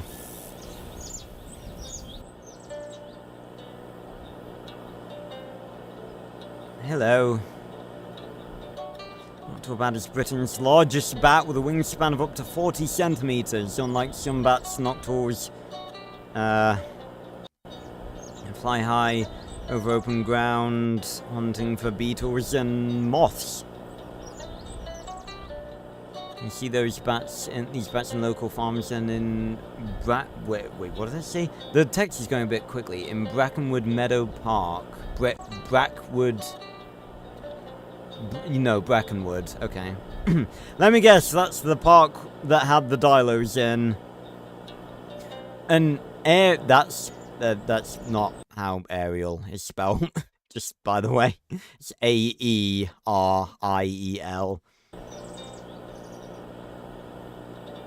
Aerial, not Ariel. Invasive species. Okay, wonderful.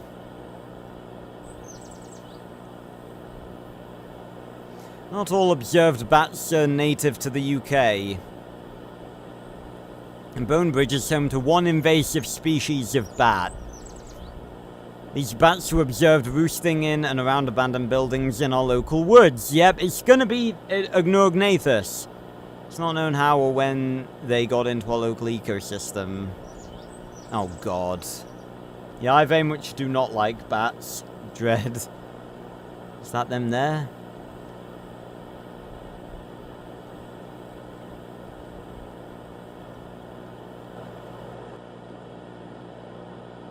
They look more like frogs. And they seem quite accustomed to human presence. This is unusual for bats. I can't even tell, like, what parts of the head and... I can sort of tell where the wings are. Oh. They hunt insects in swarms! Oh, glorious! Yeah, they are Agnorgnathus, aren't they? We're going full primeval. Okay.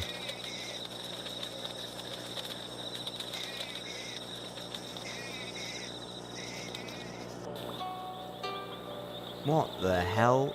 Bat number 4.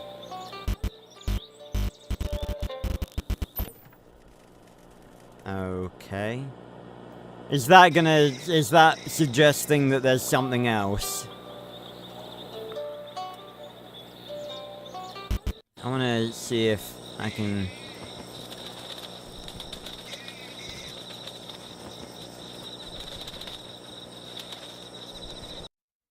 Let me... go back, see if I can get a proper glimpse. Yeah, they're just gonna be Agnorgnathus, aren't they? Yeah, it's clear to see they're... Oh, there it was. I think I must have gone past it before. It's clear that they're just sort of doing that in front of a camera, but that is fine. Ooh. Yeah. They're gonna be mini... Oh my god, there was a really good one there. How'd I miss that?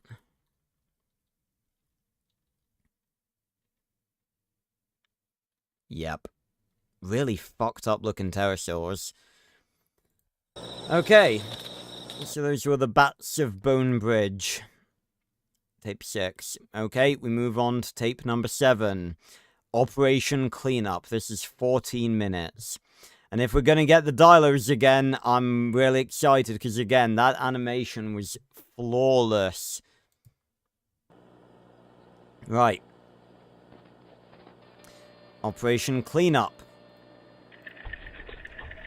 Operation Cleanup, Report 7, Staff Dr. Stephen Cole, Report Content, Tracking Update, and Deterrence. So, this is 9th of the 2nd... And it is 9th of the 2nd because we're in UK and we actually track time properly. Autopsy was when? Okay, so this is a day later. Right. Let's see what's going on here then.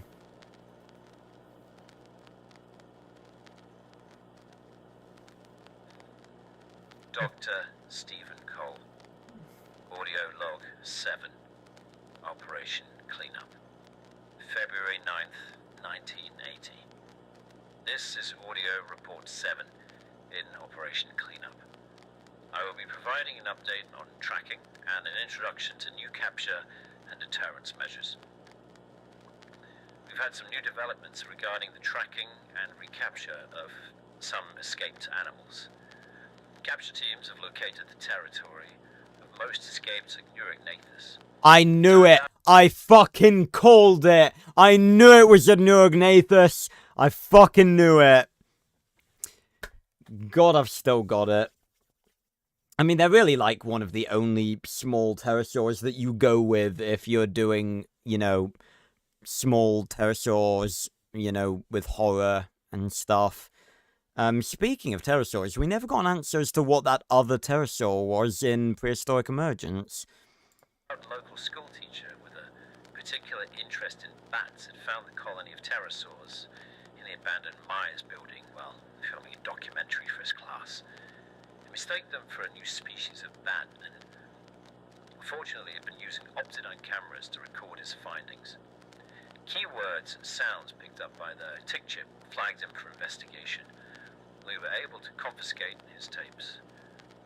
We used the excuse of public safety that these invasive bats were carriers of rabies to move in silently and capture the animals. Okay, good. Capture teams managed to tranquilize and recover 5 of the 9 escaped pterosaurs. So, 4 just unaccounted for?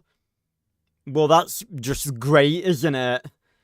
However, they breed fast and are notoriously hard to capture. Oh, so it's wonderful. unlikely that we'll be able to recapture every individual. However, So, they're just unconcerned about the fact that they've released pterosaurs that are notoriously quick to breed into the wild. we are trying and have so far been mostly successful. Mostly. Another team will be closing in on the building tomorrow afternoon when the animals are less active. Okay. Check. Furthermore, one of the 4 missing Coelophysis has been recovered. Oh, for God's sake, are you serious? Why are you making shit that is so easy to get out? There weren't even meant to be, in Jurassic Park, there weren't even meant to be any compies on Isla Nublar. They stowed away on cargo ships. It is common knowledge that Coelophysis are incredibly easy to get out and get places. God damn it. Is dead. Missing Coelophysis. Furthermore, one of the 4 missing Coelophysis has been recovered. However, it is dead. Okay. This one is an adolescent female. She was found on the side of a quiet road 3 days ago on the 7th. The body was brought to me for examination and autopsy. Before an autopsy was conducted, I took samples of saliva, blood, and other organic material. Yeah. Again, the bloody production quality for this is insane.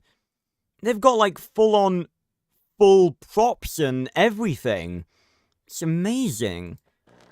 I was honestly not expecting this much from this one. I'm gonna be honest. It's incredible. Well done to you, Paleo Void. You've done a cracking job. Autopsy and X-rays showed no obvious cause of death. However, the analysis of collected samples revealed something concerning. Oh, God.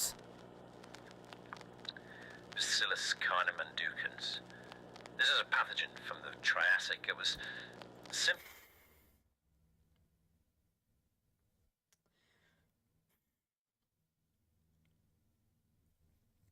Once again, to quote a famous mathematician, your scientists were too busy wetting themselves, realizing they could.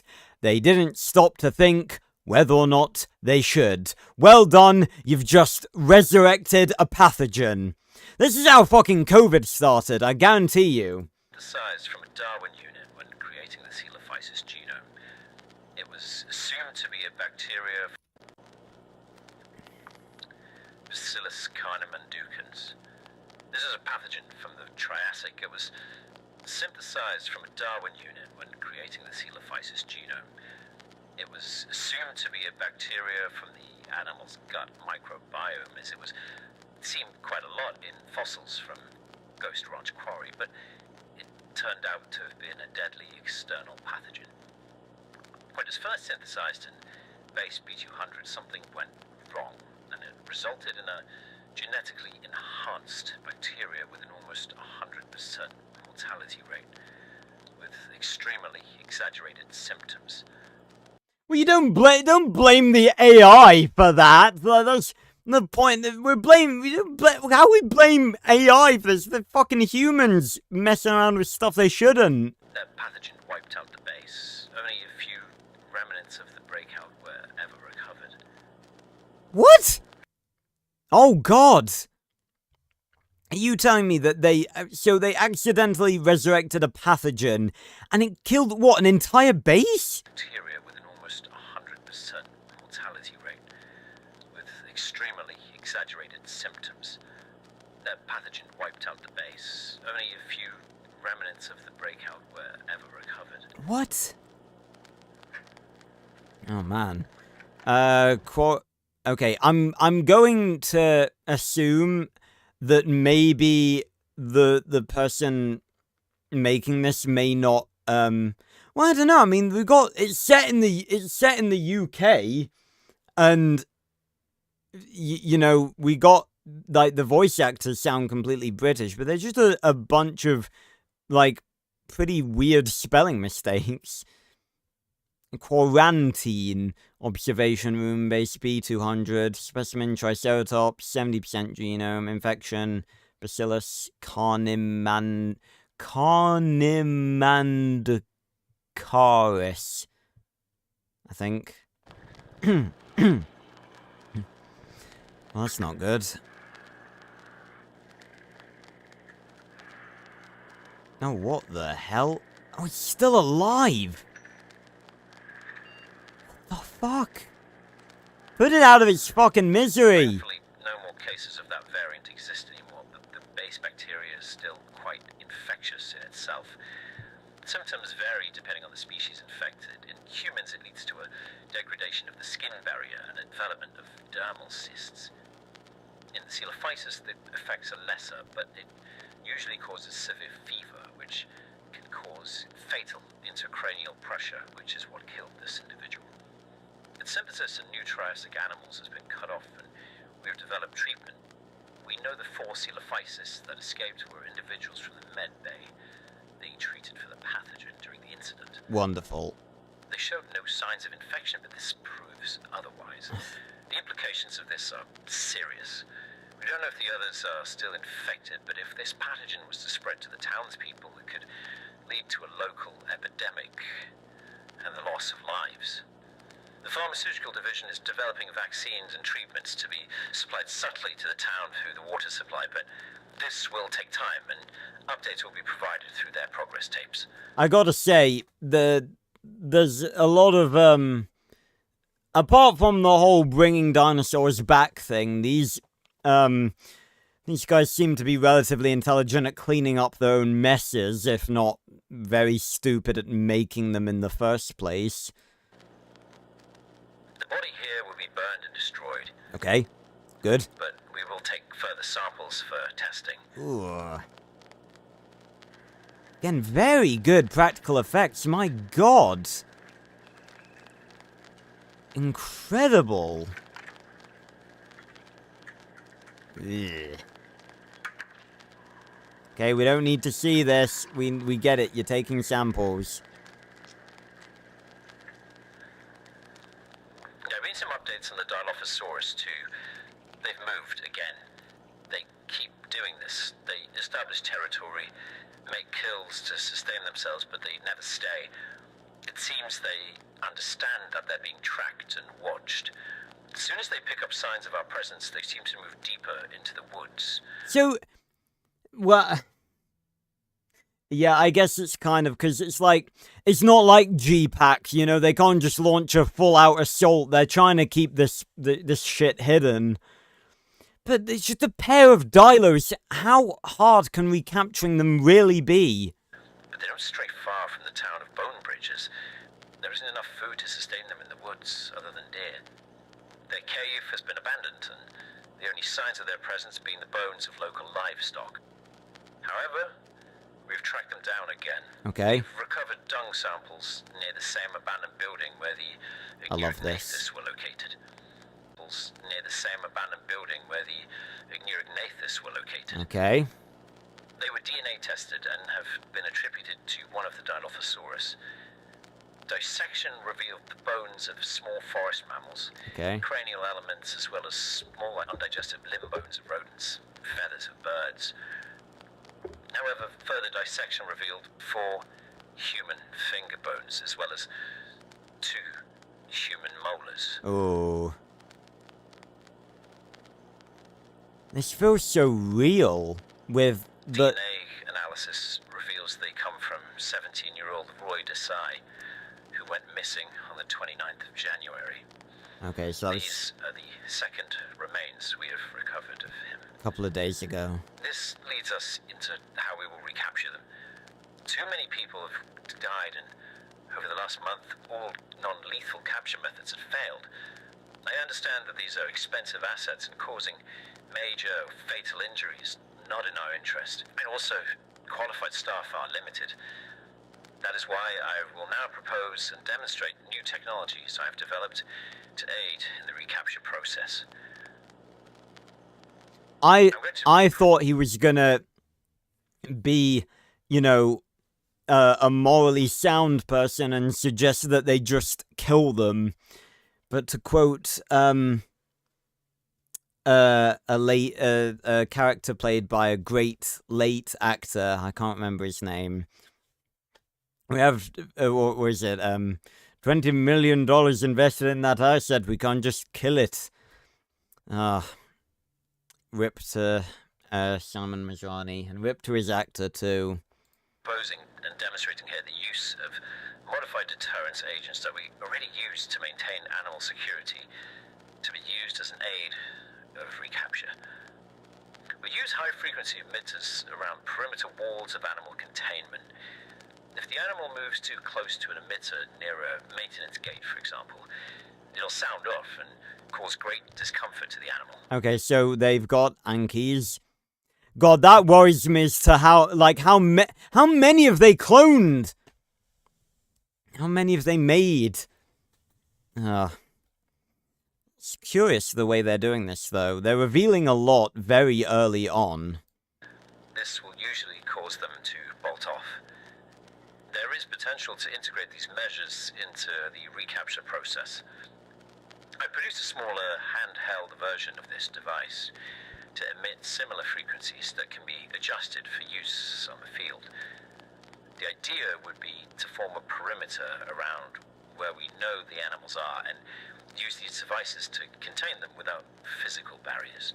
Okay. In theory, the high-frequency emissions surrounding the animals will mean they won't be able to run and will be too overwhelmed to fight. That way we can close in on them and make tranquilization much easier for transportation back to the facility. It's gonna go so wrong. This work. The smaller devices are less powerful, and there is concern that it might not be as effective as a deterrence measure. That is where she comes in. Our third Dilophosaurus in the subterranean Fake Sky facility. Oh. One of the only individuals to not successfully escape in the incident. We set up a slab of meat near one of these devices to test its efficiency. We started with a control, no frequency. As expected, she took the bait and came in to feed. We then upped the frequency to half of the maximum capacity. This time with the same setup, she seemed uncomfortable, more wary when approaching the food. But eventually, she took it. That was half of the full frequency, and it barely stopped her. Sure as hell can fucking move. But, my god, the animation is insane. It's so good. This is like movie quality animation. This is so fucking flawless. How many views? Only 38,000. Paleo Void needs more subscribers, man. This is insane. But the full capacity of the small device, the results were incredible.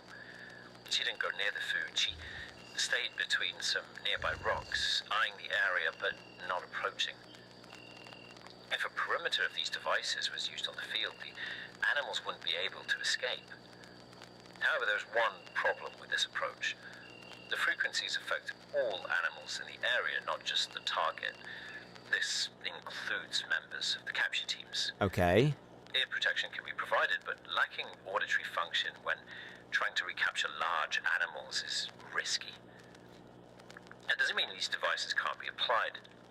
They can be used to reinforce current measures and used strategically to lower the risk for capture teams. But nevertheless, we developed more measures that are more specific for better capture. Using a Darwin unit, we synthesized synthetic pheromones. These pheromones were engineered to produce certain symptoms in certain animals.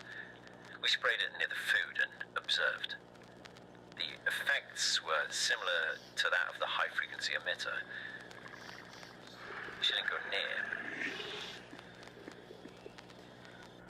I'm seriously, tell me this animation is absolutely stunning. I'm blown away. It's flawless. Like the bends, you can see the slight fucking bends in the muscles of the feet and everything. This is incredible. I don't know, like, fucking hell. That's absolutely incredible, the animation of these dilos. It's incredible. This technology is expensive, however, and while it's engineered specifically to impact certain species, we didn't fully understand the risks of inhalation for humans. This is why we didn't engineer more severe side effects, and why all capture teams using this tech will be fitted with respirators and standard body covers. This technology will be developed further and hopefully applied to strengthening the security of our environments to prevent further escapes. We've had a number of species imported into the facility, into temporary enclosures for study, alongside some geneticists from other facilities to aid in research while we focused on recapture. They began testing on proboscids such as Platybelodon, looking at the effects on pheromones on large mammals. So far, she's responded well to testing. They've also begun trials on large aquatic species such as our mosasaur in the event. I'm fucking sorry. Holy I thought this was going to be like a small scale fucking organization that only bred like the pair of dilos. They've got a mosa? He breaks a maintenance gate, for example, and swims out into the wider area. While doing this, we also factored in smaller organisms in their environment. We know the pheromones or frequencies can cause major issues, so we studied fauna like ammonites. This here is an individual found dead in one of our Jurassic enclosures. While she's not the same as the Cretaceous ammonites residing with the mosasaur, the application should be similar. We studied samples from these, as well as live specimens, to understand the effects of our deterrence measures on their major functions, to try and reduce the risk for them. Research was also applied to the less pure Paleozoic specimens. We started small with them, examining the effects on trilobites, such as the Solenoides. Trilobites. There isn't too much risk for most of these currently cloned Paleozoic animals Give me your oil. to cause any harm if they manage to escape into the sea or rivers. But this technology can be used for newer facilities, such as the Carboniferous rainforest or Ordovician Sea, who will house more deadly animals. My god, how big how many have they cloned, or how many are they planning to clone? This is way bigger than I thought it was going to be. That I'll conclude my log. I hope the progress my division has provided is satisfactory. More logs will be sent out when further progress is made. Okay. Roger that, Dr. Stephen Cole. Okay. Okay, so that was Operation Cleanup. Yeah, they probably do have a T-Rex. Of course they do. Now, the final tape, the final video that we're going to be watching tonight is Monster House. And I'm guessing... Now, there's a difference here because that's dinosaur analog horror. This is found footage. So, either this is someone stumbling upon the house with the Dilos, or this is Operation Cleanup. Either way, I'm looking forward to it. And by the way, now that I'm properly into this now, I think I will, like, continue watching these. Like, as more episodes of Prehistoric Emergence and the Cicada Codex come out, I will make more videos, or maybe streams watching them, so don't you guys worry. Right, final video of tonight. Monster House, the Cicada Codex. Tape 8, Dinosaur found footage. Alright. Optodine. Cicada_gov. It's the Optodine overview terminal. What we got here then. Terminal 1, Bone Bridge. Logged in. Audio search mode. Active. Visual search mode active. Okay, Bone Bridge, searching.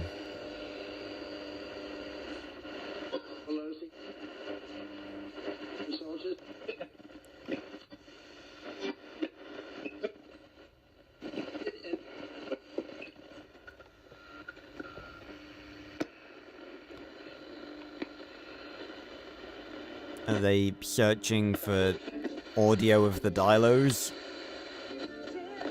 Or of maybe discussion about Bone Bridge. God, they're spying on people. This is like full. Okay, if you can't afford this autocoder here, I do have this option. It's second-hand and doesn't have its tick chip, so its resolution is pretty bad. But Oh. I can give it to you for about half the price. Yeah, I'll take it. So no tick chip, so they can't track it? Wonder if that's a coincidence or not. Okay, so we've got a worse resolution. That's actually quite a clever way of making, like, a different style. So this is the next day. Let me guess, they're in the bloody park again.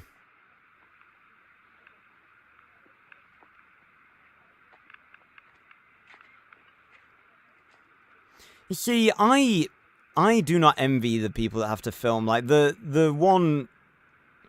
squirrel. The one, where the guy got hunted by the pair of them. The pair of Dilos. I do not envy the dude having to, like, go out and film that at night. Like, I've filmed at night, and it's fucking terrifying. I filmed out in nature in the middle of nowhere at night. It is scary.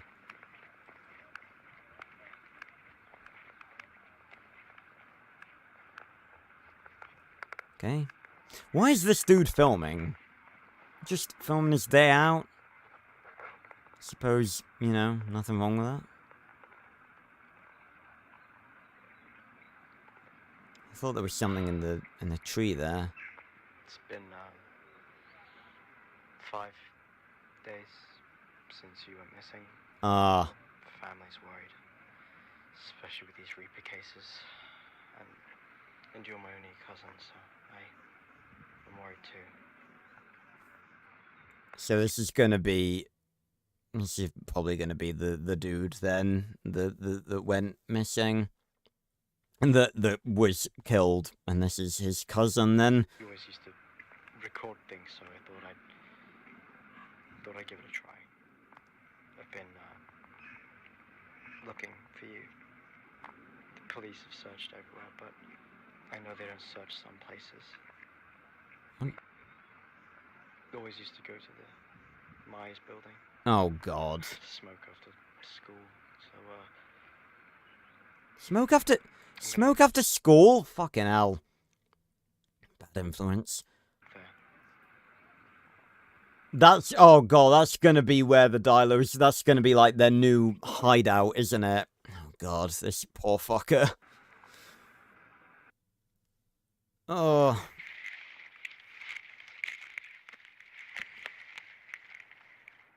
please be here. What do you think he's just gonna be hanging out here? Why would he just be hanging out here? If we went missing, why... What are you expecting to find? It's over... Chris?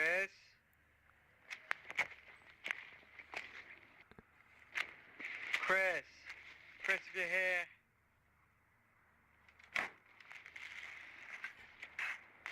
Chris? There's something making noise.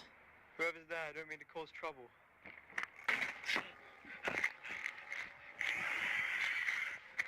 Okay, was there some... I didn't see if... Whoever's there, I don't mean to cause trouble. Okay, no, I don't think... There was... there's no actual... Ooh.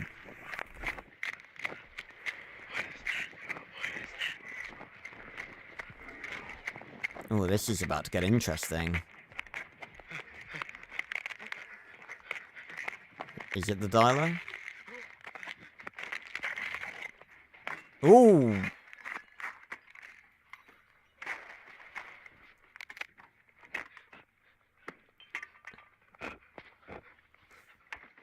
I can confirm there are a bunch of abandoned buildings just everywhere in the UK. I've actually, like, tried to get to filming some of them at some points, but, they're usually, like, cornered off, you know, because they're dangerous. God knows how these, guys got to film in here. Oh. The animation, man, I can't stop. How is that? I gotta assume that he's hiding under a table or something, because there's no way the Dilo just fucking walked past. Yeah, he's under something. Holy shit. Don't, my guy, just wait. No, don't. Don't try and move. Don't be a moron. Or is he going to try distracting it? No, he's going to try and move. My guy! What are you doing? One wrong finger. And you're... so incredible. They must have bred these Dilos with reduced, like, eyesight or something. Then again, we're not really getting the full, like... We're not really getting the full scope of... I can't really, like, see what is contained within this place, so... He's probably hiding under things that we can't really see. But I tell you what, the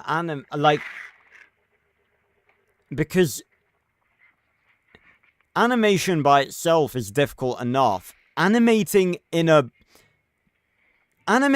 on a found footage video is fucking insane. Because obviously the camera's constantly shuddering and moving and everything. You gotta...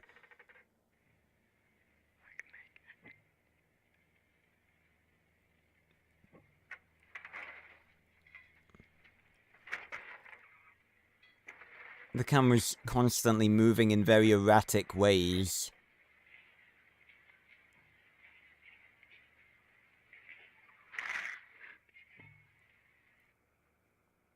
Can't tell, like, what some of the noises are, like, whether they're... It's probably the Dilos, like, smashing stuff, but there's...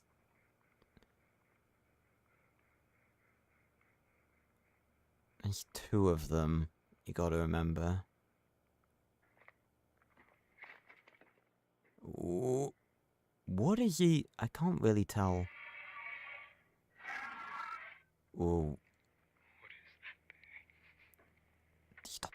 talking. I'm astonished they're doing this in the day. Like, usually, from the thumbnail, it looked like it was at night. But they're doing a fantastic job. Goes to show, you know, dinosaurs don't always sleep in the day.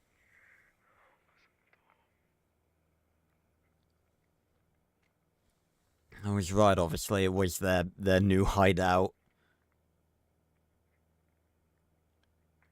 What are the chances that they just so happened to be hanging out in the place that this dude and this other dude that went missing? Was that him, or was that the Dilo? I think it's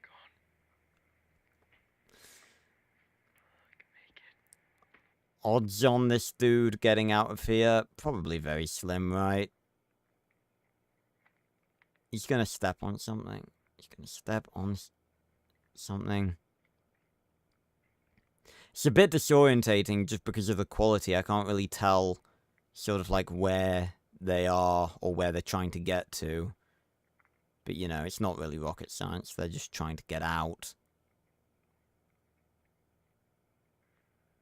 Oh. Okay, just down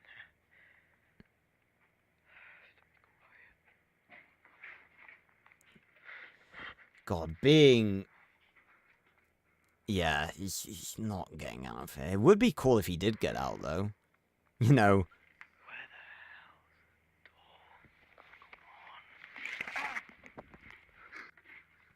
door? Oh, you stupid motherfucker.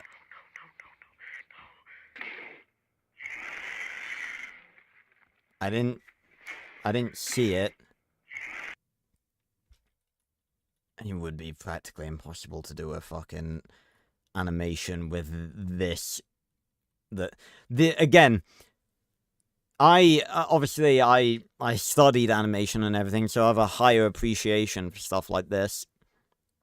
Animating stuff by itself is difficult enough. Animating on constantly shifting, like it's handheld, so you know there's constant movements of shaky cam and everything.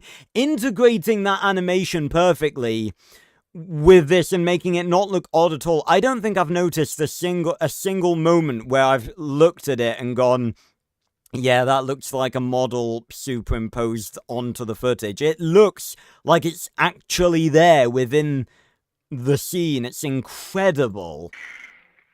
Okay. Whoa. God, they sure as hell...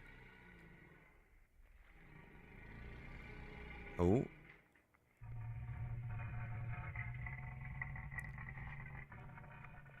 Oh, holy crap. Like, it looks... You can tell that CG, obviously. But the animation... Look, there's not a single moment where their movement does not track with the movement of the camera. Absolutely stellar. Why don't you just throw something, dude? You're a human being. Use your intelligence. I think he just did.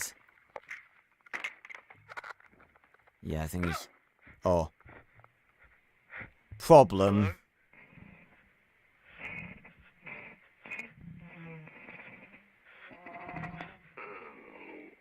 Oh my god, it can mimic.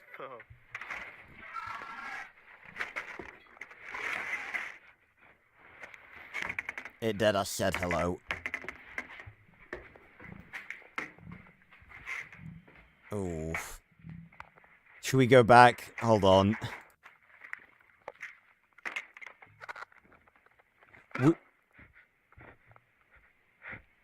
Hello?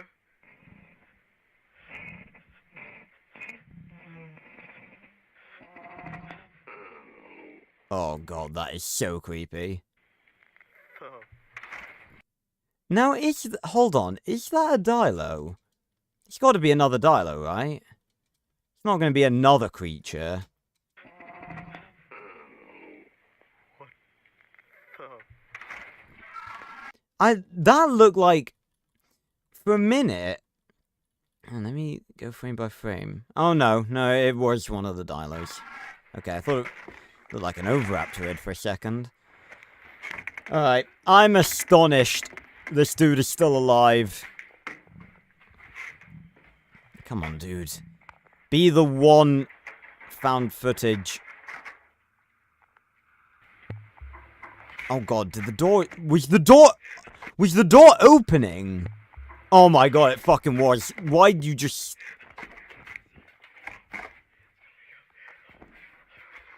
Oh god.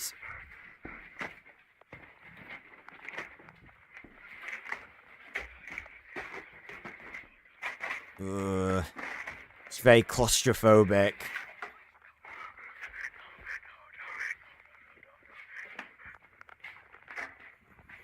It's a bit disorientating, but again, that's just the nature of... You know, it's gonna be, isn't it? It's realistic. Okay, what's... Oh god, what if he finds... Whoa! Oof.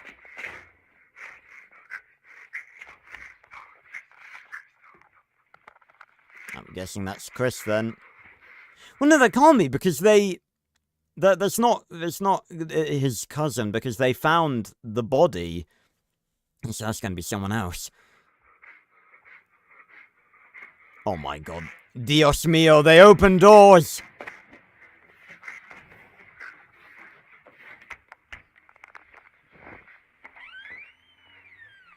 Oh, the squeak, man!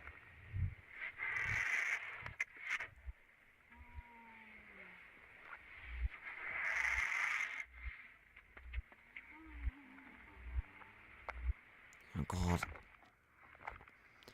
I can't tell where he, like, it's still in there? I think he, like, went into another room. Yeah, I mean, they said they've been moving around. But if they've been moving around, does that mean that that's another victim? That maybe, like, they've killed someone else? Because that was pretty recent. It didn't seem all the way eaten. And we saw from the fucking autopsy, when they kill someone, they eat them to the bone. So maybe that's their newest victim, you know, apart from this dude.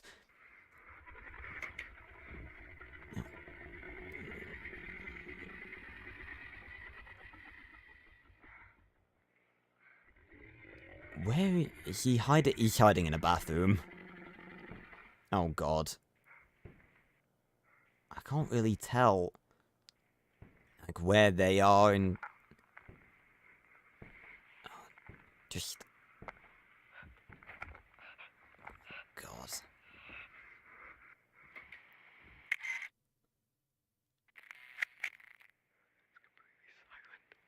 Oh. Oh god, he waited there for like half an hour. That is horrible. He just sat around waiting to die.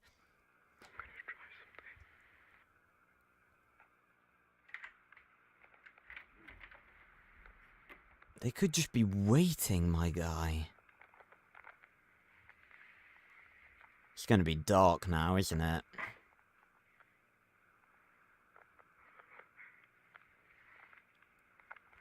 Must smell awful in there.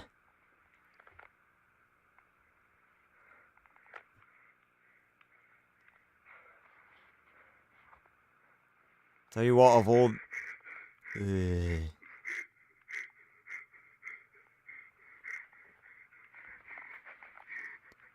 Of all the clips to end on, this is a spooky one. Oh god, there were like handprints on the wall, I think. I might turn the audio up a bit, it's a bit quiet.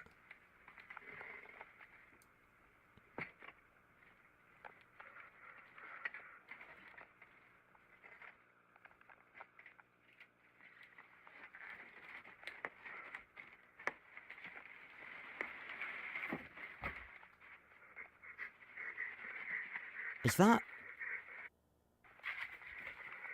Again, I can't tell if it's like him moving stuff or is there something nearby that's moving stuff. I think it's him. But he's like, he's panicking. I assume he's, like, in the roof right now. Oh, no, okay, so, yeah, he's making his way down. Town. Walking fast. He's really not walking fast. Face is past. The face of a dead guy. And he's homebound, hopefully. No, no, no, no, no, no, no! We got there in the end.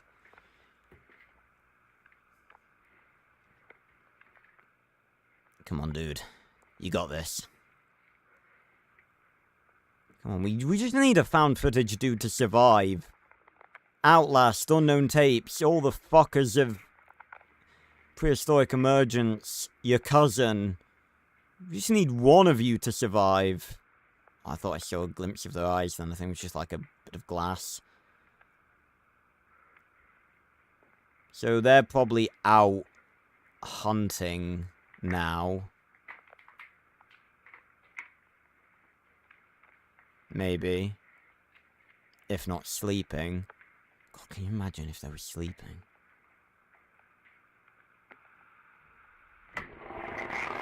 Whoa. Okay, yep, there's one of them. Is he out? I can't... Sounds like he's out. Oh, come on, dude. Yeah, you run! Run, dude! Run as fast as your legs can carry you! Oh my god, he actually made it. He made it! Hell yeah! Oh my god, we finally had a survivor! And that one didn't have a chip in it, so they can't track him. Man. And they've got a merch store. Hell yeah, that is sick. So, just make sure. Thanks to my friends and co-directors Matthew and Ben. You made this video possible. Awesome. Alright. Well, ladies and gentlemen, I will be honest, I was interested in this series because I thought the idea of a pair of hunting dilos in a small British town sounded awesome. I was not expecting the incredible quality that this series has to offer. My actual god. There's eggs on the oh, no way. You shitting me? Were there really? Oh, god. Yeah, that's incredible that he actually survived. But, ladies and gentlemen, this has been a very cool, very awesome reaction stream checking out Prehistoric Emergence and the Cicada Codex. My lisp is coming through something fierce right now because my mouth is so fucking dry. And I have no water left. But this has been great. It's been awesome to hang out with you guys and watch these. Prehistoric Emergence, really looking forward to more of that. Cicada Codex, really looking forward to more of that. And I'm going to go leave nice comments on both of them now. But, this has been great. It's been a great conclusion to Spook Night. I hope you all have enjoyed the spooky streams this week. We have one more, excuse me, which will be next week on Friday. So, join me on next Wednesday for my, anniversary, my 10-year anniversary stream on YouTube, marking 10 years since I started and uploaded my very first video on my very first channel. Not this channel, it's not the 10-year anniversary of this channel. Yeah,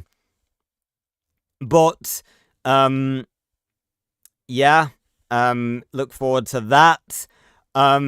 On Wednesday, and that will probably be at like 5 PM, so that'll be an earlier stream. And next Friday is Halloween, and we'll be playing Outlast Whistleblower, so look forward to that. And next Saturday, we'll be returning to regular game night, and we'll finally be doing the revisit of Wii Party that you guys asked for ages back before Spook Night began. So, thank you so much for joining me on this awesome reaction stream. Had a great time.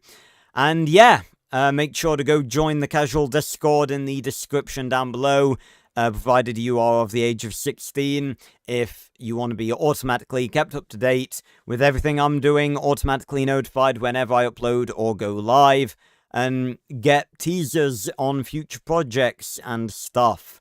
So yeah, thanks a lot for watching, everyone, and I will see you on another video or stream very, very soon. Goodbye, everyone. Thanks for stopping by.